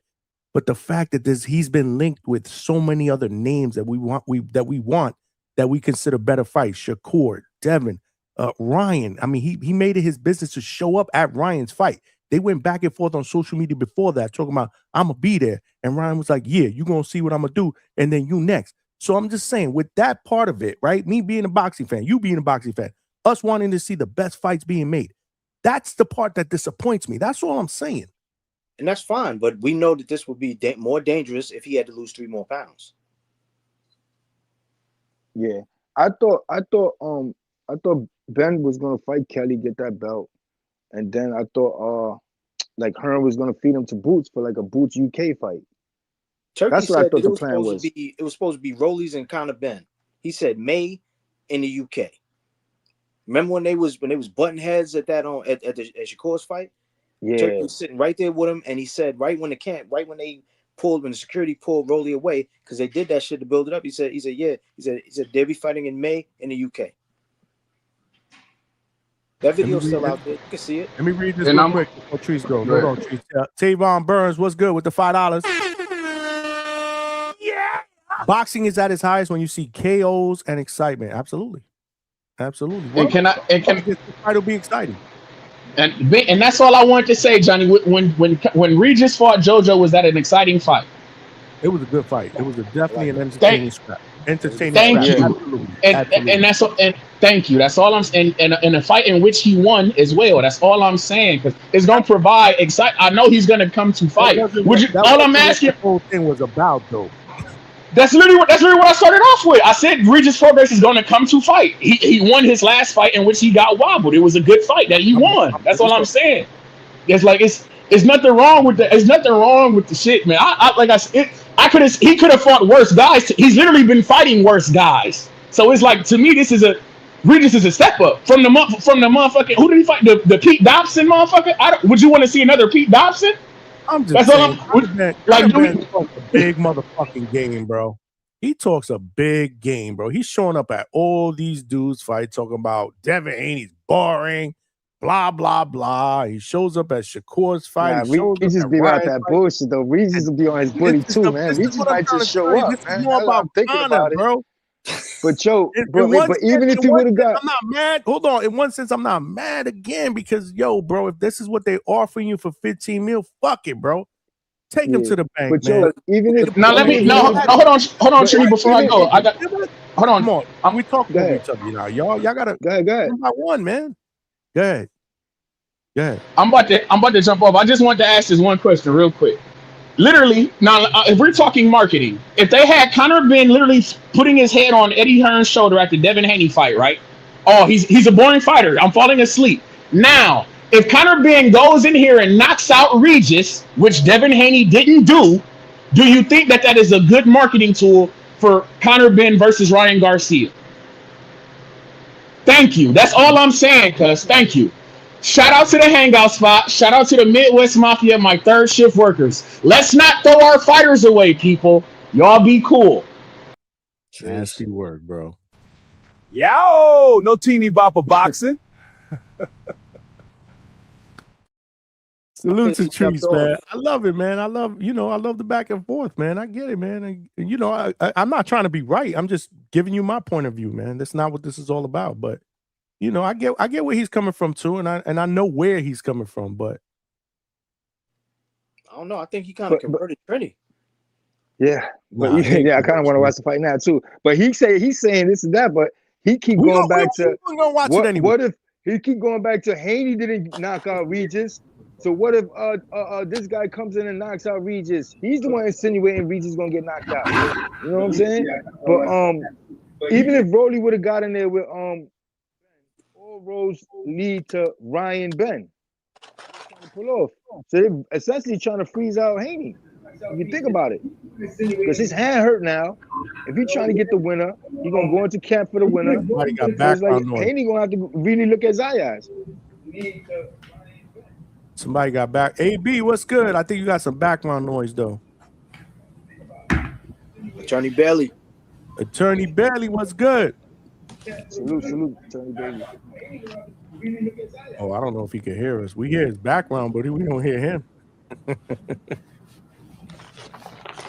Maybe AB, there's something wrong with your mic. If you can hear us. Hey, there you go. Johnny, I may have to call back because I can't hear myself in this StreamYard. Yeah. Jump back in. Jump out and jump back in. Sometimes that'll fix it. Can you hear me? I can hear you. Can you hear you? Can you hear you? Yeah, I heard him. See, he just muted himself. We hear you, AB. Can you hear us? Jump out and jump back in. Sometimes that kind of fixes the problem. There's a delay. Oh, yeah, I think there is a delay because I just heard myself echo in the background. Jump out and jump back in. I can hear you, but there's a delay. Jump out and jump back in. That may fix it. There we go.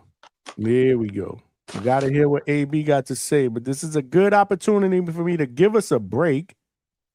gas for air, and tell everybody to damn hit the like button. What's going on? We got hella people up in here. We still need about 23 likes to get to a hundo. Come on, y'all. It's free, man. And subscribe to the channel. Tell a friend and tell a friend. We cooking here, man. This is what we do, man. We here Thursday night, now Friday morning, and we absolutely cooking, man. I love these type of conversations, man. Good energy. Because we all love boxing. At the end of the day, we all love boxing, man. Only reason we here. Only reason we here, man. We love boxing, man. Yeah, man. Everybody put a thought too. Like everybody really analyze. They know what they're talking about. Like I'm thinking back, like, damn, I kind of do want to. Nah, I love what Cheese brought to the table. I do. I love what he brought to the table. It's just.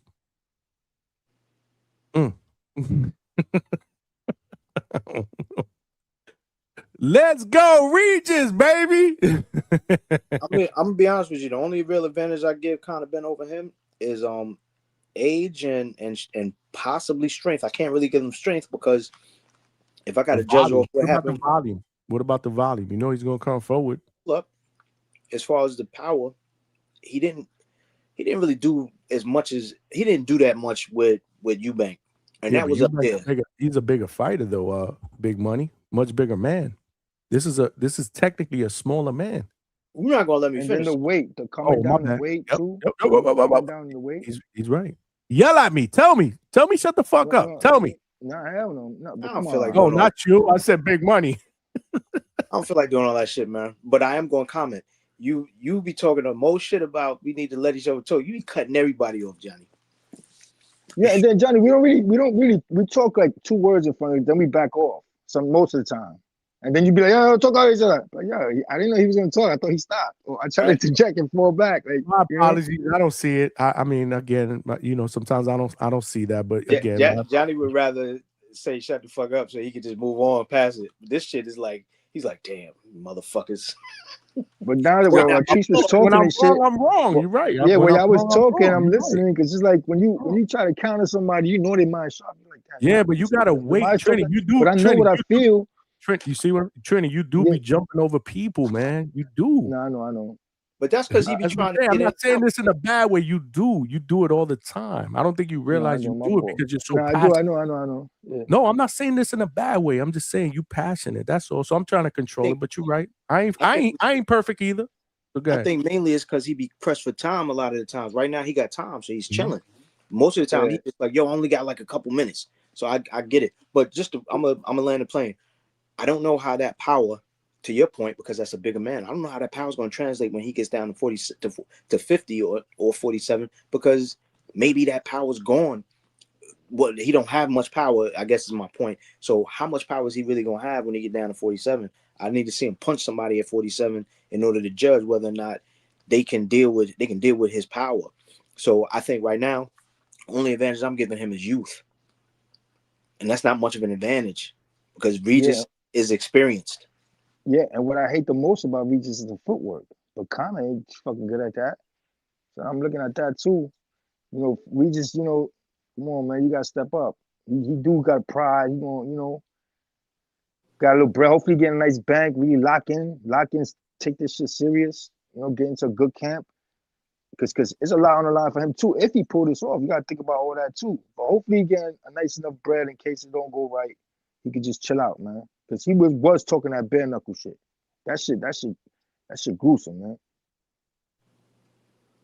For Paulie, shit, he turned into jigsaw. His face is in pieces, stitched back together. That shit is not Austin Trout. Austin Trout he looked the same. Yeah, Trout's a good boxer. Boxer's gonna thrive in there. And Paulie is too. And Paulie got hurt on like fouls and shit. Like it was a couple, you know what I'm saying? It's a couple. Shout out to Jamel. Got eye gouges and shit. Can I say real quick? Yeah, jump in here, man. Jump in, Boxing Link. I'm at work at the minute, so I've only got a couple minutes. But can I say this whole fucking Regis being a 2-time champion and it makes him better win than Chris Eubank Jr. is the most asinine piece of fucking bullshit I've ever fucking heard. He was two-time champion in that division off the merit of the fact that that division was dog shit in comparison to the 160 and 168 that Eubank competed in during his career. This man shared 160 with Golovkin, Saunders, Charlo, Andrade, and Canelo, and then shared 168 with Callum Smith, George Groves, Saunders again, and Canelo again. This motherfucker was in divisions with demons. This man had his title fights against Billy Joe Saunders and George Groves. With due respect, if either of those names were scalps on Regis's resume, they would be the best win on Regis's resume. This man got his titles in a one-off fight right before he got the Taylor shot, which he lost, and got his WBC belt in a vacancy fight against Jose Zepeda, who was shop worn from a Fight of the Year Classic against Ivan Baranchik. His 140 division was himself, Ramirez, and Taylor, one of whom he didn't fight and the other one he lost to. Then a significant gap. Then you had Postol, Baranchik, and Zepeda, which he fought one of them. Right, so he's 1-1 against the top 6 in his division in his era, and he held 2 trinkets in a division that he was never once considered the number 1 guy in. So I don't want to hear this absolute fucking horse shit about him being better than Chris Eubank Jr. And Chris Eubank Jr. is overrated, mind you. He's a duck. I don't rate him that highly. But let's not fucking get on our bullshit here and say that Regis is anything significantly more impressive. But Eubank didn't fight. He didn't fight all those guys that you mentioned. He fought like 2 of them. So if we looking at percentages, they fought about the same amount of guys that was decent in their divisions. Regis fighting 1 and him fighting 2. With respect, Groves and Saunders are significant. Like, if Regis had beat either of those two, it would be the best win on his resume. They are on similar levels. It's just that when each guy got their opportunity, one guy had lesser comp in said opportunities. Whereas when Eubank, so basically, both of them got the same amount of opportunities against legit top comp in their division, and both of them went 0-2 in said opportunities. So how much better is Chris Eubank than Regis Prograis in your opinion? I wouldn't consider him significantly better, and the fact that they're both faded as fuck levels them out. Like, I heard him saying this whole At their narrative. He best. should get. I heard him at their best. I'd say he's got a better ability to rally late in a fight. I'd say his footwork is better, even though that's not a high standard. I'd say Regis had better head movement, but also had an uncanny ability to choke in big fights. And I'd say Chris Eubank Jr. had a much better chin and much better composure in a crisis. So you're saying that Regis has been down on the canvas more than Chris Eubank? No, I'm not saying he's been down on the canvas more. I'm saying he's got a lesser chin. Being down on the canvas more doesn't speak to someone having a less or better chin. It often speaks to the level of competition that you fought. Chris Or Eubank punch Jr. resistance. Sorry? Or punch resistance. Chris Eubank Jr. went down against Smith, which was on an elbow, and he went down in the second Benn fight after taking a considerable beating and being past prime. Yo, Link, how about Conor Benn's footwork with Regis? I don't know. I'd say it's better. I think he's got better in and out movement than Regis has. I think he showed that in the Eubank fight. I think he's generally more set to punch, and he gets into position to land shots better than the current version of Regis does. I think he's better able to pivot than the current version of Regis. Really than most versions of Regis. And I say this as a person who likes Regis Prograis as a fighter. Yeah, I think he's got far too much for him, and I don't think Regis at this current stage is a very good opponent. like Regis And, at this like stage. without being disrespectful, would you say this is like a cherry pick or like a like to not mess up the Ryan bag, like to most significant name that you could put out there that's gonna like with the belts and all that, that's gonna in the safest fight to not fuck up the vision per se. It's not the worst fight I can think of, but it's the exact fight that I can picture TKO giving Ben plus the money to lure him away from Eddie Hearn. It's a winnable fight, and it's a lot of money. But I think we all understand that. Pretty much. That's like not there's Yeah. there's And much we better all fights for it. and is it safe to say we all hope motherfucking Regis ruin that motherfucking plan? Yeah. 1,000,000%, dude. I want him to chin Ben out cold, please. Yeah, But for real, for real. All This right, shit so is we all starting to agree. sound like a Just want to decent make sure we fight. all agree one time. You know what I'm saying? This shit starting to sound like I a don't decent know. fight. I don't Big know. money ain't big money. You ain't agreeing with us. With what? What is it that I'm not agreeing with? You want Regis chin Conor Benn? Well, look, in general, I love an upset. The more we talk about it, like when Tree's giving the points and you guys and even Link right now, I'm thinking about it and I'm like, shit, this shit actually could be something. Again, like I told you, the only advantage I give Conor Benn over him is his age. You know what I'm saying? That's the only advantage I'm giving him. And I said that the X factor for me is I don't know what his punching power is going to be like down at 50 because it's a catchweight, right? I don't know what's going to happen. Now if he can't hurt Regis, then this shit is going to be crazy. Because they're going to be Also, he just ran into a bag. He ain't got Hearn on his back, so he could be wilding out a little bit too, man. He cannot take this shit serious. Regis could be locked in. You know what I'm saying? So, Regis already has the weight on him. I don't trust Regis because I haven't seen him look genuinely good since Zepeda, and that was in like what 2022, 2023. And his last fight, you guys were discussing this fight with Jojo. Seabiscuit, who comments, that's my other account. Oh, that was you in the chat? That was me. Because Yeah, I that's didn't my know. account with you. That's my account with YouTube Premium. So I don't get ads. No, so I was saying about how I don't trust his chin at the moment because he just got his shit rocked by a natural 130-pounder who is 1-6 in his last 7. And the fight was at 140.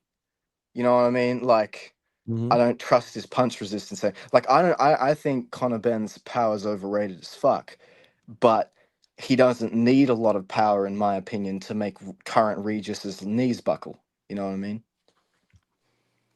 The more you talk, the more it sounds like this is going to be fucking interesting. It doesn't. yeah, yo, for real. I texted Johnny this morning.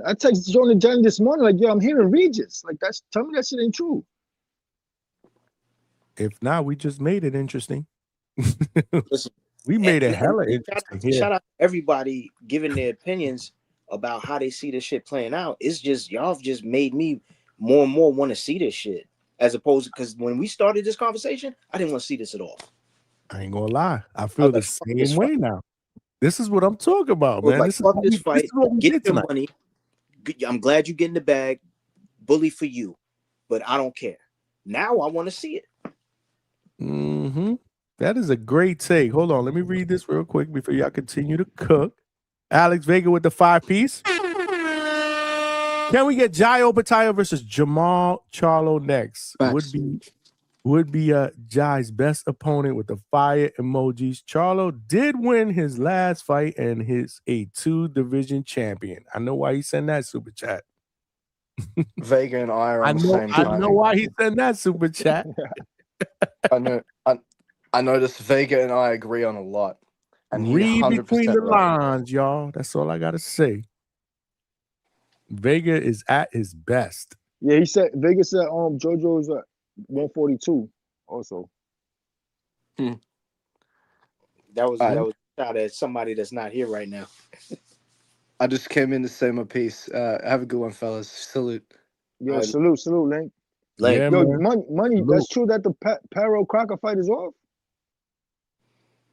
Is it? I don't know. I ain't hear that. I heard something about Crocker on his Well, I didn't arm or see some that. shit like that. But I be missing shit. Like I said, during the day, I be busy calls and shit. I be missing shit, man. I mean, Y'all well, be sending me shit. to- Y'all be sending me. Today I wasn't really paying that much attention, Trini. I was actually focused. Remember yesterday we was talking about the smaller weight classes. They're bringing regions in for slaughter. Yeah. Shit, baby. I'm telling you. I was focused in on this kid that's brand new at Superfly, Terrible Terry Washington. Yeah, you told me about him. Yo, I like that kid, and because I told you I was kicking it with I was chopping it up with Stacks earlier, and we were talking about, you know what I'm saying, we were talking about DMG, we were talking about Terrible Terry, and I was watching a lot of Terrible Terry, and I watched the press conference for the card they got coming with Brandon, what's his name, the one that just beat Boachuk. Brandon Adams. Adams. Yeah. And Blair Cobbs, right? Blair Cobbs on the card. He's on the card. Ben Cobbs would have been fucking good. Yeah, but they weren't. I'll tell you this: Blair Cobbs he's like in obscurity hell because he doesn't have representation. That's the whole reason why he's on this card. This is a fight book card, and that's where fighters go when they don't have representation. He's there, so you know. But I was watching that. I was kicking it with Stash. I watched that press conference, and I was watching a lot of Terrible Terry, which that kid is phenomenal, bro. He could definitely make some noise at Superfly, and I could see him moving up as well and killing shit. You know what I'm saying? I think within another fight or two, he's going to be at a shot for a title at Superfly. The kid is nice, bro. He got power in both hands, and he can box. The kid is he's real deal. Where he fighting out of? He's from, hold up, where's he from? The kid he was fighting was from Jersey. Where is he from? Is he from Florida? Oh no, I might be confusing him with the other kid, the kid I was telling you about earlier, Johnny. Mm-hmm. That we trying to get on the show next week. We'll get him on next week. I gotta connect with you tomorrow. We'll get him on next week. Yeah, I'm gonna reach out to him. I might be confusing him with that kid. His nickname AK. He's Josiah Shirley. Vega, you heard of Josiah That's Shirley? the kid from next week. That's the one you want me to get on next week.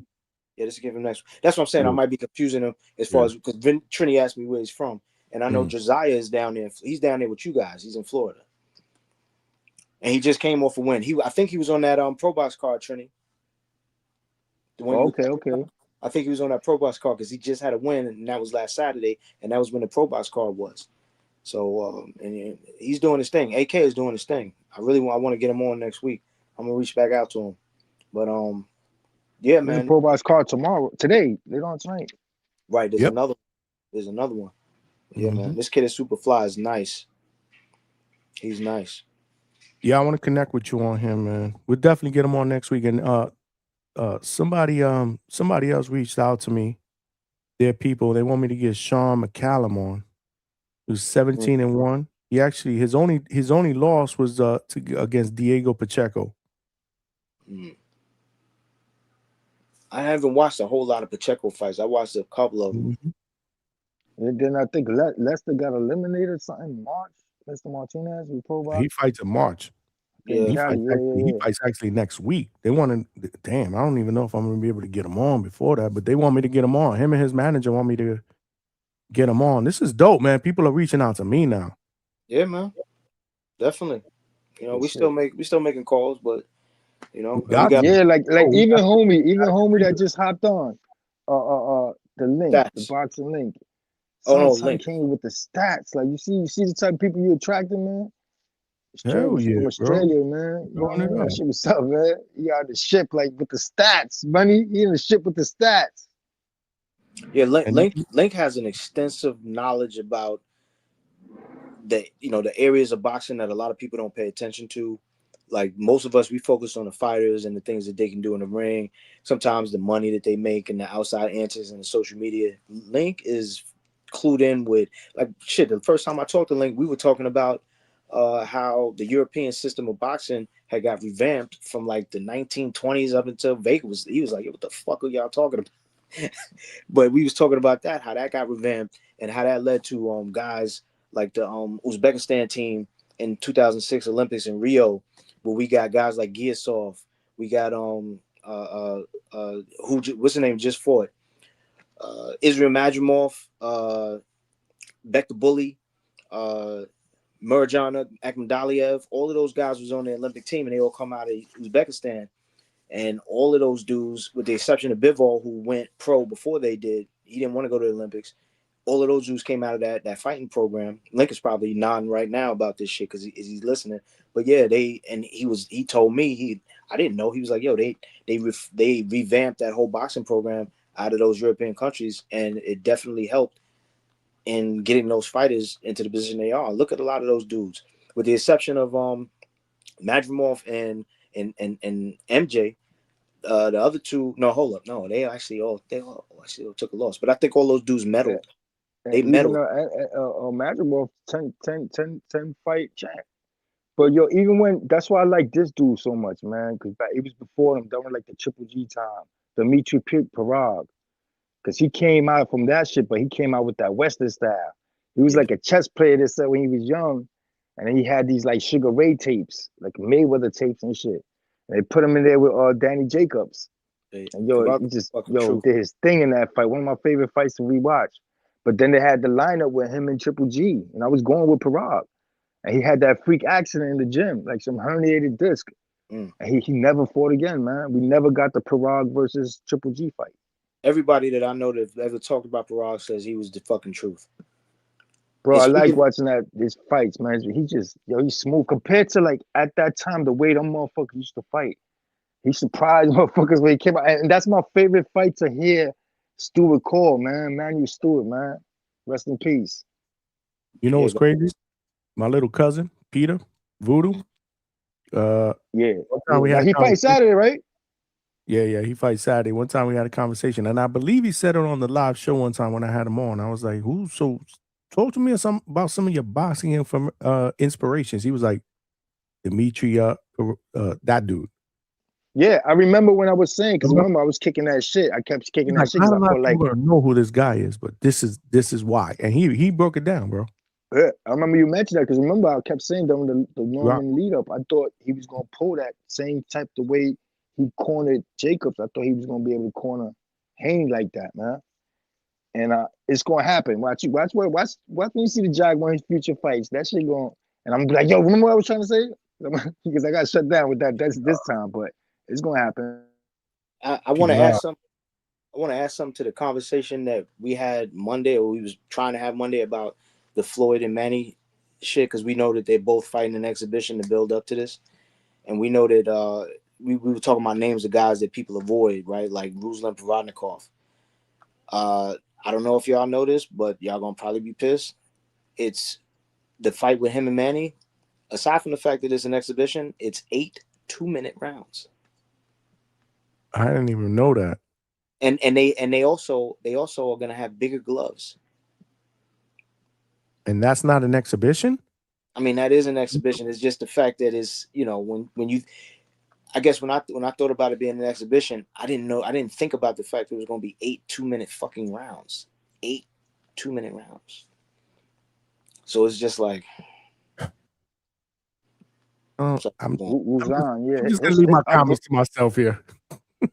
His upbringing was crazy. Remember when they was breaking down his upbringing and shit during the Bradley fights and all that? And he was out there hunting. He said he eat like warm hot food till he was like 7 or 8. Like he was on some other shit out there, man. That's real wild shit. Yeah, man. It's I get that those guys are trying to preserve themselves before they get to this fight. You know what I mean? They just want to get in the ring and shake it out a little bit. But this screams money grab, as opposed to it being like it'd be one thing if both of those dudes got ranked, even if they got put in the ranking. Even though what's the name? is already in rank, and I'm sure that Floyd probably going to get ranked too. Maybe one thing, if they came in and they fought somebody, even if it wasn't, let's say, like how we're talking about Regis, a guy who's on the decline. If they fought somebody at 47 that was on the decline first and got a decent looking win, and then fought each other, I'd be a little more into this shit. But knowing that they both about to fight a fucking exhibition fight, you fighting with Mike Tyson, please. That shit, you and him, y'all might not be the best of friends, but y'all both can agree that y'all trying to make some bread. Y'all going to dance around the ring a little bit, and then Manny. If I got to say who's got the harder task, I think Manny's trying to challenge himself a little bit more by even being in the ring with a fucking Ruslan Provodnikov, who I just was watching on his fucking IG. This motherfucker's running in the snow. He's running in the snow that's worse than what I got here in the city. He's outside. That's what I'm saying, man. He came up on that shit, bro. He's wild. He's a beast. He's out there eating moose hearts and shit. Wow. I don't think he's rushing Jesus, but at the same token, wrestling bears up there. Like, what's his dude from the MMA that was wrestling? Yeah, he was the first type. Who He the fuck was the was first that? type dude to bring that lifestyle to. I remember him saying he was like, "Wow, eating wow." Wasn't he shit, Russian man. too, though? The dude from MMA that fought Conor Benn that was wrestling bears, wasn't he a Russian too? What the hell is his name again? Oh fuck! I know it's escaping me right now. Y'all don't watch MMA either? Nah, I know you talking about the one that threw the shit, the hand truck to the bus and all that. Yeah, what's this guy's name, man? I saw a video. Read it in the Khabib. chat. Yeah. He beat up. He's the one that beat up Conor and jumped in the crowd, right? Khabib Wow. Magomedov or whatever the hell his name is. Yeah, man, he's the one that he be wrestling bears. Ain't he Russian? Nah, he's not Russian. He's not I Russian. think him and Beaterbub is from like the same area, no? Beaterbub, dude that fought Bivol. Better be yeah. Better be yeah, probably. I forget exactly where. Off the top of my head right now, at 2 a.m, I don't remember. But I think Russian. Nah, man, it's something else, man. Damn. Vegas say he's Russian. And then with all these fights, right? These exhibitions, they're all competing for dates. Dagestan. See the pack weekends we getting and shit. So they're not getting they're not gonna have a day on their own. They're gonna be competing with somebody when them fights go on. Dagestan is Russia? I thought that was a different place. I'm not even gonna go there. I have That's no what I'm idea. saying. I thought they were Russian. Look, man, I don't fucking know, bro. I don't know either. We're gonna leave it at that. I'm gonna go with what he said. If he said it's Russian, then fuck it, it's Russian. Hold on, we gotta find this out. Nah, but I know the Bivol and Beaterbib, they're Russian because I remember he's half Korean Bivol. Because I remember when they fought, it was like Yeah, a it whole Russian is. thing. They fought in the It is. amateurs. They didn't fight each other, but like Beaterbib was ahead of him in the same team. It's a republic in southwestern Russia. It's Russian. Okay. He's Russian. Fuck it. I was right. I feel like this. The only thing I'm an expert on in Russia is fucking Stolichnaya. The only thing I know about Russia is Rocky 4. Yeah, McDonough said the Ivan Caucasus Drago. Mountains. The Ivan Caucasus Drago. Mountains. You don't want to get caught up in the Caucasus Mountains slipping. If he dies, he dies. Yeah, it's southwestern Russia. Yeah, you're right. North Caucasus. Yeah. Located in the North Caucasus region of Eastern Europe along the western shore. They be having them wild dogs. Crawford got one of them dogs, the Caucasian Shepherd. Shit Put it is this way. wild, man. Y'all dudes got like 29 inches. They probably got like 50 inches of snow. Oh, you know it. And that shit they used to, though. They don't give a fuck. They like Chad in Canada. They deal with that shit all fucking day. They good. Word. Don't care about none of that shit. Absolutely. Oh shit. Yeah, they're out there ice fishing and shit. Guys, I'm about to wrap this up though. It's about It was 120. crazy to say that because you know what's gonna happen next. Oh no. That's not happening. That's not happening. So That's not happening. You want to bet money? Coach. Don't try to gotta speak come into holler. resistance because I may see him in What's the today's back. mathematics? What's today's mathematics? You I don't won't keep catch track. me off guard. You won't catch me off guard. What's See, I'll today's be a- mathematics, coach? See, I'll be allowing that shit to happen because I bring him up. I don't have to. That's true. But I can't do that to him though. That's my dog. I can't. If I see him back there, I'm like, damn, yo, I can't believe. Like yesterday, I don't know if you guys heard the thing. I was like, man, this is diabolical. This is diabolical before I brought him up. Do that shit. Do that shit tonight. Be like, fuck that. Like, nah. Tonight is fuck that. That first class Wi-Fi failing him. That shit is loading right now. He's on the shit. That shit is going to the circle. He ain't even sent a super chat. He sleep on the plane, bro. That's nasty work, bro. He tapped out, man. Talk about he don't know what the passport brothers are. I mean, he do be in the firehouse 24 hours a day boxing, bro. You know, maybe he don't give him an out. Do he look like he be on social media? Like for real? Do he look like he be on social media? The shit he be talking about? He don't talk about nothing that be on social media. He don't talk about shit that's viral. He don't know nothing about that shit, bro. Yeah, I be lost in a lot of shit too. I ain't gonna lie. If it wasn't for the chat and shit like that, I'd be lost. Me too. That's what I'm saying. Coach he don't know none of that shit, bro. I just hit him up earlier. He didn't even know who the fuck Omari Jones was fighting. Like, come on. No way. He didn't know who he was fighting. I had to tell him. Who sent the super chat that thought it was Omari Jones? No, it was. Remember that was somebody that put a question in on the post, and you didn't catch that. You ain't catch that shit. Read it, yeah. That's on the Nunez card though, right? No, that's on he's on the PBC card. That's on Ammo Williams and Carlos Adames. Oh yeah, that's right. Border Wars Day. Well, right. Border Wars. Matchroom card. That's March 21st then. All right, and then I think Najee's the week after. Yes. I'll be there for that one. Yep, I'll be there for that one. That one's in Kissimmee, if I'm not mistaken. Yo, you see how 175? You see how 175 is about to pop in a minute? And they all gonna fight on that. Trini, they all fighting on that. Yeah, you was telling me the other younger brother too. 162 on the low, and then you mentioned Val Saint got a fight. Like not on that card though. No, I think on that card. Val Saint too? Oh shit, that's what's up. Najee, I think Blast is the co-main. Last I heard. Check because I think something got switched around, man. I gotta double check it. I'll find out tomorrow. But from what I heard, Najee, Blast co-main. You got Dominic and you got Kenyon Valle. I don't know about Marcus. I don't know if Marcus is fighting on that card, but I have seen Marcus putting in that work. So maybe they slid him in there. Yo, real quick before you go, because Cromwell is still a name. You think after this fight, because there was a lot of rumors too about saying going to 160, but let's say he's good at 154. Let's say he is on this card, if not even in the April card. You think after this card, if he gets a good win, he's ready for like Charles Cromwell coming off the shelf? I think so. Yeah, I like that fight. I ain't gonna lie, I think so.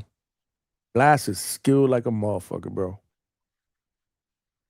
I don't know. I just thought the only thing I like about he seems like just personality and the way he's in the ring. He seems like you got to keep him busy though, man.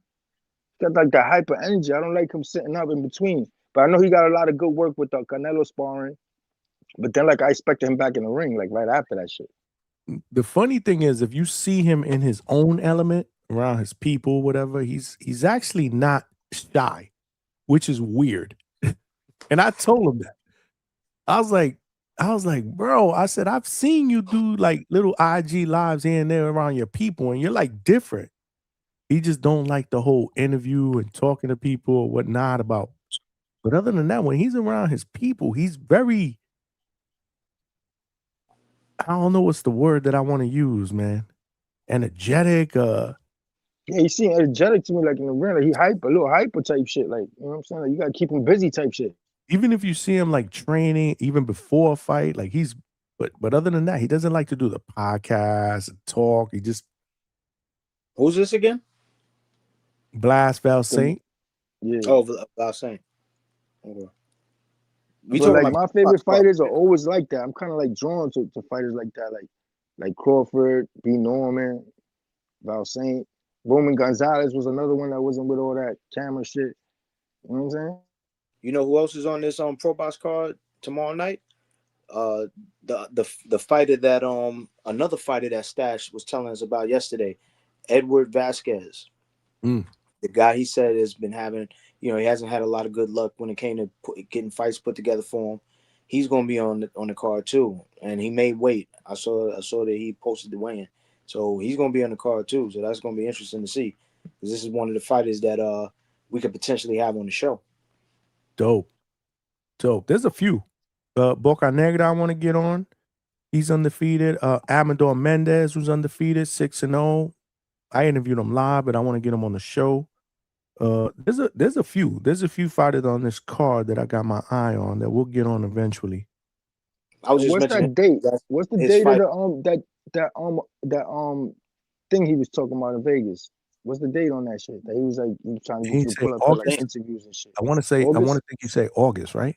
Man, he told us about a few different things. We talking about the I gotta go back and watch the playback. Same thing. We talking about one of them cards, because he mentioned a bunch of different things. Yeah, he was. I think it was a list. Was it the Hall of Fame? Wasn't the Hall? It was the Hall of Fame. No. Yeah, it was the Hall of Fame. That was the one in Vegas, but I believe it was August, if I'm not mistaken. But I'm gonna go back and watch the playback. Anyway, I gotta reach out to him because I wanna link up with him and get him on here, and I got some questions for him. Some questions. Yeah, his fighter is on the card. Okay, Vega likes Eddie Vasquez. Yeah, You Eddie go. Vasquez card. Good call out. I can't wait for them all. Damn, but I'm gonna be out. Anyway, but I can always watch. Yo, shout out to I got to listen to the boxing voice again a little bit early because I was off. Shout out to Two Tone. Yeah, that's what I was saying. What somebody mentioned earlier, Johnny, about you jumping on. I was gonna say, because I know you busy and shit, but make time to jump on when there's a new like jumping in when JR's in there, when there's a new steady dude. You know what I mean? And keep that going. Because everybody know you stay shot, you shout him out, you big him up, you do the border war shit hard, and you're gonna be out there and all that. But that's a good look to pop in there. Once you see somebody gonna be steady for a minute, just pop in there, chop it up with them. Yeah, we'll find good some look. time. We'll find And some shout time. out to Sherry Red had me laughing in the comments, and she put a comment like a super chat. She was like, "So shit, Ness Haney." Yeah, they shouted him out. That shit was funny. Yo, she had me laughing and shit. I'm trying to go to sleep and shit. Listen to that shit. It was funny because I think it was the day before yesterday or whatnot. I was talking to my wife. She was like, "You haven't been on the boxing voice in a long time." I was like, "Babe, I don't have the time. You got to get up in there because I know people miss you." It's not even that. I just want to show love too. Absolutely, man. Alberto nailed it. I am TBV. Absolutely, I'm family over there, man. I mean, when you have the time, bro, you know what I mean? It's tough, man. It's just tough, man. I can't even stress that out. Right now, look, it's 1:30 in the morning. I'm tired. Yeah. It's almost like I come on, don't give us wanna those end words, it. Big Money. Give us those words of wisdom. Big Money, close us out, man. Man. Stop playing, man. Close us out, bro. Let me see what I got. Shit, even Coach didn't give us a closeout yesterday, man. We didn't do. Hello, I was like, bro, I'm out. I was like, it was like 3:00 in the morning. Let me tell you something, y'all. Let me tell you, I love doing this shit, but I text Big Money. I was like, yo, I'm beat. I got up this morning tired as hell. Then I got to be in these meetings and these Teams calls, and I'm like this, literally. I'm not even lying. I was like, damn, bro, this is tough. This is what I'm saying, man. We got to put this work in so we can boot this damn day job and do this shit full time. Fuck. Man. Shit, man. I'm struggling with something for you. Persistence beats resistance.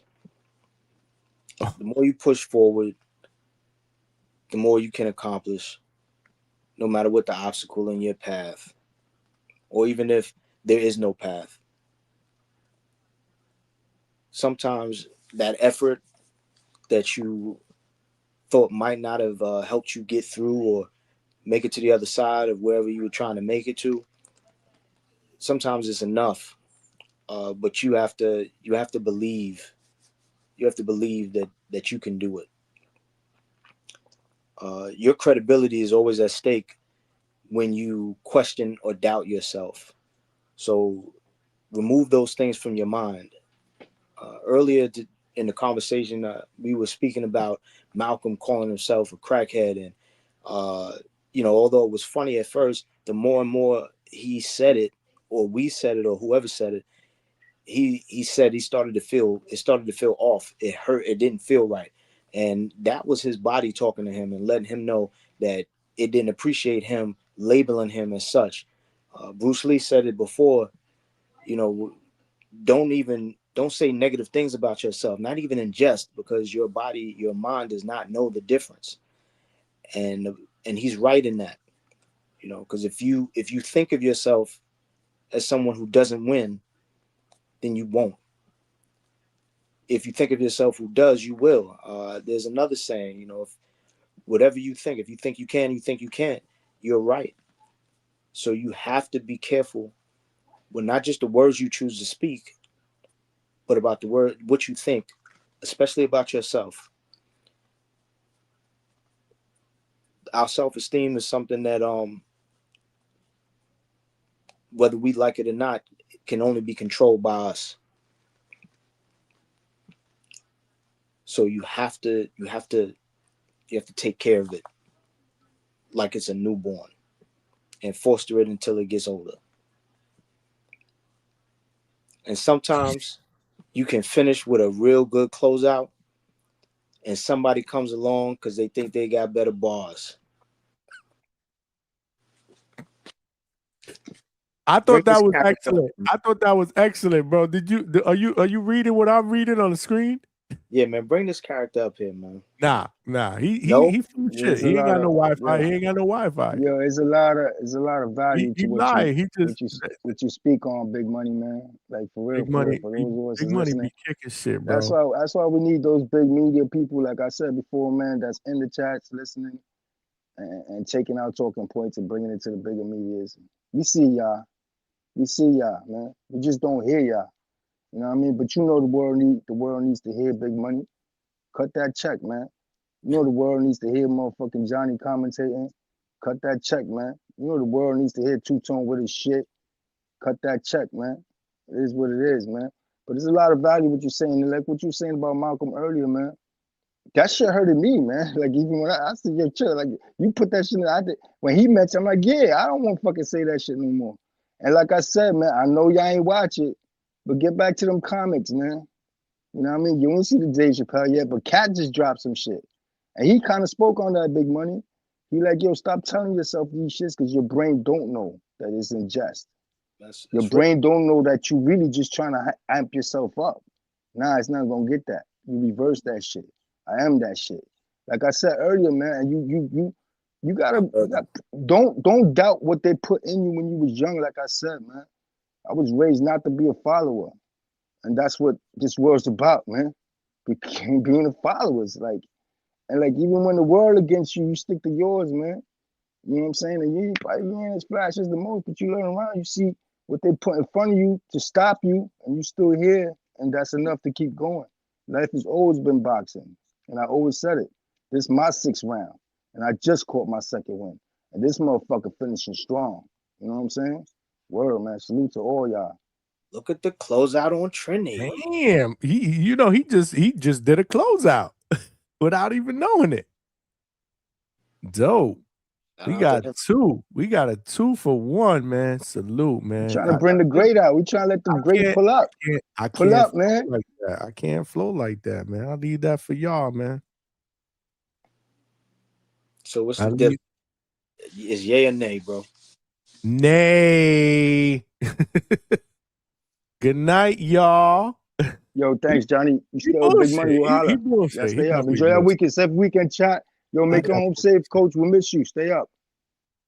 Salute, Trini. Big Money. You know you my guy. Salute, man. Appreciate you.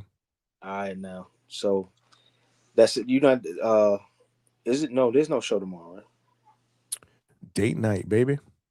Right. That's the show. It's date. All right, then. We will look at a post fight after Navarrete and Nunez. But again, I got a family function, a party I gotta go to. So I'm gonna maneuver. I'm gonna try to make some moves, man, because the post fight, that's where it's at, man.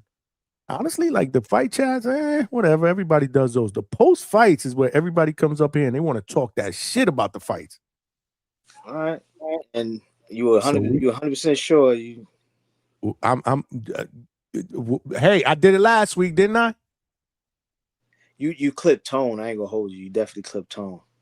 Well, I couldn't get on at 8 o'clock, so I went on his. But then boom, right after the fights, I went on DHS, and we went to what time? Like 4:30 in the morning, 4 o'clock in the morning. I thought you were talking about not having somebody come up when we trying to end the show. Because last week we was trying to get on, and you shut it down. Oh yeah. No, I shut it down. Yeah, last week. Yeah, no, we shutting it down. Yeah, no, we shutting it down. I'm tired, man. I got to get up in the morning. All right, cool. So then, if that's the case, then I'm gonna jump off if he ain't jumping on. Now he's saying he got to close out. He lying because he gonna stay on here for an hour. You think? All right. Listen, it's 1:36 a.m. We gonna going past 2 o'clock in the morning. I'm telling you that right now. All right, I'm gonna throw the link out there, and I'm gonna throw it out there for 2 minutes. Watch this. Yeah, he gonna wait till you done, and then he gonna do it. Of course. I know his plan, and you know what? I bet you he's not even in an area where he can talk like that. But where's the link? Where's the link? Where's the link? Whoa. All right, come on. Y'all want Coach to close us out? We'll see. Come on, motherfucker. I just threw the link out there just for Coach. Go ahead. I'm gonna go to the bathroom real quick. Yeah, don't be over there shitting. You gotta come back, man. Come back pretty fast, man. Let's see if he in the back. All right, so everybody, I'm reading the chat. I see a lot of yes. We need Coach to do a closeout. So I'm assuming that everybody's on board with Heck pulling up. So come on, Coach. Click on that link, man. Get up here. Tell us how the flight went. Are you still on the flight? Did you eat the peanuts and shit? Did they give you something to drink in first class? Oh, that's right, you don't drink. Fucking lame. But yeah, tell us about all this shit, man, and then give us a closeout. We are rocking with the Hangout spot at like damn near 2 o'clock in the morning. Johnny just went to take a shit. Coach is fumbling with his phone and his password, so you can click on the StreamYard link. Allegedly gonna give us a closeout. I appreciate you, Alberto. Here's Johnny. I see no one in the lobby yet. Come on. No one in the lobby. Are you talking to the chat? You showing the chat now? Yeah, I was talking to everybody in the chat. It seemed like they was they on the same page. They want them to come up. Alberto's the only one holding me down. Shout out to Alberto. You know what I'm saying? Now everybody's showing love. Everybody in the chat showing love. Hell yeah, they love you here, bro. They love you here. Hold on, we got a couple of super chats though to hold us down. Mick Doonan with the 2-pounder. I told you I moved Bermuda seats into the normals. So look, he's not even in first class. They put him in coach. They put coach in coach. They packed his ass up. They put him in row 35. He tried to tell us he was in row 2. Well, where's your Wi-Fi if you in row 2? He in A2. He running up to first class right now. He bargaining with the stewardess like, I just gotta make a call. Let me stand up there. He was trolling. I think he was trolling. Hold on. We got Polo Buck with the $5, man. Appreciate the donation, brother. Yeah. Thank you, man. He said, if you let Coach up, don't let him grift for super chats.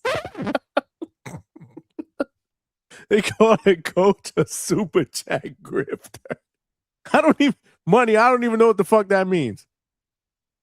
What's a super chat grifter? Now there's a new grift now with super chats. Jesus Lord, man. I'm too old for this shit.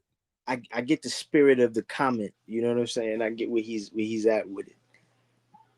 But yeah, I don't know. This guy, here you go again. Well, he's not. See, he disappeared. He's not in the chat no more. No, now he's asking for other people to jump on. That ain't happening, Coach. Either you jump on or nobody jumps on. He wants Vega he said Vega jump on. What the fuck for? I don't know. It's like he looking for his super suit or some shit so he could put it on and come up here and talk. Man, But he just said he wanted to click the close us link, out. bro. Why didn't he Vega to close us out? Maybe he need him for emotional support. Man, listen, I prepared myself. Look, I was like, man, I'm ready to go to sleep. But you know what? I went and got myself a beer. I'm gonna see him for a half hour. Might as well have a damn beer. That's non-alcoholic. No, this is a Bud Light. Oh, okay, I know you can't show it. You can't show it. You can't show it. Oh yeah, it's a light beer. Yeah, Regular light beer. But I mean, I'm saying if I'm gonna stay up for another half hour, because I'm ready to go to bed. right. That'll get you there a little bit faster. Well, I'm not opening it unless he comes on the panel. Going right back in the beer fridge. This motherfucker ain't in the lobby, bro. This motherfucker No, ain't even in the he lobby. said 1 minute. No, we ain't waiting. How many minutes we waiting? He said one exactly. He said 1 minute like 8 minutes ago, bro.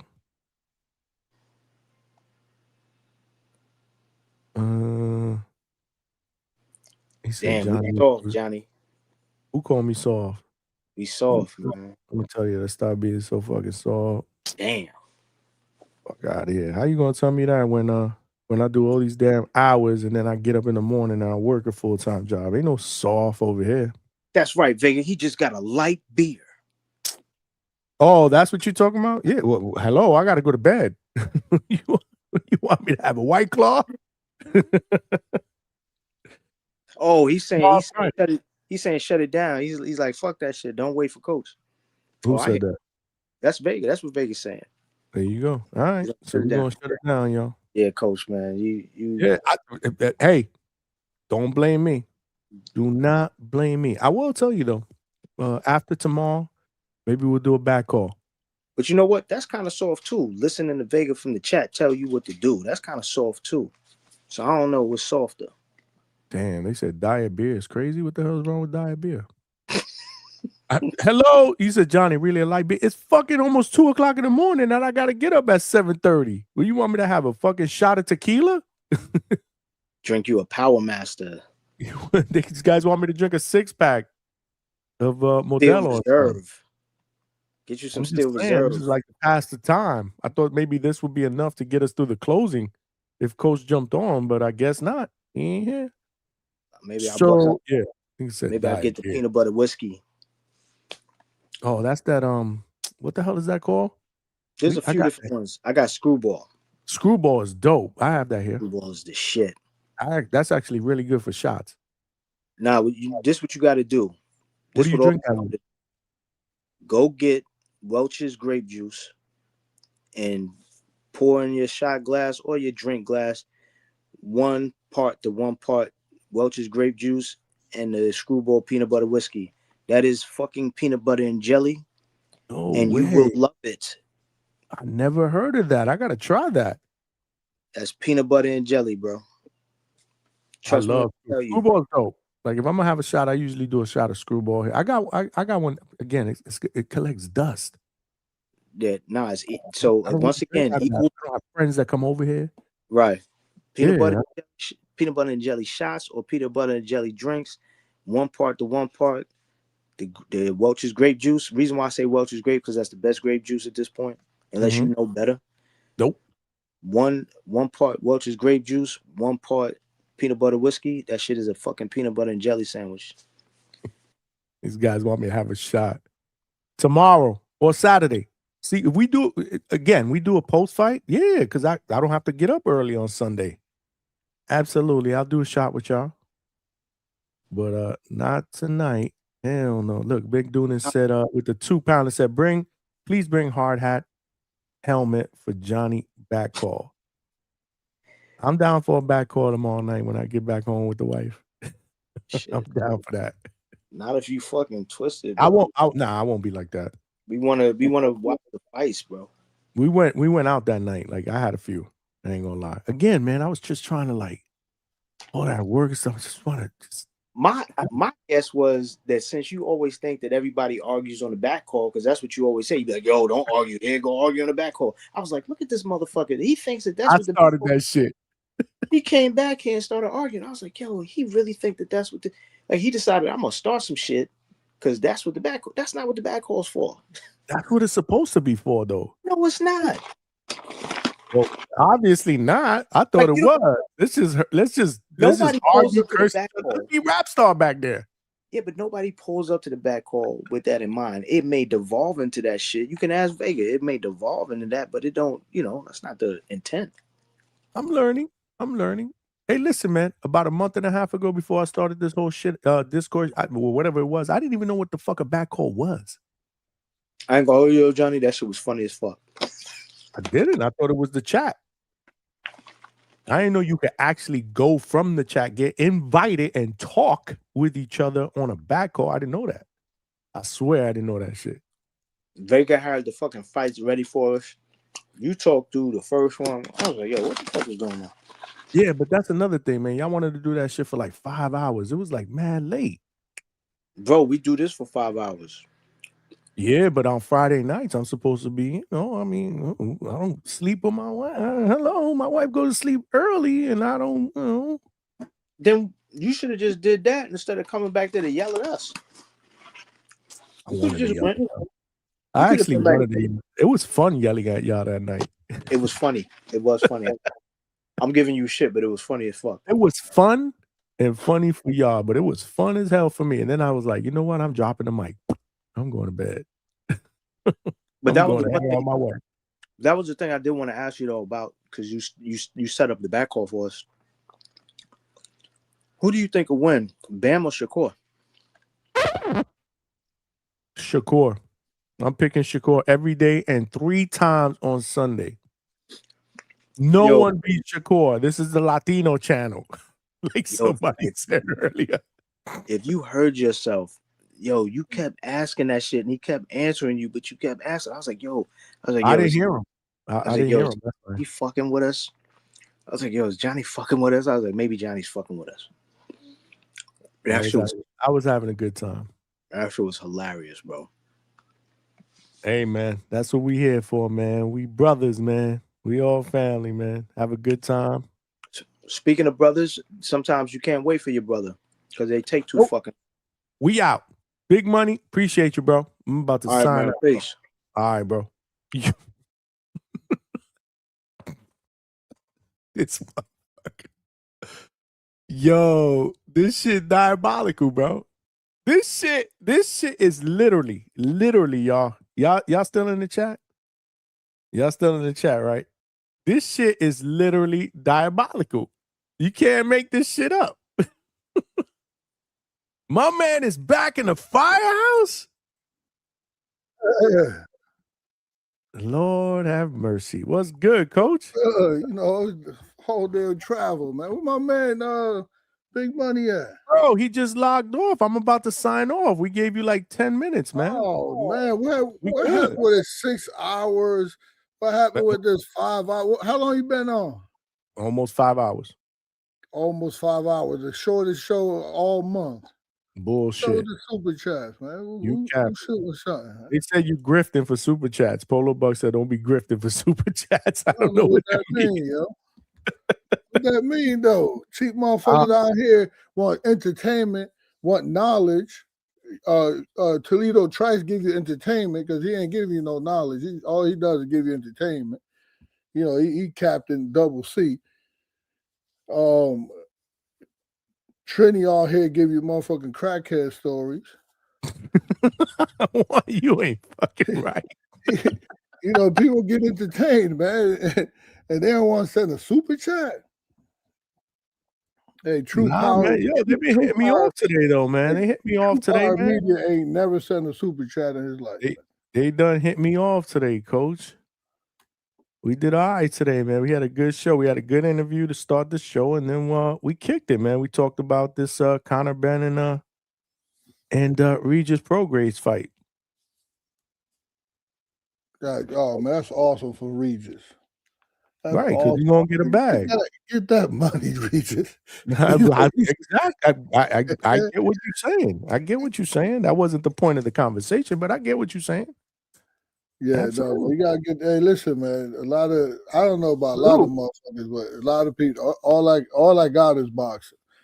For that's how I make a living. Some people got other jobs. Some people want to have hobbies. You don't want to put the time in. Alberto don't I send wish no I only super had chat. this as a job. I wish I could only have this as a job. I do. I love Got this to shit. work, man. We got to work. You got to stay on here. You got to.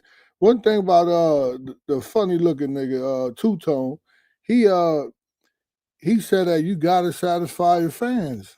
He don't have a day job. If I didn't have a day job, absolutely. I'd probably go Hey, 2 Steve times. I'd probably Harvey- go live 2 times a day. Steve Harvey said you got to jump sometimes, man. You ain't jumping.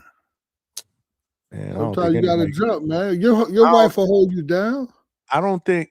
Sometimes I Your, gotta jump. your wife will hold you. Your wife got your back. Oh man. Your wife got your back, man. And she We make a live- lot of money. No, I'm the breadwinner here. I'm the breadwinner here. She do well. She do well, but I'm the breadwinner. Let's I gotta keep that funky. I gotta keep that funky, man. And thank God, man. And I'm blessed. We live well. So we gotta maintain. But yeah, Two Tone, that's his job. I got a day job, man. You can't cheat the grind, Johnny. You can't cheat the grind. Yeah, but here's delay it. You might could delay it a little bit. You can make excuses around it.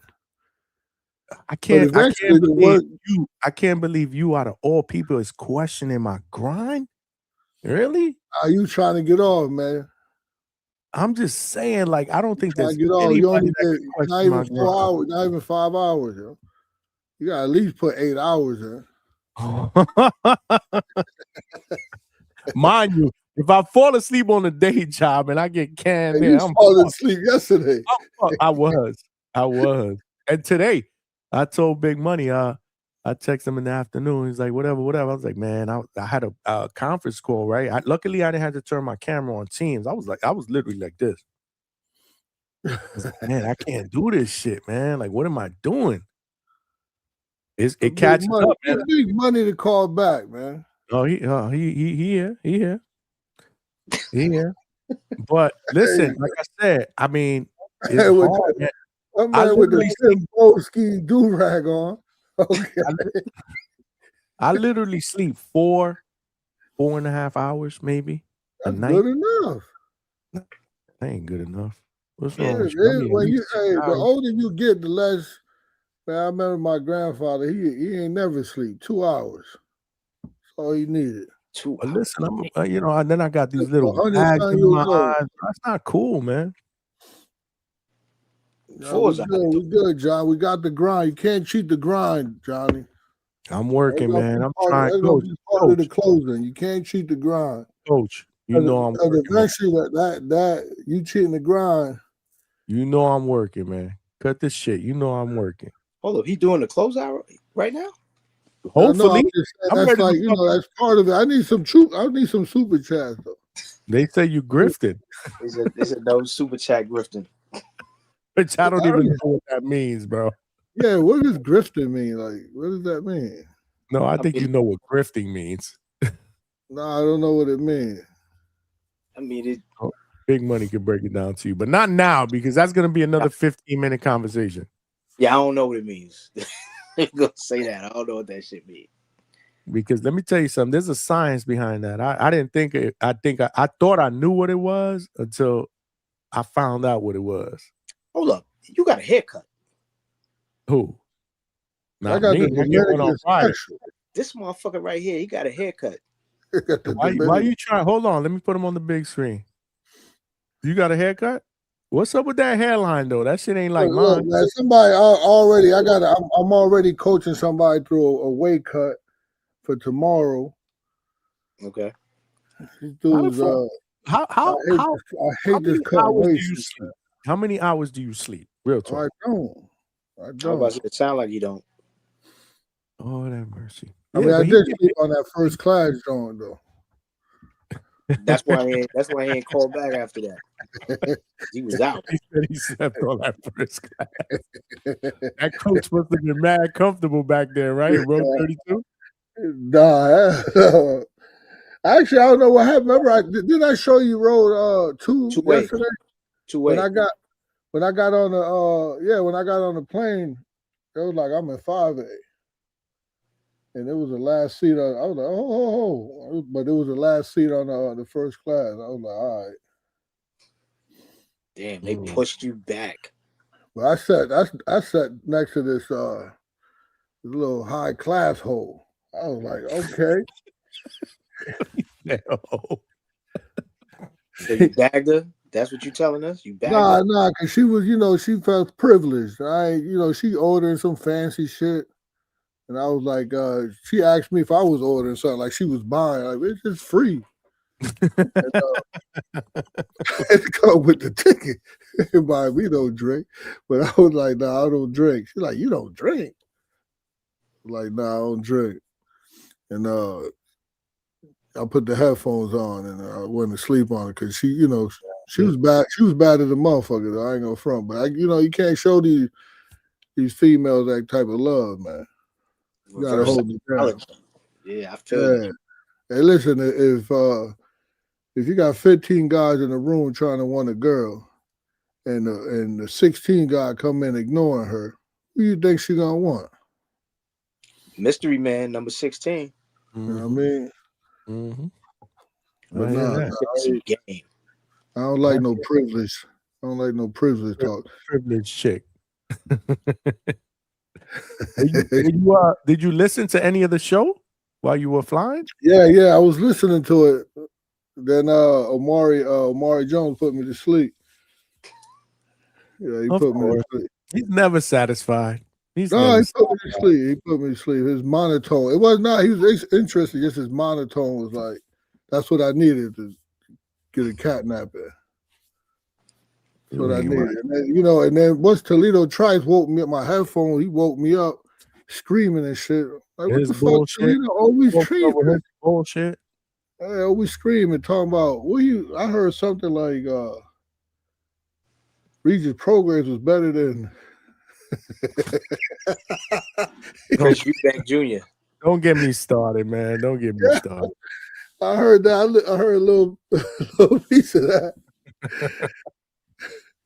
He tried. Listen, that gave me more interested in that fight because I didn't want to see it. Nah, man, poor Regis. I'm intrigued now. I'm intrigued now. You know it. Hey, on the low, Prograis, he been getting paid. He been getting paid. He got a lot of upscale fights. So he got some money. He should have some money with him, especially after this one. Oh hell yeah! Mm-hmm. I think it's his biggest payday. What he getting? We don't know. If Conor getting 15, he probably gonna be getting like 3, 4. Hell no, they be robbing the shit out of the B side. Do you think so? Less? I remember I was training Javier Fortuna one time. And this is when Lomachenko was coming up. He came up. He wasn't even a champion. He was trying to get we was a champion. My kid was a champion, and he was trying to get our belt. And it was like, oh, Fortuna's ducking Lomachenko. Lomachenko was getting 1.5 million, and they were trying to give us 200,000, and we the champion. Damn. What the fuck? Fucking pay gap. Yeah, so he might gotta not love business of boxing. Gotta love business of boxing. But he might be getting something. He got at least cover $1 million. 2, maybe 3. 3. They get all the money, all the budget going to Conor Benn. Facts. Toledo Trice talking about, man. I don't know. Coach, close us out, bro. I'm tired, man. Come on, man. We need some super chat. You need to get paid, man. That's the chest tonight. Yeah, we did well tonight. Very well. While you were asleep next to your bougie girlfriend. How you were fucking sleeping? Sleeping next to your bougie girlfriend. He had his head on her lap. Yeah, she trying to rub up on me. Get out of here, you heathen. Oh, my guy Stacks in the building. What else, Stacks? Making that jump to Netflix, UFC on Paramount. What's next for the Zone? Oh, this is my man. It's the weed guy right here, right? Yeah, man. And now that Netflix, This is the new best friend. This is your new best friend. Huh? word. You can't stop talking about him. You can't wait to go to California. That's right. He don't be moonlighting. Ooh. That's right. Now He don't that- be moonlighting. He now up that here with us. Now that Shout Netflix is getting that A-Rap money, they dropped out buying that. Okay, crazy times. Damn.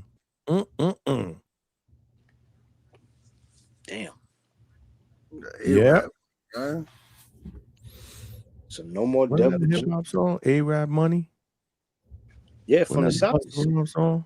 Getting the Saudi money, man. That's where the bag going. That's where Turkey is. He turned the faucet on over there. Put the water hose on over there by Netflix. It's getting dry for everybody Malcolm, else. give me a shout out. Shouts out, Coach. Okay, that's my guy, Malcolm. What's good with it? Get his name up, bro.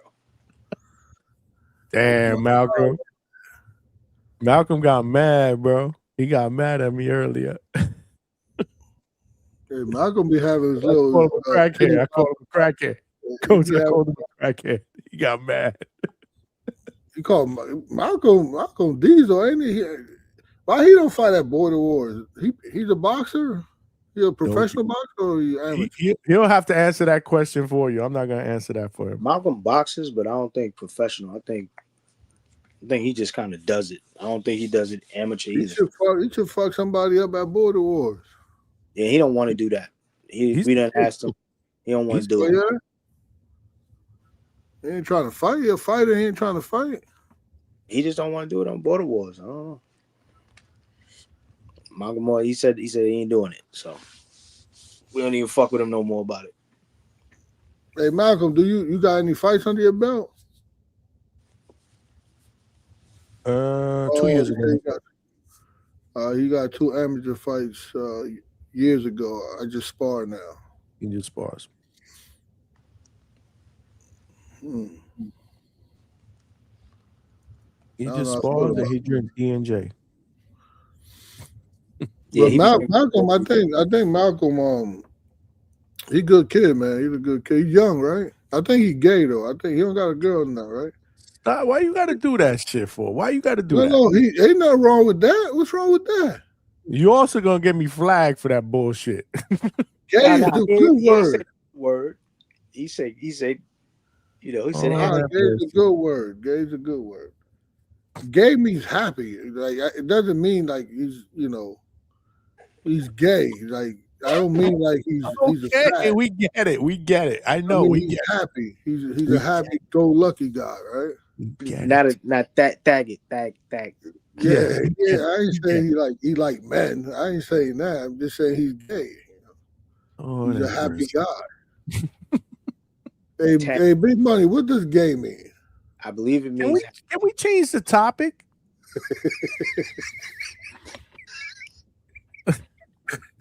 I mean, as the host, I do have the right to say, can we change the topic? I'm telling you, man, when they flag my ass, I'm going to text both of y'all. Man. Y'all. Hey, I didn't call him nothing. I'm calling him happy. He called him happy. I know. He called him happy. Y'all calling him happy. Look, even Vega. Look, you woke up Vega. He said, this is crazy. He said, terrible. Vega, he going to want you to jump on the panel before he does this closeout. Yeah, Vega. Hey, Vega low key like stock chasers. He can't call from the house. He's not fighting, man. He's out for Border Wars. Yeah, I heard he got in a car. As soon as I heard that he got in a car accident, I know he'll be all right. I know he was all right.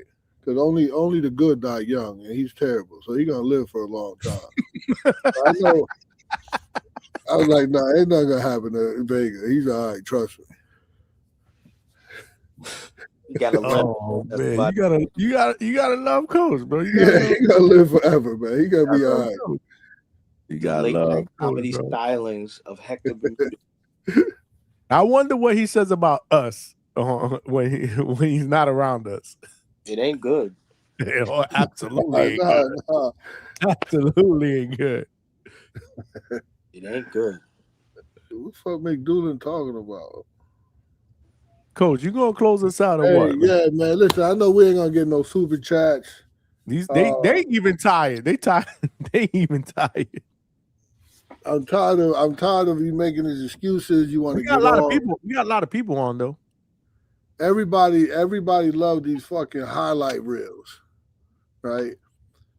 Nobody posts early mornings. Nobody posts. No, I'm gonna go a different direction with this.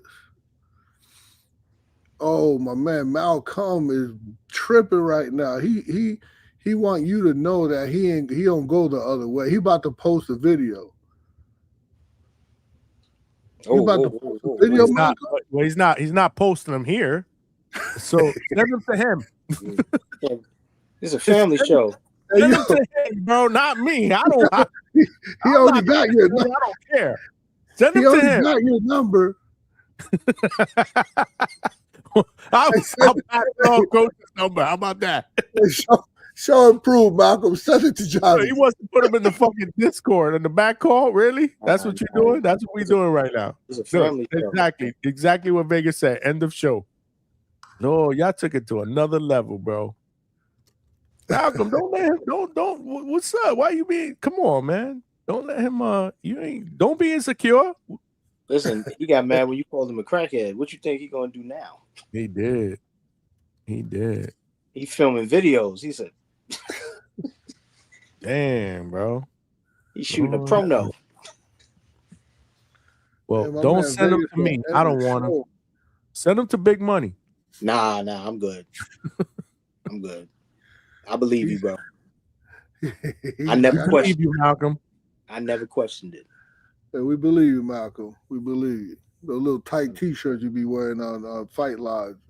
We believe you, man. Leave that man alone, man. Close us out, please. Leave that man alone, bro.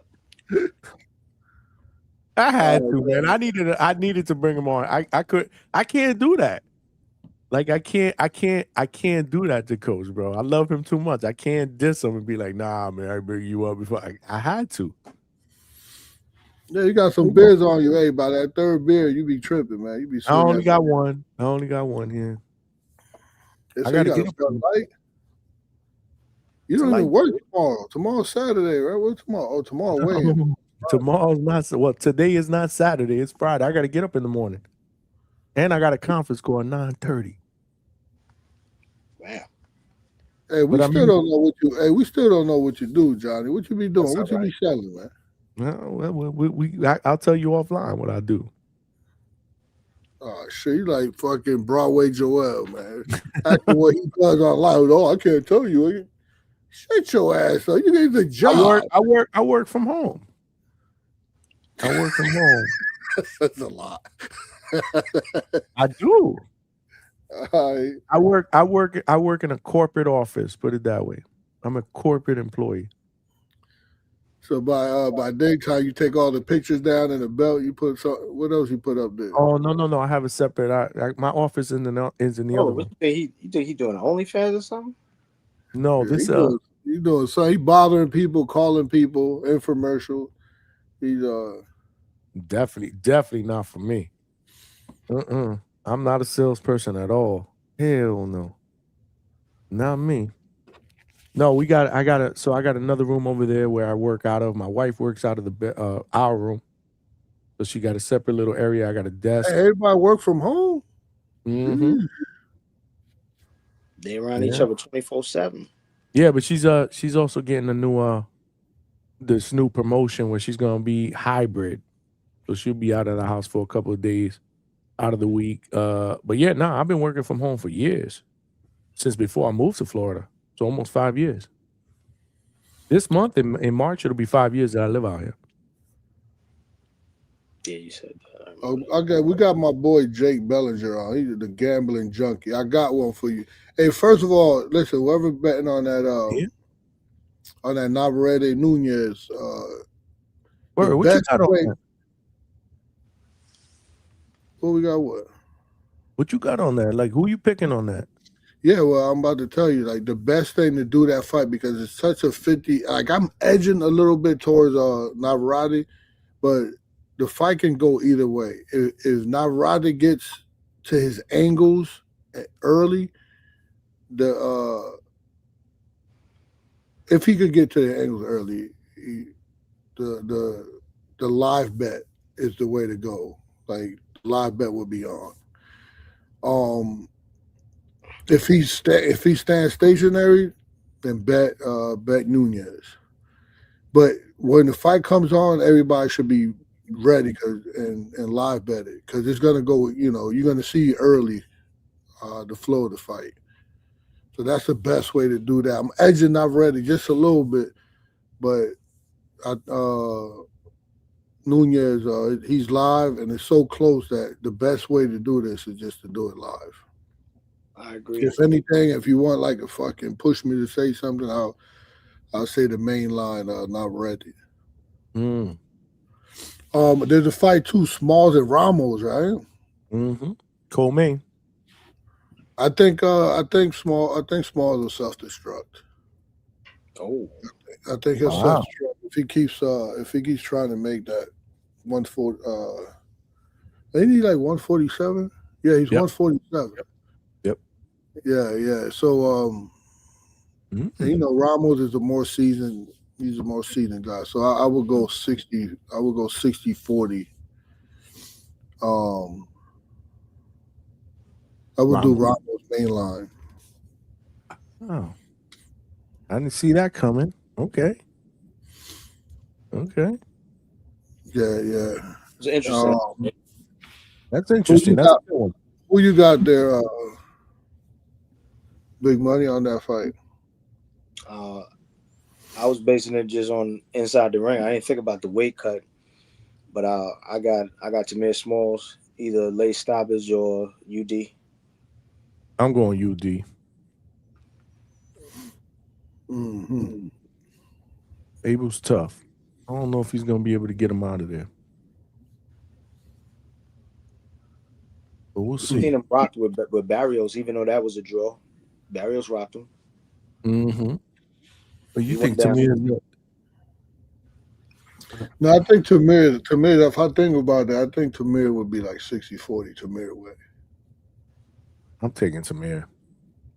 But I would side bet. I would, you could side bet these things, right? You could side bet Ramos main line, but I think you should hedge it with Smalls. I think getting the stoppage from 1 to 6, somewhere around there.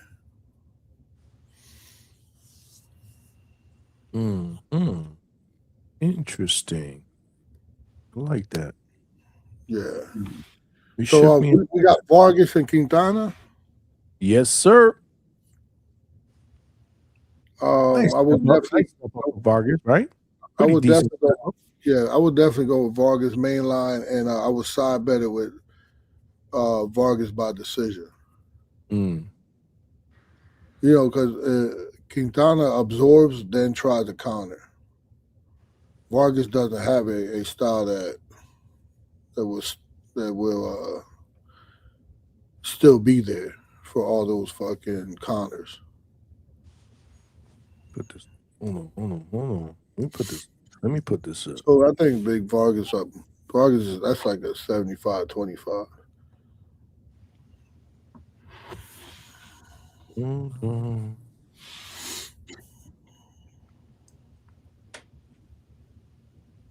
This is the rest of the card. Can you see it? That's just small. No, that's just small as a motherfucker. I don't think I can make it any bigger, man. I'm sharing my screen. You ain't got a fight poster or some shit?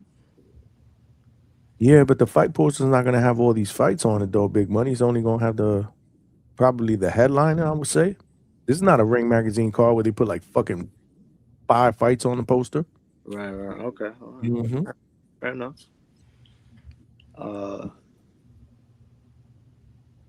Can you make the blow up? Yeah, I don't know how. 150, 185. I can make this shit bigger. Damn it. Yeah, I agree with Vega. Vega, that's a good underdog pick with Ramos. Which one? Tamir and Ramos? Yeah, it's a good underdog pick. But I think Ramos. I mean, Small should get the job done. Yeah, I'm going Smalls, man. By decision. Yeah, I don't know how to fucking make this shit bigger. Sorry, guys. Well, read it. Yeah, read it. You can't see this shit. Arturo Popoca against Jordan Martinez, 2 undefeated guys at super bantamweight. Yeah, I think. Let me just talk about that. Like, you can't really find a lot of film on Martinez. The only one that there is out there is against opponents. But I mean, nevertheless, he seems to be at least adequately skilled and confident and holds like real power. And I think he's fighting the best fighter he ever fought. How do you say that? Popoca? I'm gonna say Popoca. Popoca? Arturo Popoca. Yeah, I would. I don't know. There's not a lot of film on Martinez, but I would go. I would go 60-40 on Popoca, and yeah. So we got Popoca, we got Vargas, we got Smalls, we got Navarrete. Live bet Navarrete. It's gonna tell you a lot once that fight starts. Mm-hmm. I agree with that. Okay. Right. Yep. What do you say about that Money? Man, I didn't even look at those guys below the co-main. I didn't get a chance to. And then today I was looking at some flyweights and other people and shit. So I didn't even get a chance to do more study.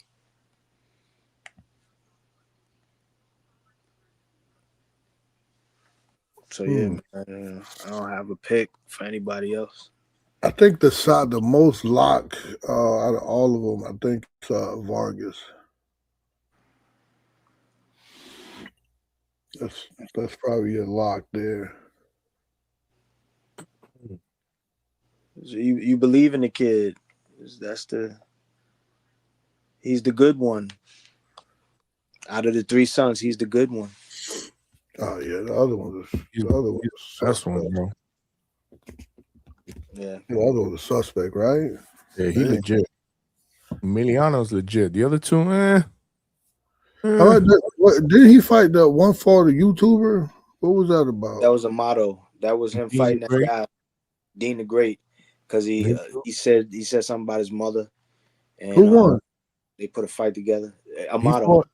Coach, he fought this dude right here. Seriously? Under that. Whoa!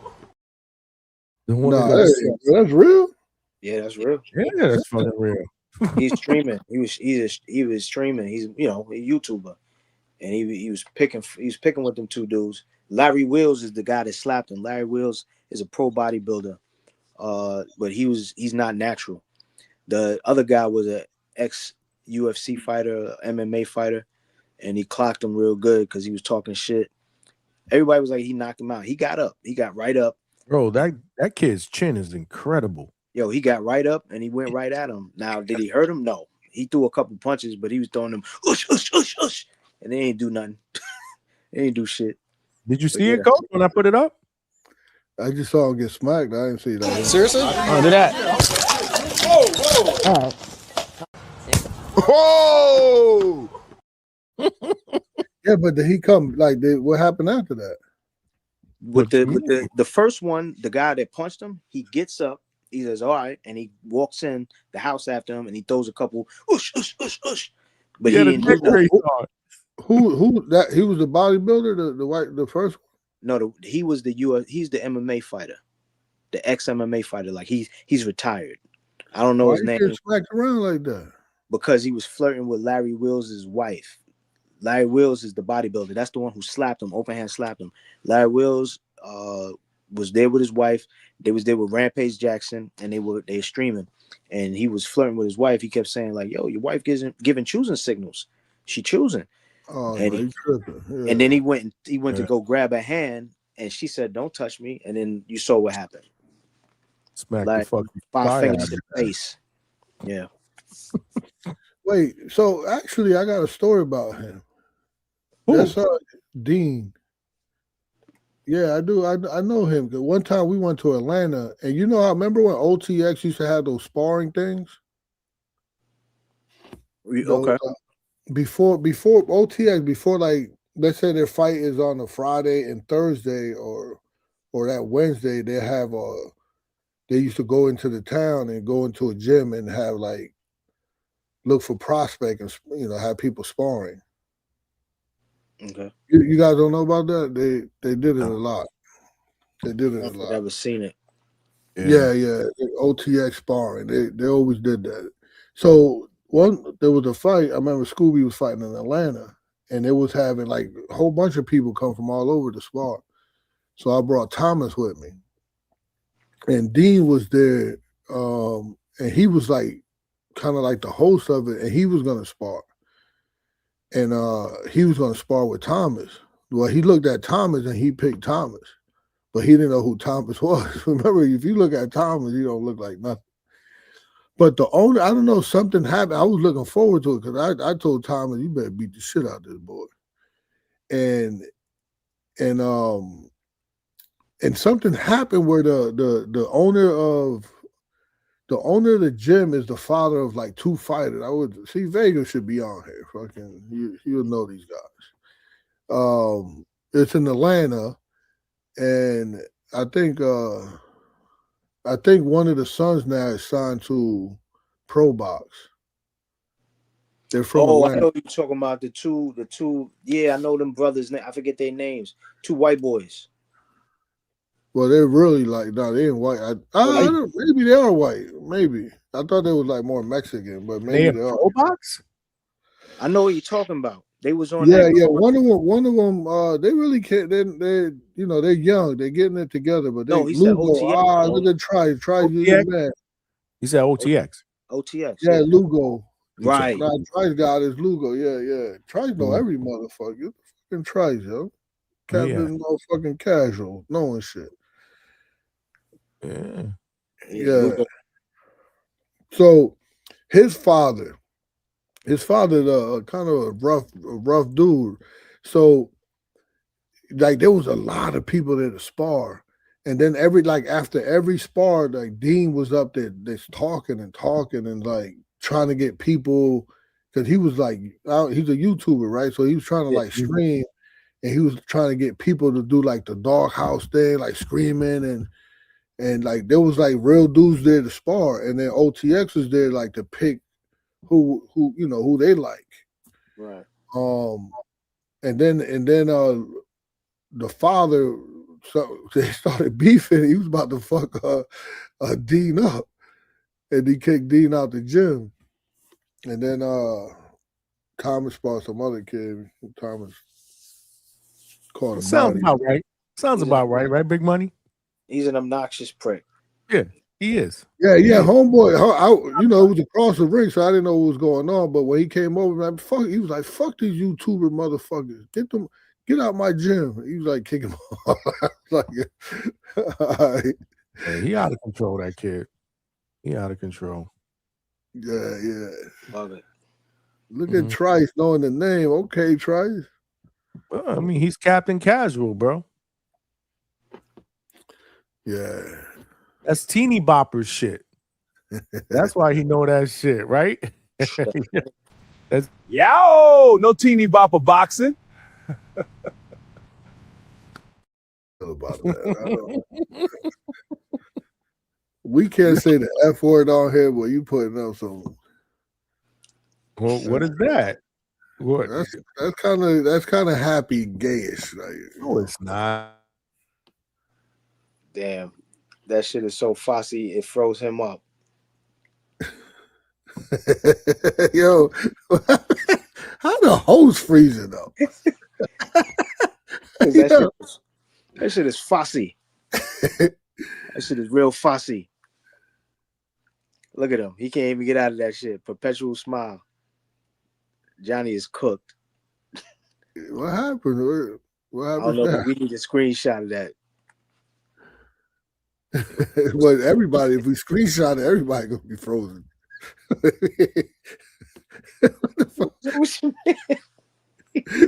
He's done. Yo, what happened? Yo, he can't. He's still frozen. Damn, Johnny. He didn't. He didn't log. Probably come back in. Yeah, he should come back. But knowing Johnny, he gonna probably just drink that big, gonna take that last sip. You going to bed. So shit, it's our show now, bro.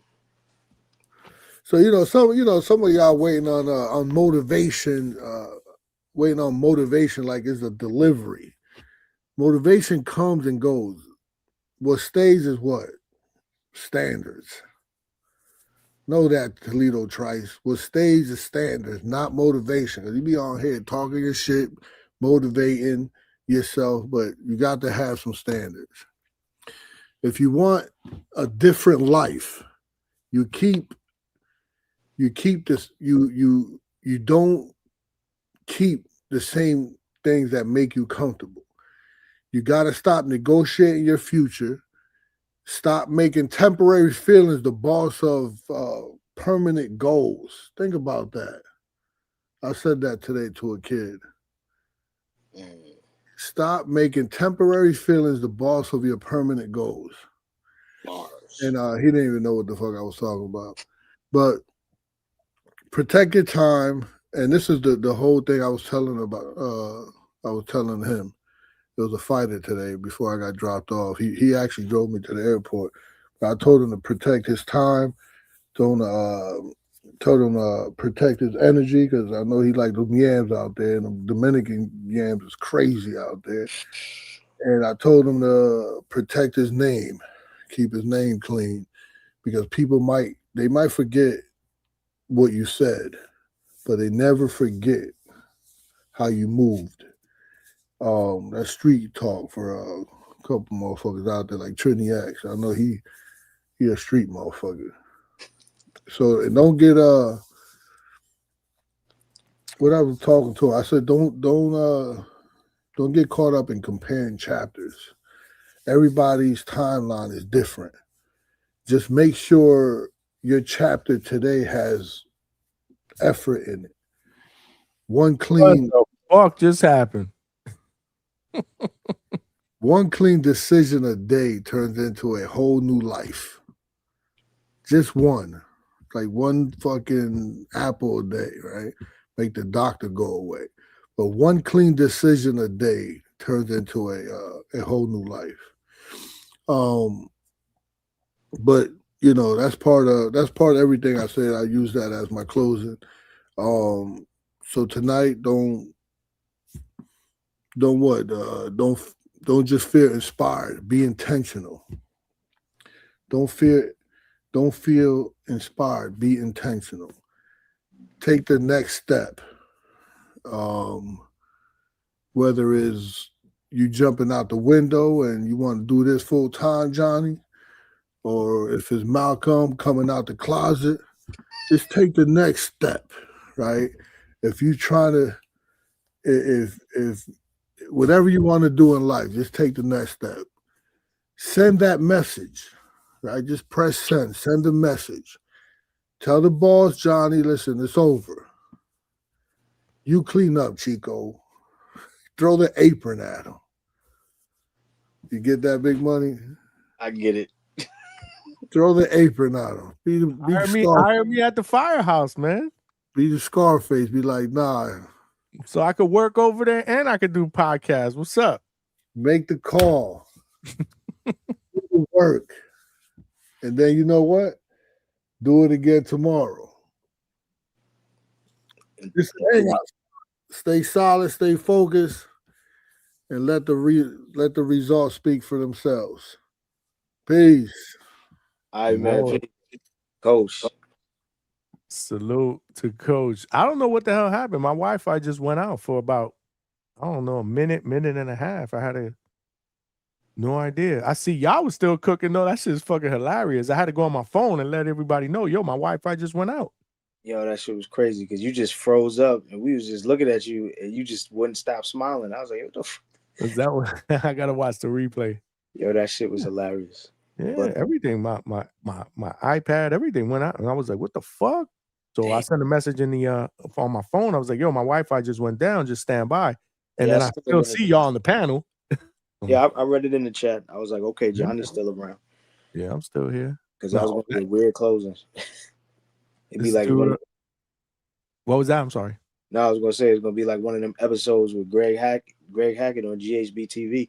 Sometimes that dude will fall out straight up on the panel, and we'll be watching him because he'll just be Get out of here! No, I never saw that. yo dead ass. Sometimes I go there's He'll pass out. Several times I've been on Greg, and I love Greg Hackett, bro. That's my guy. Right. He's the dude, but I've been on there with Greg is passed out, and like the chat will literally be there, like sending them super chats trying to wake him up, or they be telling other people like, "Yo," because like sometimes people, I know you, so I know your number, and I'll call you. They'll be like, "Yo," they'll ask people like Mars, like, "Yo, you got his number?" Like, "Yeah, I just called him. Yeah, I'm calling him, but he's not answering. His phone must be on silent." So, and he'll be straight zonked, just wow, laid man. out. Should be funny as hell. Wow. Should be funny as hell. Nah, my shit froze. That never happens though. Yeah, I mean, compared to what we've seen, because Ness is down there too, right? And the show is literally cut off several times out of nowhere, and it was no coming back. So yeah, this was small. Yeah, somebody tell me replace the router. How many times does that happen for me to replace the router? That never happens. My router's fine. I will tell you though, there has been times even before I started doing the show, like with the whole fiber optic with what we have. Sometimes they do like little updates, like at 2-3 o'clock in the morning. Yeah, that we never even notice, but we hear about the next day or whatnot because we're sleeping. But It'll I mean, bump, it's 2:30 in the morning. Yeah, it'll bump you off if you want. Mhm. But like you said, it don't last long. Nah, But anyway, man, I ain't gonna hold you. I need to get you that damn clip we could just play it. But you know what I'm gonna say. Just say it already, even though I know. You don't got bars like that. He ain't lying. On that Appreciate you, my brother. I'm gonna see you. I'm gonna talk to you, bro. You know it. Take 2. All right, man. Peace. All right. Salute, man. Salute. Great show. And salute to all of y'all because I was about to end this shit about an hour ago. But I can't diss my guy, Coach Bermudez, man. He wanted to jump on, talk a little bit of boxing, and he closed us out, even though I got cut off. I don't know what's going on. Like I said, I think that was just a quick update. That Frontier, was doing with the with the Wi-Fi and the router. And it usually happens in the middle of the night. Again, they're not expecting people to actually be up at this time. So I get it, but they don't know. They don't know that the Hangout spot, man, we kill it, man. We kill it. What we done? 5.5 hours. And then people want to say I don't put in the work. This is 4 times a week, and then sometimes 5 nights a week. And when we do the 5th night a week with the live fight chats, none of our shows end. None of our shows end before 7 hours. None of our shows end before 7 hours. So this is literally a second job. But I get what Coach is saying, man. You guys stay up because hopefully one day I'm going to continue to put that work in. And hopefully one day this will be my only job where I could do this shit every fucking night, all night. So we will be the late night spot all motherfucking night. Hell yeah, I'm motivated, man. I'm motivated. Coach Hector Bermudez with the 5-piece.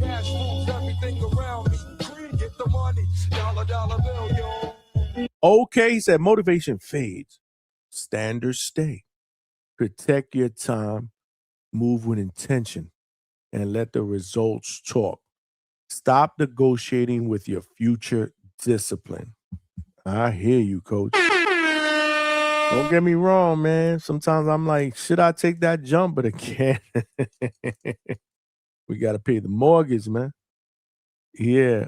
One day we'll be at that position where we're confident enough to take that plunge, man. But I won't be able to do that without the DHS family supporting, man, showing that love, man. Like I said, man, my dream is to do this shit every single night for hours, man. But you guys came through, man. Appreciate everybody for rocking out in the chat. Appreciate all the super chats. Like I said, that helps a brother out, man. Every donation counts, man. Every donation counts. So I appreciate the love. Smash the like button. We need 8 more likes, man. And I know. We got about 70 some odd people up in here. I know there's people out there that are watching that haven't hit the like button. Well, actually, we just dropped to like 60 some odd. But we had 70 some odd at least about 10, 15 seconds ago. So yeah, smash the like button. Let's help us get to at least 100 before we split out of here. And make sure you guys tell a friend to subscribe. Did we get some subscribers today? We got to get to that next goal, y'all. We got to get to that next goal. So salute to all of y'all for rocking out. Share the channel. Salute to everybody on millions.co that are watching live. Appreciate y'all on X as well. Make sure you guys come to the channel. It takes 3 seconds, man, to hit the like button and subscribe to the channel. We still need 8 more likes. 8 more likes to hit 100. But tonight we won't be doing a show. It is Friday night. I know there's Pro Box on, so definitely watch the Pro Box card. Show them love. A lot of great young talent on there. We talked about it earlier. We talked a little bit about it yesterday. Show Pro Box love, man. They family, and they doing it up. So tonight is Pro Box, but I will be on date night with wifey. Me and Mrs. DHS, we got to spend some time together. So make sure you guys show Pro Box some love. We'll be back at it, hopefully for the post-fight, immediate post-fight reactions after the Navarrete versus Nunez card. I can't do the live fight chat because I will be at a family event. But again, the plan is to get there early, do what we need to do, show face, and get home in time to go post-fight live, because that's when the shit gets popping, because everybody wants to call in and join the chat and talk about the fights. And let me tell you something. If I'm correct, I think we're going to get a banger. We might get a couple of bangers on Saturday night that we're all going to want to talk about as soon as it's over. So that's the plan. Immediate post-fight reactions on Saturday night, or actually Sunday morning, depending on what time it starts. But you know the deal. If we go live at 1 o'clock in the morning on Sunday morning, after the fights, we'll be on till like 4:30, 5 o'clock in the morning. We ain't afraid to put in that work, coach. We work. We work, man. But appreciate the love and support, y'all. This was a great show. As always, this is your boy Johnny signing out from the Hangout spot live. And I'll talk to y'all this weekend. Love. Peace.